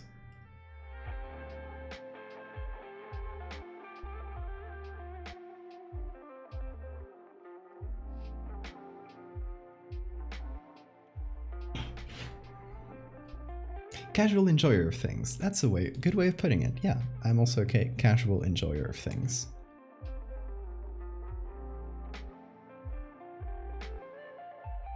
I think I much prefer on the internet a community centered around like a common interest or something, more than a fandom centered around like a piece of media.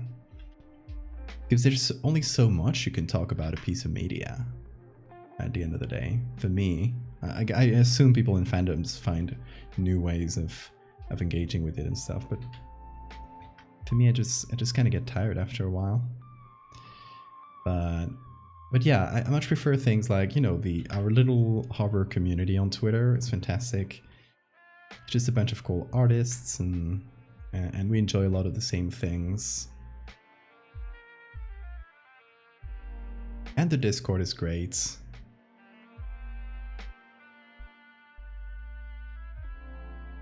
Because there's a lot of shared interests, so that's always fun.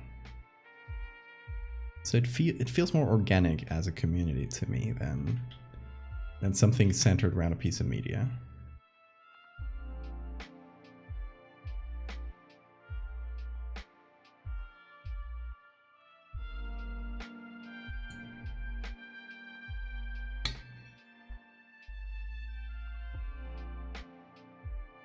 Gonna throw the evil Build-A-Bear? I assume that's a Danganronpa thing.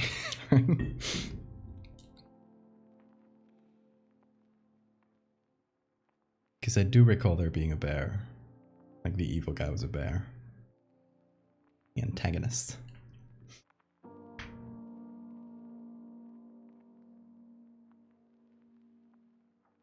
I don't know why I'm making it wrinkly, but I'm finding it fun. It's not that like the original is too wrinkly either, but I'm just finding it fun to add a bit more folds and details. It gives it a separate, like a new dimension, I guess.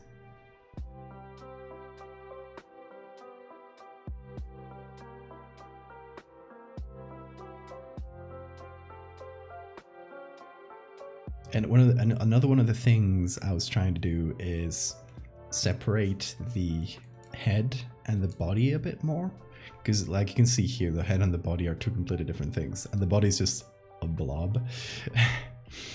And trying to keep the body a bit more realistic, but still keep the head a bit more separate, kind of like there was a bit, not as much as a continuous surface, but more of a neck and face.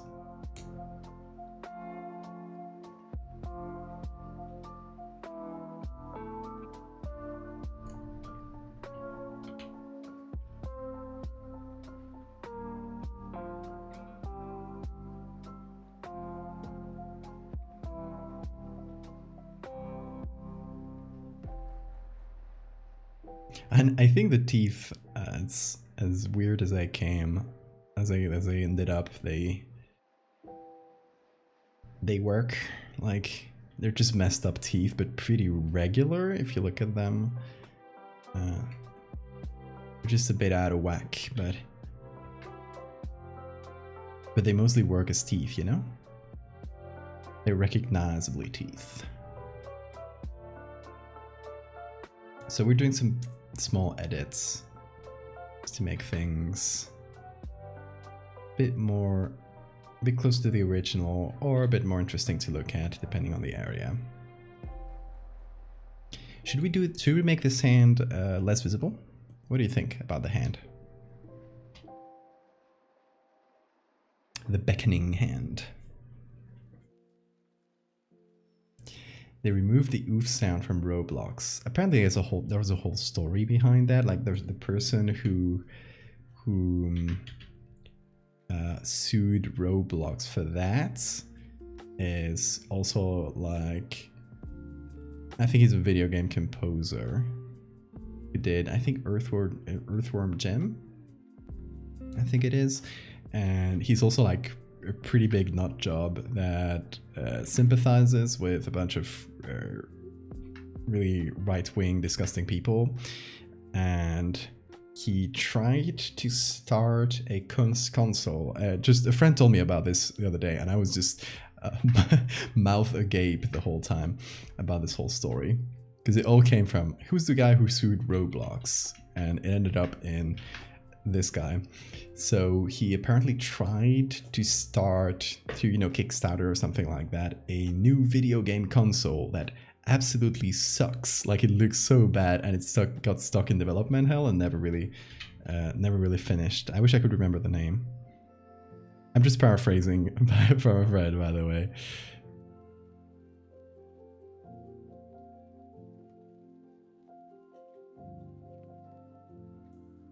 I've never played Roblox, so I'm just aware of it through memes and stuff. I think I was not of the generation of the Roblox generation, I guess. It got me too old.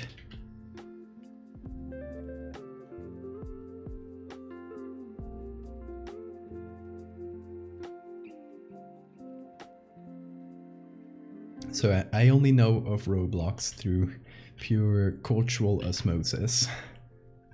I just kind of absorbed information through memes.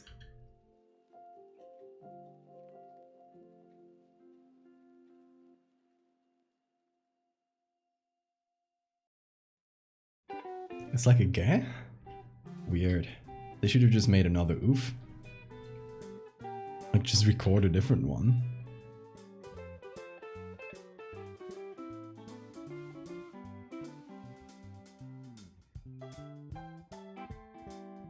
What are you people talking about?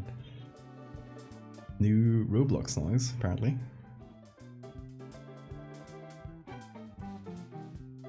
Cultural osmosis describes my relation to so many things on the internet, where I'm just vaguely aware of them through memes I've seen and through little references. So I can get that something is referenced to X or Y, but I don't really know what X or Y is, So yeah, Roblox is one of those. Roblox feels pretty alien to me. Never played Roblox and I don't plan to. Yeah, to me we're definitely not the target audience, I think, most of us in chat.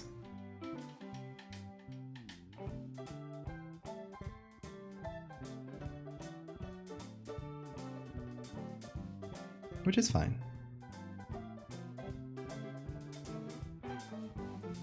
I've seen the documentary. That's one of the things I know about Roblox, is I've seen the People Make Games documentary about their very, very shitty business practices, which I do recommend because it's kind of baffling, honestly, all in all. Yeah, the trans-censored videos exposing their first scamming young programmers. Yep. Yeah, I recommend the YouTube channel People Make Games, which they have a couple really comprehensive documentaries about that. So yeah, that's one of the reasons I know Roblox for. So that's why I also don't have a really good opinion of them.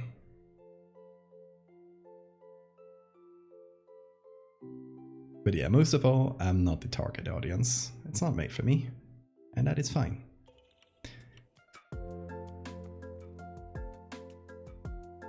Girlfriend has sadly got me hyper fixated on Metal Gear Rising. Well, at least it's a short game. It's a short and fun game. I really enjoyed it. I haven't played it since it came out, but I've enjoyed the kind of resurgence it had through memes, which was really random. Like, it's been years since that game came out. But you know, I like it. I think it's fun. It's a good game. Good and silly game. It's perfect like meme fodder.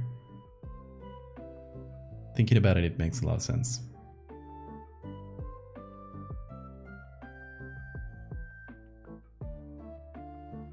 I think even the story itself concerns memes in the Hideo Kojima way, but still memes. Okay, how are we feeling about this little terrible version of Smile Dog, just based on this one?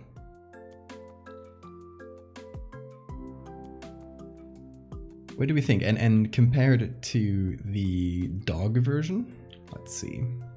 Let me just real quick get the dog version.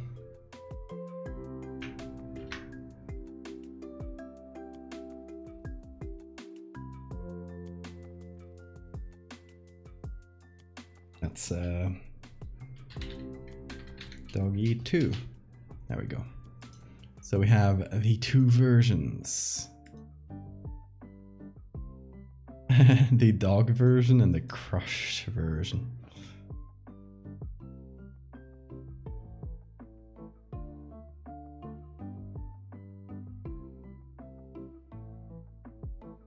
You'll scroll up once. Oh, thank you, Sora.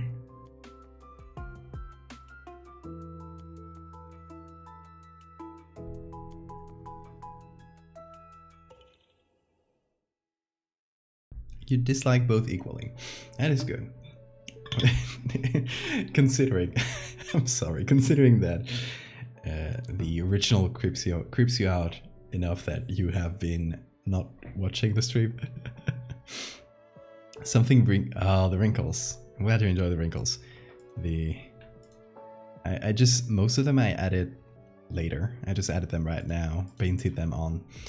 The wrinkles around the nose are just because it's a little piggy and I just use a piggy's nose.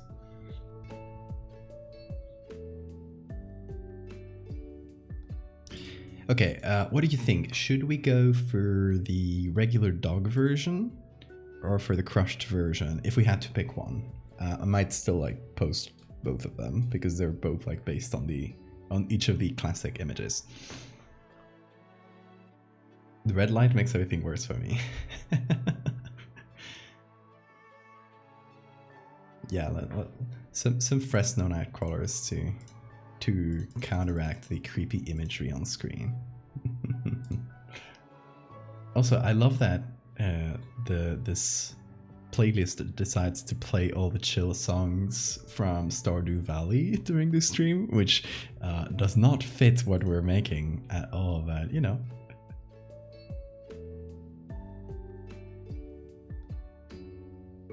The red one looks like it got created by a frying pan. That's a fair enough assessment. You know, it is the original. Like the originals, I think the main feature from the original red one is the crushed face, where it looks like it has a pig nose, but with no nostrils.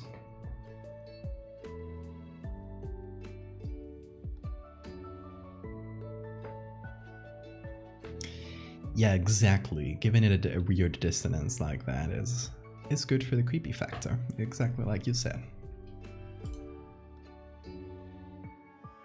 Also, I feel like it goes into the pinks a little bit too much in some areas.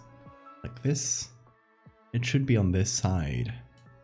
It should be in the oranges, but for some reason it's closer to the pinks. which makes me think maybe I want to tweak the color just slightly so it goes more, hold on, maybe even with this. Tweak the hue, no, because that would be too, it'll change the face too much. Let's do our classic filter. Very caught off guard when I look back, that is good. Second one is more loyal to the original. True. And as many of you guys said, a lot of people's, like, the one they remember is the red one, because I think it's the creepiest one for sure.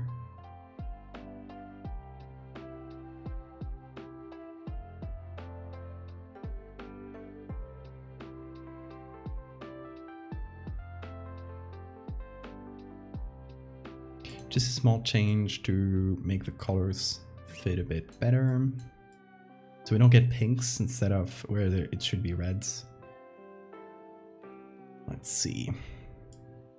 Anything else in terms of the grain? Is the level of grain good? It's pretty grainy, but I think that's part of the idea, isn't it?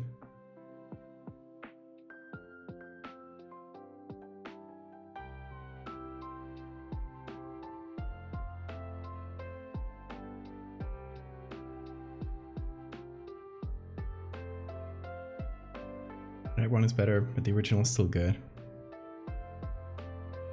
I feel like when you have this one, which is like way more messed up, it's hard to come back to the original.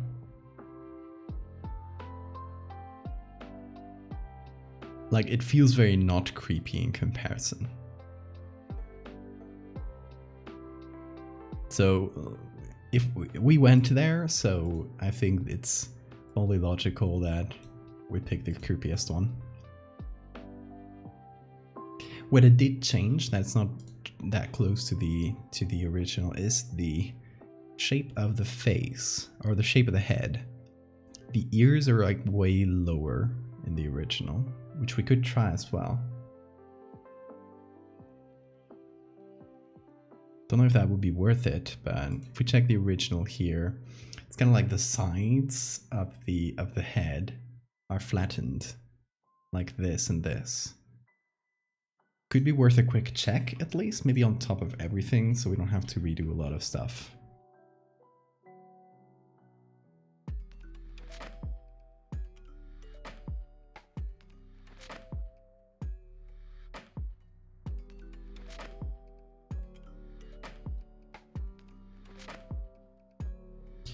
Let's do this in 2 separate layers. Oh, we got some creepy, classic creepypasta music right now in the background, Lavender Town. Who here remembers the Lavender Town syndrome creepypasta? I think that got embedded in my brain in such a way that it influenced all of my art from that point forward.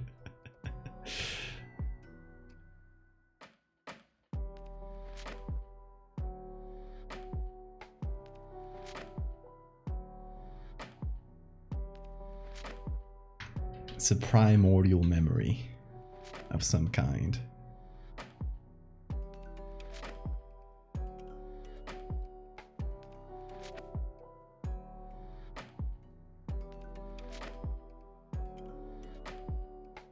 What is Lavender Town? So Lavender Town is it's a creepy ghost town in the first Pokemon game. There's a Pokemon Tower and you have to fight a ghost. It's like, you know, it's like the creepy area of the game, which already just by itself just creeped a lot of children out back in the day. So it has that nostalgia factor that a lot of creepypastas prey on, or like to play on at least. And the creepypasta, there's many creepypastas based around that specific area of the game. It's a bit of an obvious one. The specific one I'm thinking about has to do with the music, the one we're listening to right now, though this is a lo-fi version that's pretty non-threatening. The original song was, according to this creepypasta, was reported to have like sounds that were only audible to children, and when they heard it, it made them go crazy, and some of them ended up dying, and you know, they made up a whole Lavender Town syndrome, and this many children in Japan died from it, and a lot of gullible kids like me believed it. I believed it for a while. I'm a proud Lavender Town believer. You don't know any creepypasta? They were very big around the internet in the, I want to say 2010s. There was like a big moment for creepypastas. You know, like some of the most classic ones that we consider classics nowadays, like, you know, Jeff the Killer, or you know, Slender Man. Smile Dog is one of them, of course. Oh, messed this up.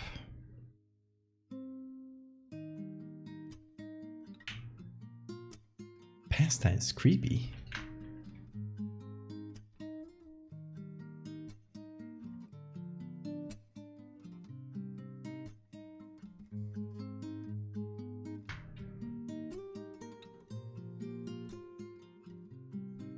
And we go back to having the chillest music as we make a very cursed image.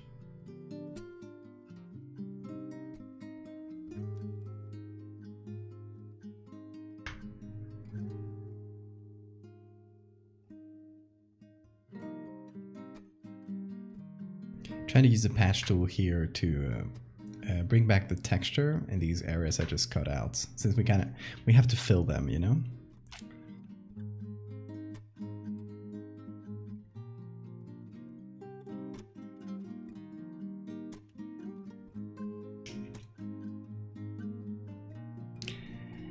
I guess it's more like the original, but I don't like it as much.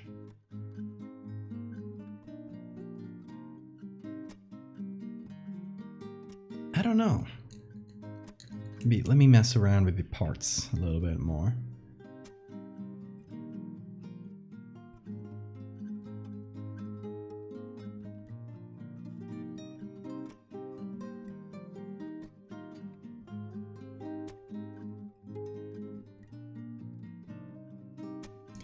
Just have never been parts of the internet.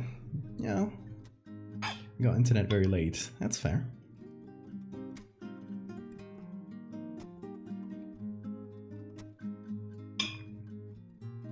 I think it caught me at like the perfect age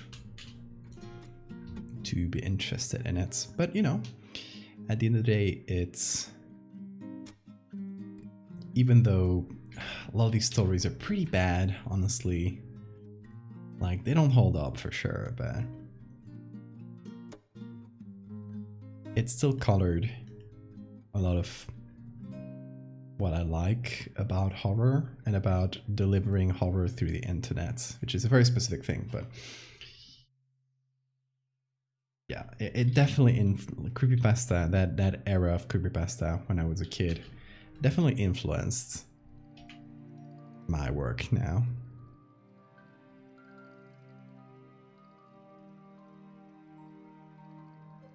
So I guess he must have had some effects.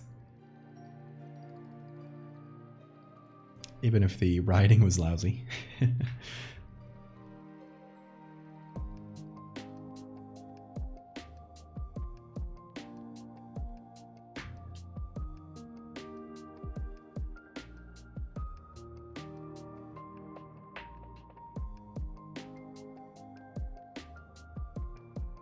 Yeah, horror in the internet is always interesting. It kind of goes in waves. What we're seeing now with the backrooms is, you know, the same thing that we saw for analog horror, which is kind of related, but still. Yeah, same thing we saw for analog horror just a little while before. Same thing we saw for, you know, or even still nowadays, like Trevor Henderson. Got like a big wave. I don't know. It kind of works in strange ways, I feel like.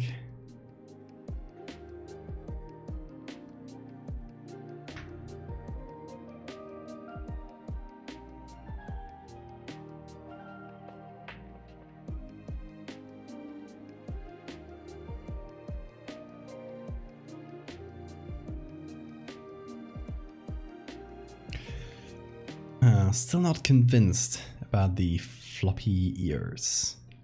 Are they even floppy ears? In reality, I just cut off the regular ears. But they feel like floppy ears, and I feel like that's most people's interpretation of the design as well. I don't know if it was intentional or not. I can't know that.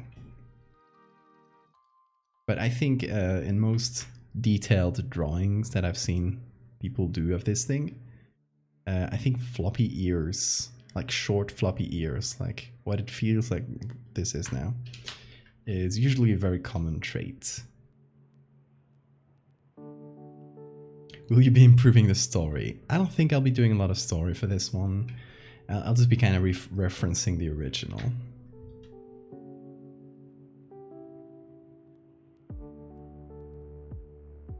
Like in this case, I don't know if we should append a huge story to it, because at the end of the day, it's fan art. Like it comes from an original story, so I don't know, I'll think about it.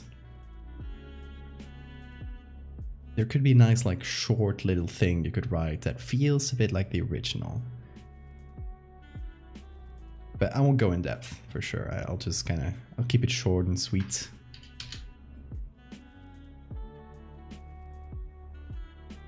Okay, let's compare this to what we had before.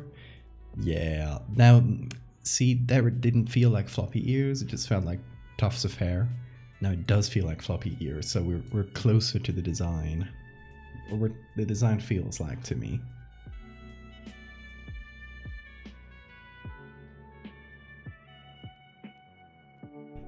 I read urban legends from around the world. Those are always fun. The analog horror doesn't make much sense to us who grew up with VHS tapes. Yeah, analog horror feels like, you know, there were some very good ones at first, and most of them then were, you know, just doing the aesthetic, but they were made by very young people that didn't really know what. I don't think a lot of people making analog horror, with all respect to them, have seen a lot of real life VHS tapes. They have just seen stuff with that aesthetic, so they're doing the aesthetic without really knowing like what its referencing do. So it feels like a bit of a telephone game.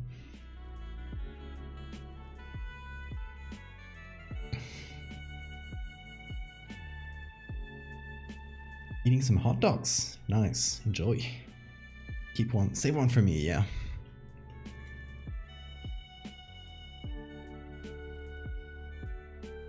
Okay, I feel like I stretched the grain a lot when doing this, which was kind of on me for doing this on top as just a little test, and then, yeah, it's fine. It's not gonna matter much.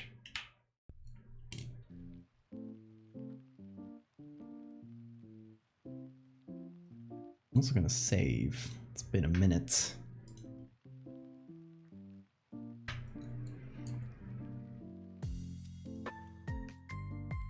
Just do the bare minimum here of re-adding grain at the same level as before, so it can all be okay. Now it all fits. Save it at PSB. Damn, why a PSB? There aren't that many layers. Actually, I hadn't checked the layers until now, so there aren't that many layers was not a hint. Guys, let's do this. Let's play the layer game. Okay, if you've never seen or heard about the layer game before, right behind my camera, so you guys can't see it, I can see the current number of layers in this document. This includes everything, like every small layer, every group. Well, the groups don't count as layers, but everything inside a group does. I want you guys to guess how many layers there are currently at this exact moment in the document. If anyone gets the exact correct number, you all get one guess each. If anyone gets the exact number, they get a gift sub. So You'll get one guess. Use it wisely. And you can start whenever you want. If I add any layers during this time, it won't count towards the number. The number is the one that is currently on my screen right now. Try to guess. I'll give you a scroll through of the document. Let me give you a scroll through. Open all the groups. Okay, this with all the groups open. Just scrolling through. Try to guess. What if you're already subbed? Then, I don't know, we'll think about something.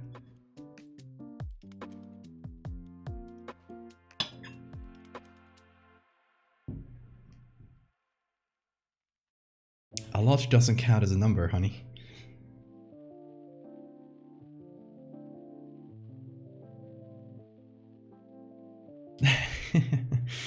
Yeah, now I really like this one. Like now this one is nowhere near as good.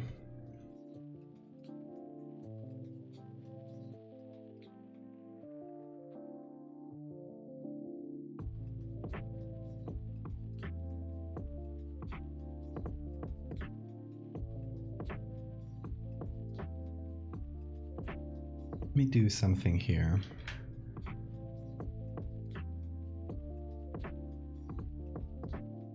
Below the camera raw, let me do a Gaussian blur and then a smart sharpen. Okay, what do we have? 32, 64, 72. No one got the correct number so far. But keep trying. Let's see who gets it. Cool puppy man. Is it okay?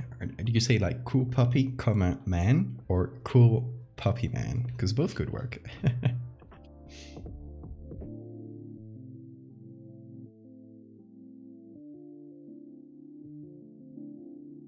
I'm doing a second crunching.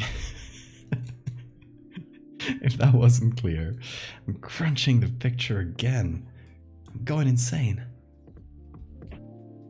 Both.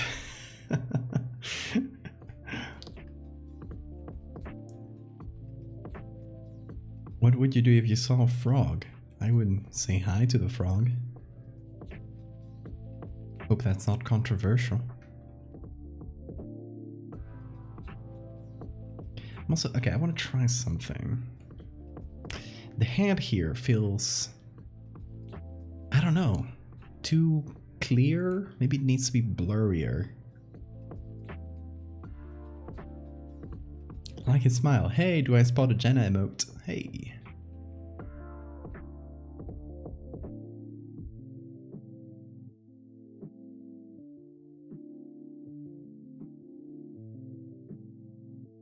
Okay, what if I blur this just a little bit? Will it remove the noise? Yeah, but I'm gonna re-add noise when I do this, so.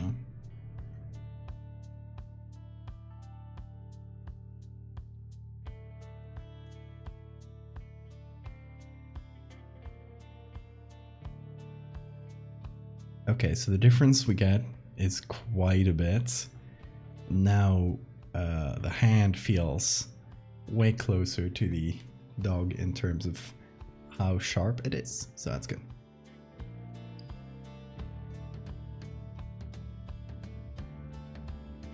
Suck your mother. Thank you for the follow. What a name.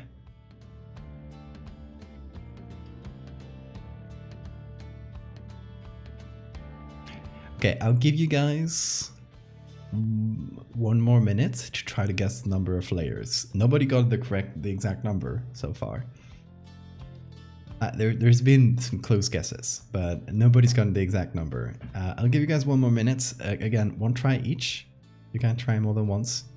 And then I will reveal it, and we'll see if anybody got the gift sub.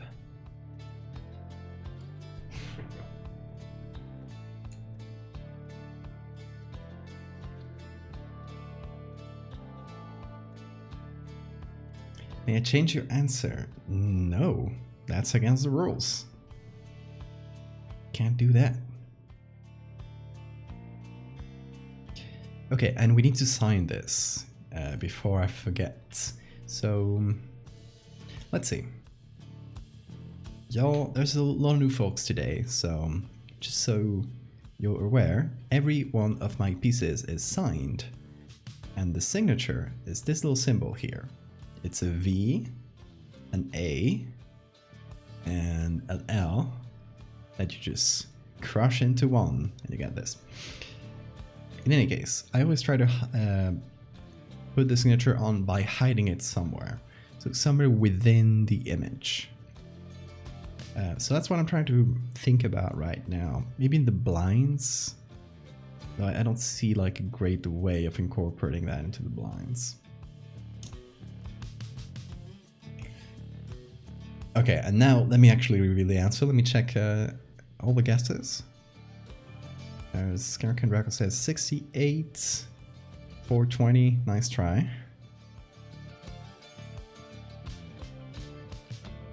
Okay. Karakan, you so nearly got it right. If you had just tried the funny number, like just one more, you would have gotten it.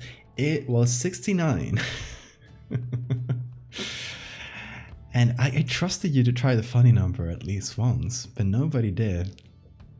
Well, nobody gets the gift sub this time, but good playing. Nice.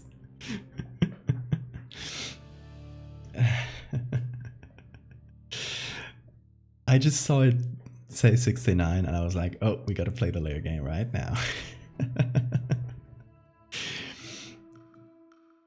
Okay. Did Smile Dog ever have a nose, or is this your rendition of it? Depends on your version of Smile Dog, but this one here, when I'm basing it on, didn't have a nose. I mean, it did have this kind of flat thing, which is what I'm doing here. So it's fairly accurate, actually.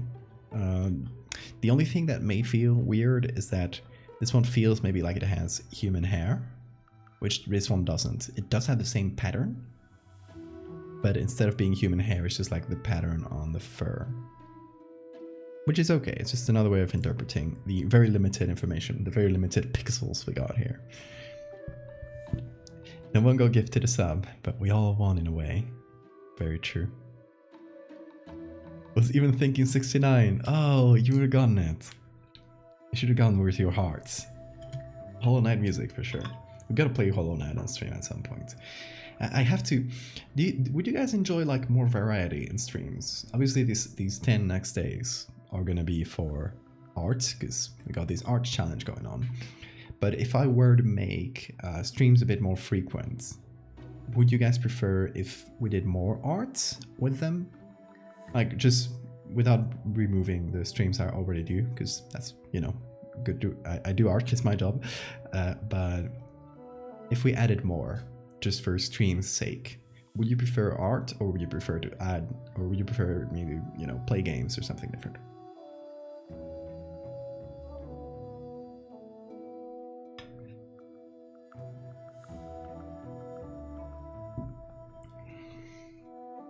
Where do we sign this? That's a hard one. There's not a lot of elements. Sick of fish. Thank you for the follow.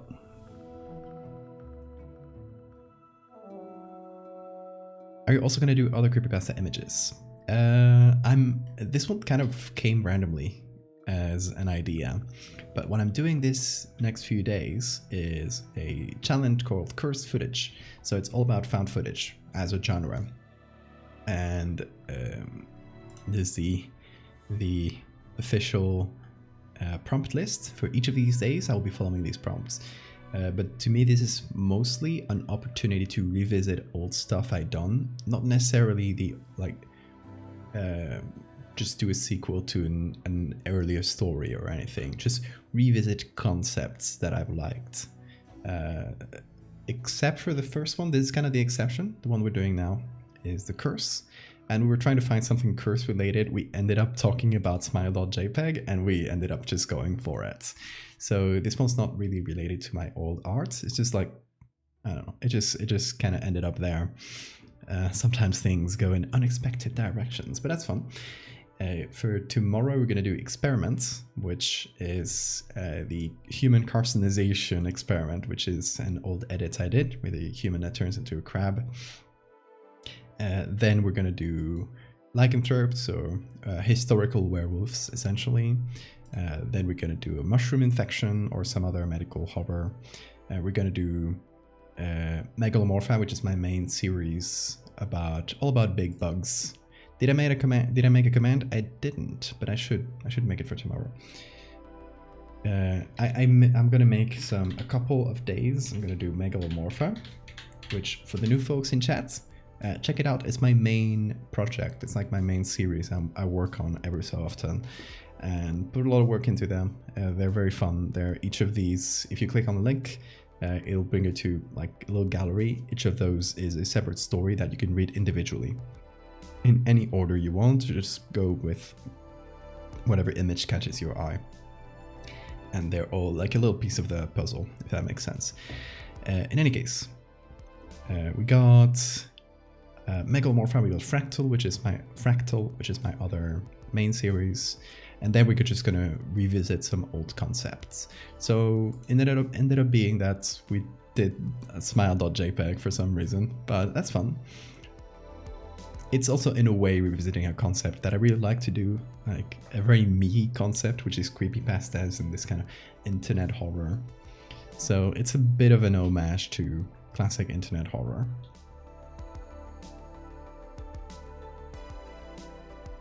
Try to join the other streams then, I really like this stuff. Thank you so much.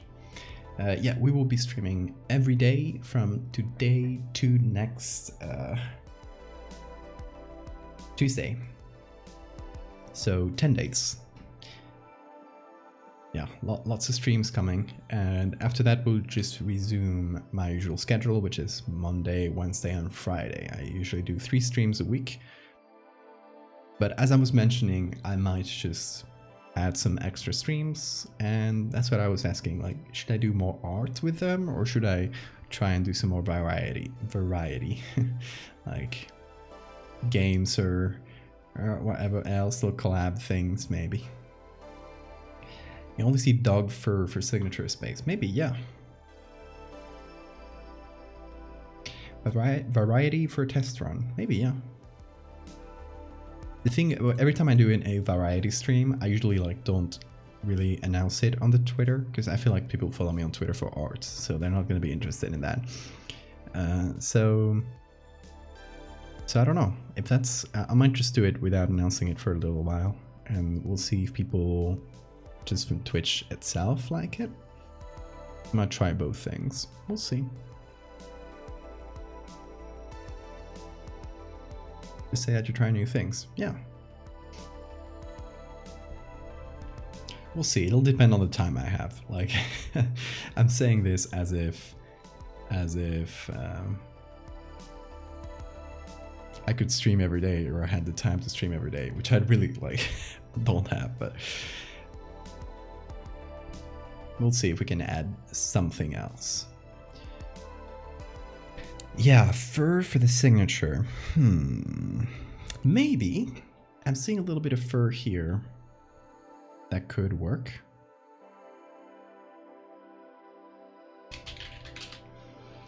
Let's see. Let's go below this layer.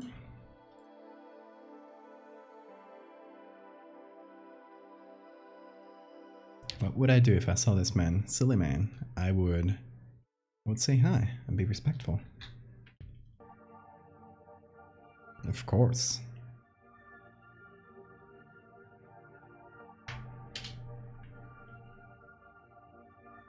So I can put this on darker color.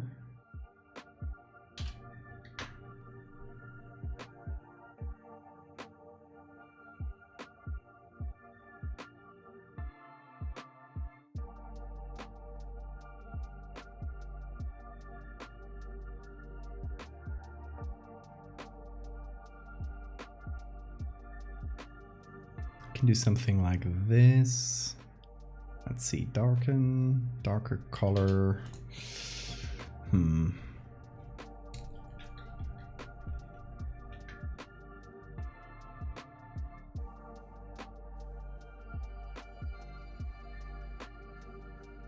It might feel a little bit like a scar, but maybe that's not a bad thing. Hitting your head on the door frame is really painful once the shock wears off. You don't have to be sorry about that. That sounds very painful. I hope it goes away quickly.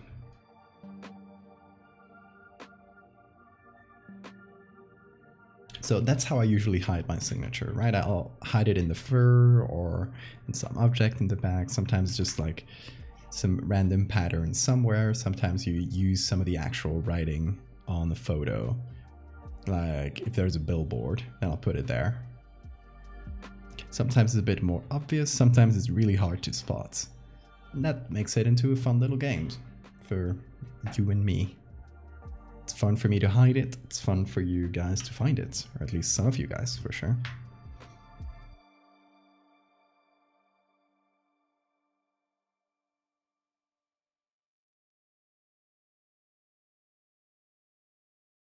Is it a bit too obvious, this signature?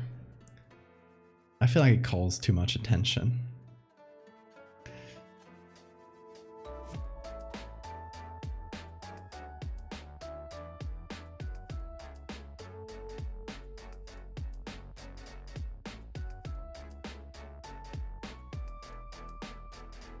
Gonna make it subtler.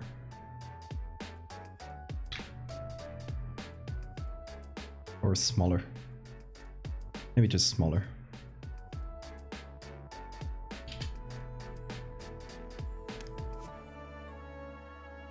The folds of the hand, with how blurry it is, might be a hard one too.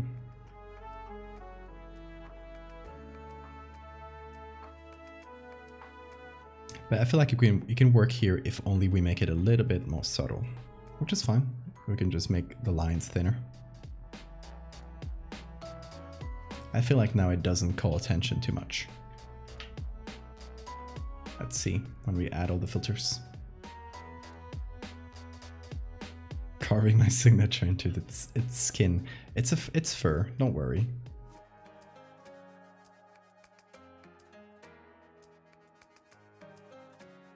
It's fine. Also, it's a demon from like hell, so we could just carve sigils onto it. It's not canonically a demon from hell, but it's an internet demon, so get a load of this guy. I don't usually make images that are meant to be creepy just by looking at them. I usually go for the unsettling vibe, but I am gonna do something that will make it so much better, and it is googly eyes. The googlies, they were here all along, y'all. Did you forget about them? I did. Now he's just a goofy little fella. Now he's just a little funny guy.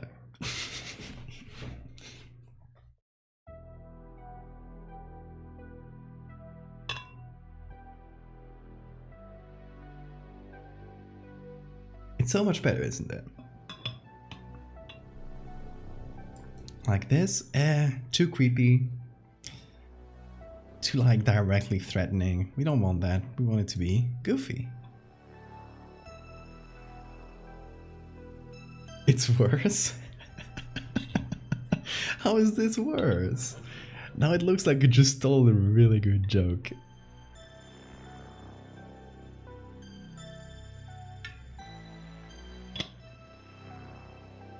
Now it's just, it told a really good joke, or no, it actually told a really bad joke and it's waiting for you to laugh.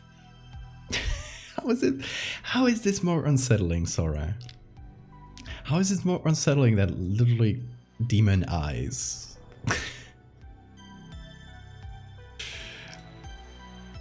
What? It goes from demon eyes to goofy little guy. It's like seeing a cursed Teletubby.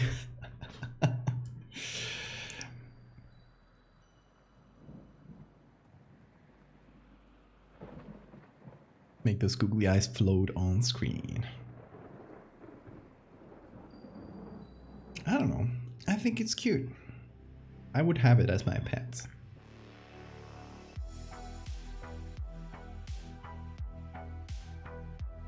saw that zoom.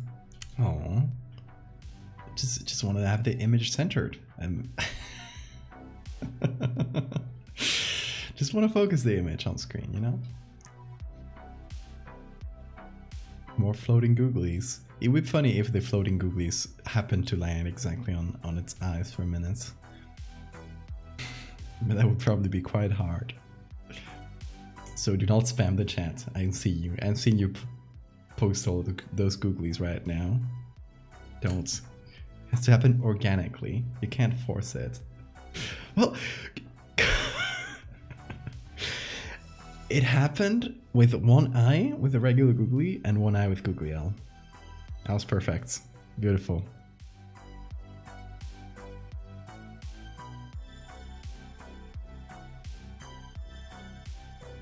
You know, sometimes you say something and then the stars aligned and it makes it all worth it. Oh, guys, how long have I been live? 5 hours. My god, yeah, that's why I'm getting goofy. We got 9 more days of streaming ahead of us. We both did this at the same time. I didn't notice.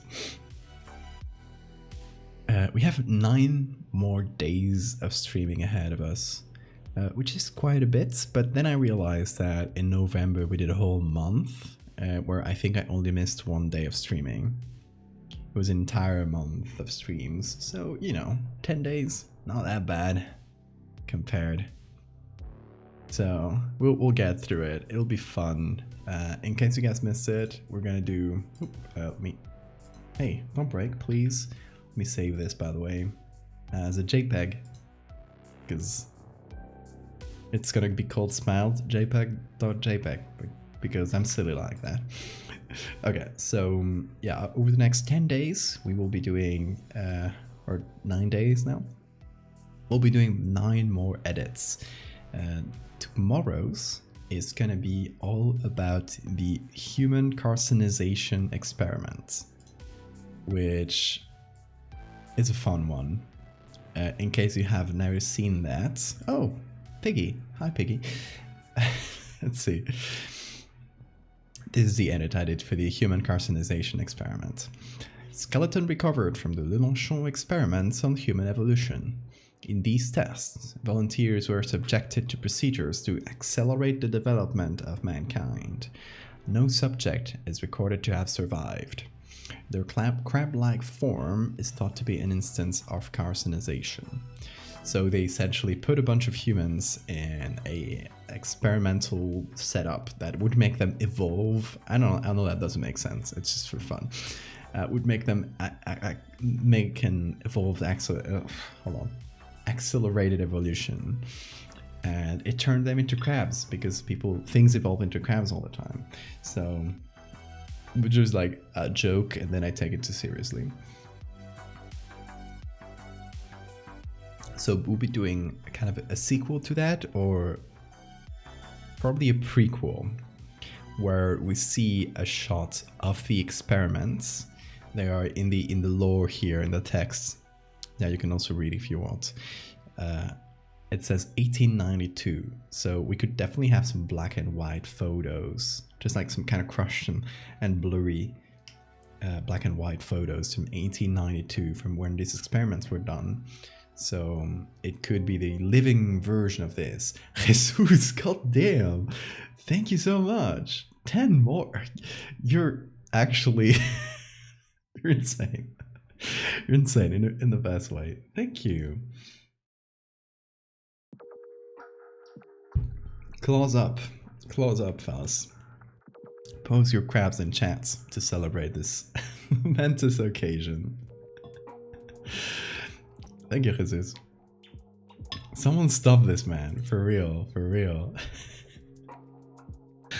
Oh my god, I just checked the number. Jesus just gave out 100 subs over the last month. That's just insane. Thank you. Claws up, claws up. So yeah, tomorrow we'll be doing some funny little crab. will essentially take this concept, the skeleton version of this concept, and apply it to human. So it'll probably be some kind of mix between gorillas, crabs, and humans. And gorillas is because the original here, the skeleton I use as a base. Let me open up. There we go. The skeleton I use as a base here is a gorillas, actually. So you can see it has one hand on the ground, kind of on its knuckles. So we'll be using a bit of the same thing, so it feels similar. All the crabs in chat. Fantastic. Cangrejo, exactly. Galera. Yes. And we'll be using a gorilla base with some human features and a big claw and a crab-like shell with the posture and everything. So we'll kind of just use the gorilla as a starting point. I don't think we'll do exoskeleton at all, because it's supposed to be like quote-unquote realistic, like what a human would turn into if they became crab-like, if they gained the shape and function of a crab. So for example, as you can see, this humanoid crab only has 4 limbs. Crabs have 8 limbs? Yeah, crabs have 8 limbs, but humans can't just evolve another set of limbs. That would undo like millions and millions of years of tetrapod evolution, of like quadruped evolution. So it has to keep to the 4 regular limbs we're used to, which is why it only has 1 claw, because it needs at least 3 limbs on the ground to, you know, stay close to the ground but still be able to, you know, scuttle around like a crab.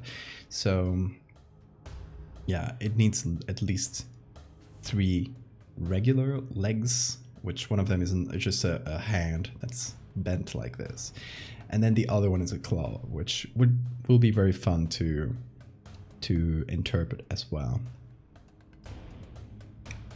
I don't know exactly how we'll make it. The claw, if I don't know, if I'm boring you with lore, just let me know, but this actually is fairly thought out, like how it would work biologically. The shell works like a turtle, where it's actually the rib cage that grew very large and fused together at the top, so it creates this shell-like structure, and the face just goes inside of it. It just retreats inside of the rib cage, which is why the shell is like that. And the claw, which is the other main part that makes it crab-like, is just literally a regular arm, and then instead of having a hand, it just has 2 fingers. The other ones have retreated. They're basically non-existent. It only has 2 fingers, and the nails have grown super large and kind of like a horn. I actually use horns here. They've grown very large and very strong, basically like horns, and they form this claw. So it's just 2 fingers. I don't know which ones, but 2 of the regular fingers, and the other ones have basically become tiny and insignificant. So it has a claw, but the idea is to make it make sense biologically for how a human would evolve. The only thing that's kind of out there is the face. I kind of separated the face into the face plates that a crab has. So I literally use a crab's face here. This is just more crab-like. I figured maybe the organization of the mouth would change to make them more like crabs, like they just filter little things from the surface of the sand. So they would probably adapt their mouths to that. I just use a crab face there. That's the lore. Necrocaster, thank you for the follow. Anyone who complains about lore will be yeeted.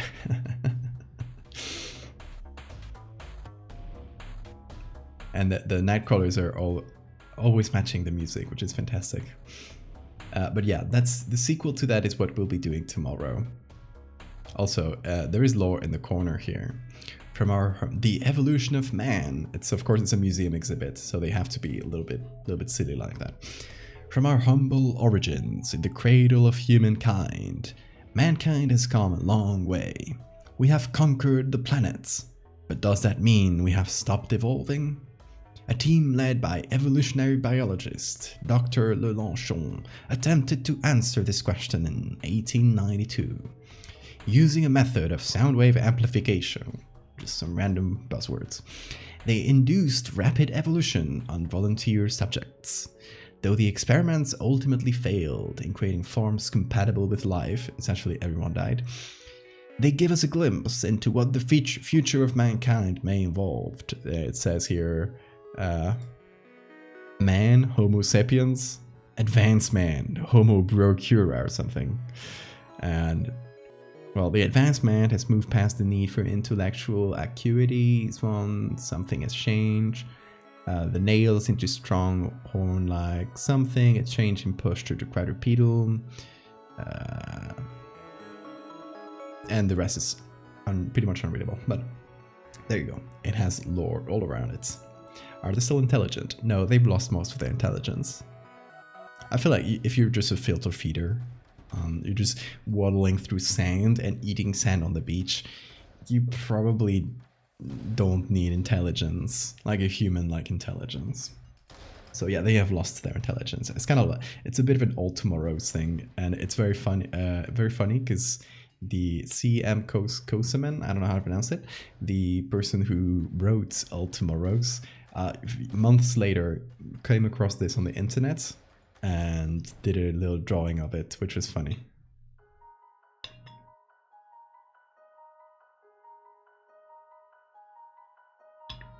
I don't know, I don't think I've saved it, but I could probably find it at some point. Because I think I replied to the tweet, so. But yeah, I may try to find it before tomorrow, so I can show you guys on stream. But yeah, that is what we will be doing tomorrow, which is, it's gonna be exciting. It's a fun one for sure. And then we got another 8 more days of this, which is quite a bit to think about. But yeah, guys, that is gonna do it for today though. We are going to go check out Grumbly, who is a fantastic artist. I don't know exactly what he's doing right now, but he does both physical and digital art. So, oh, he's not doing art. Maybe let's write Beast Soul Art. Let's see what they're doing. But they are doing art. Okay. It's hard buying drinks. Okay, sounds good.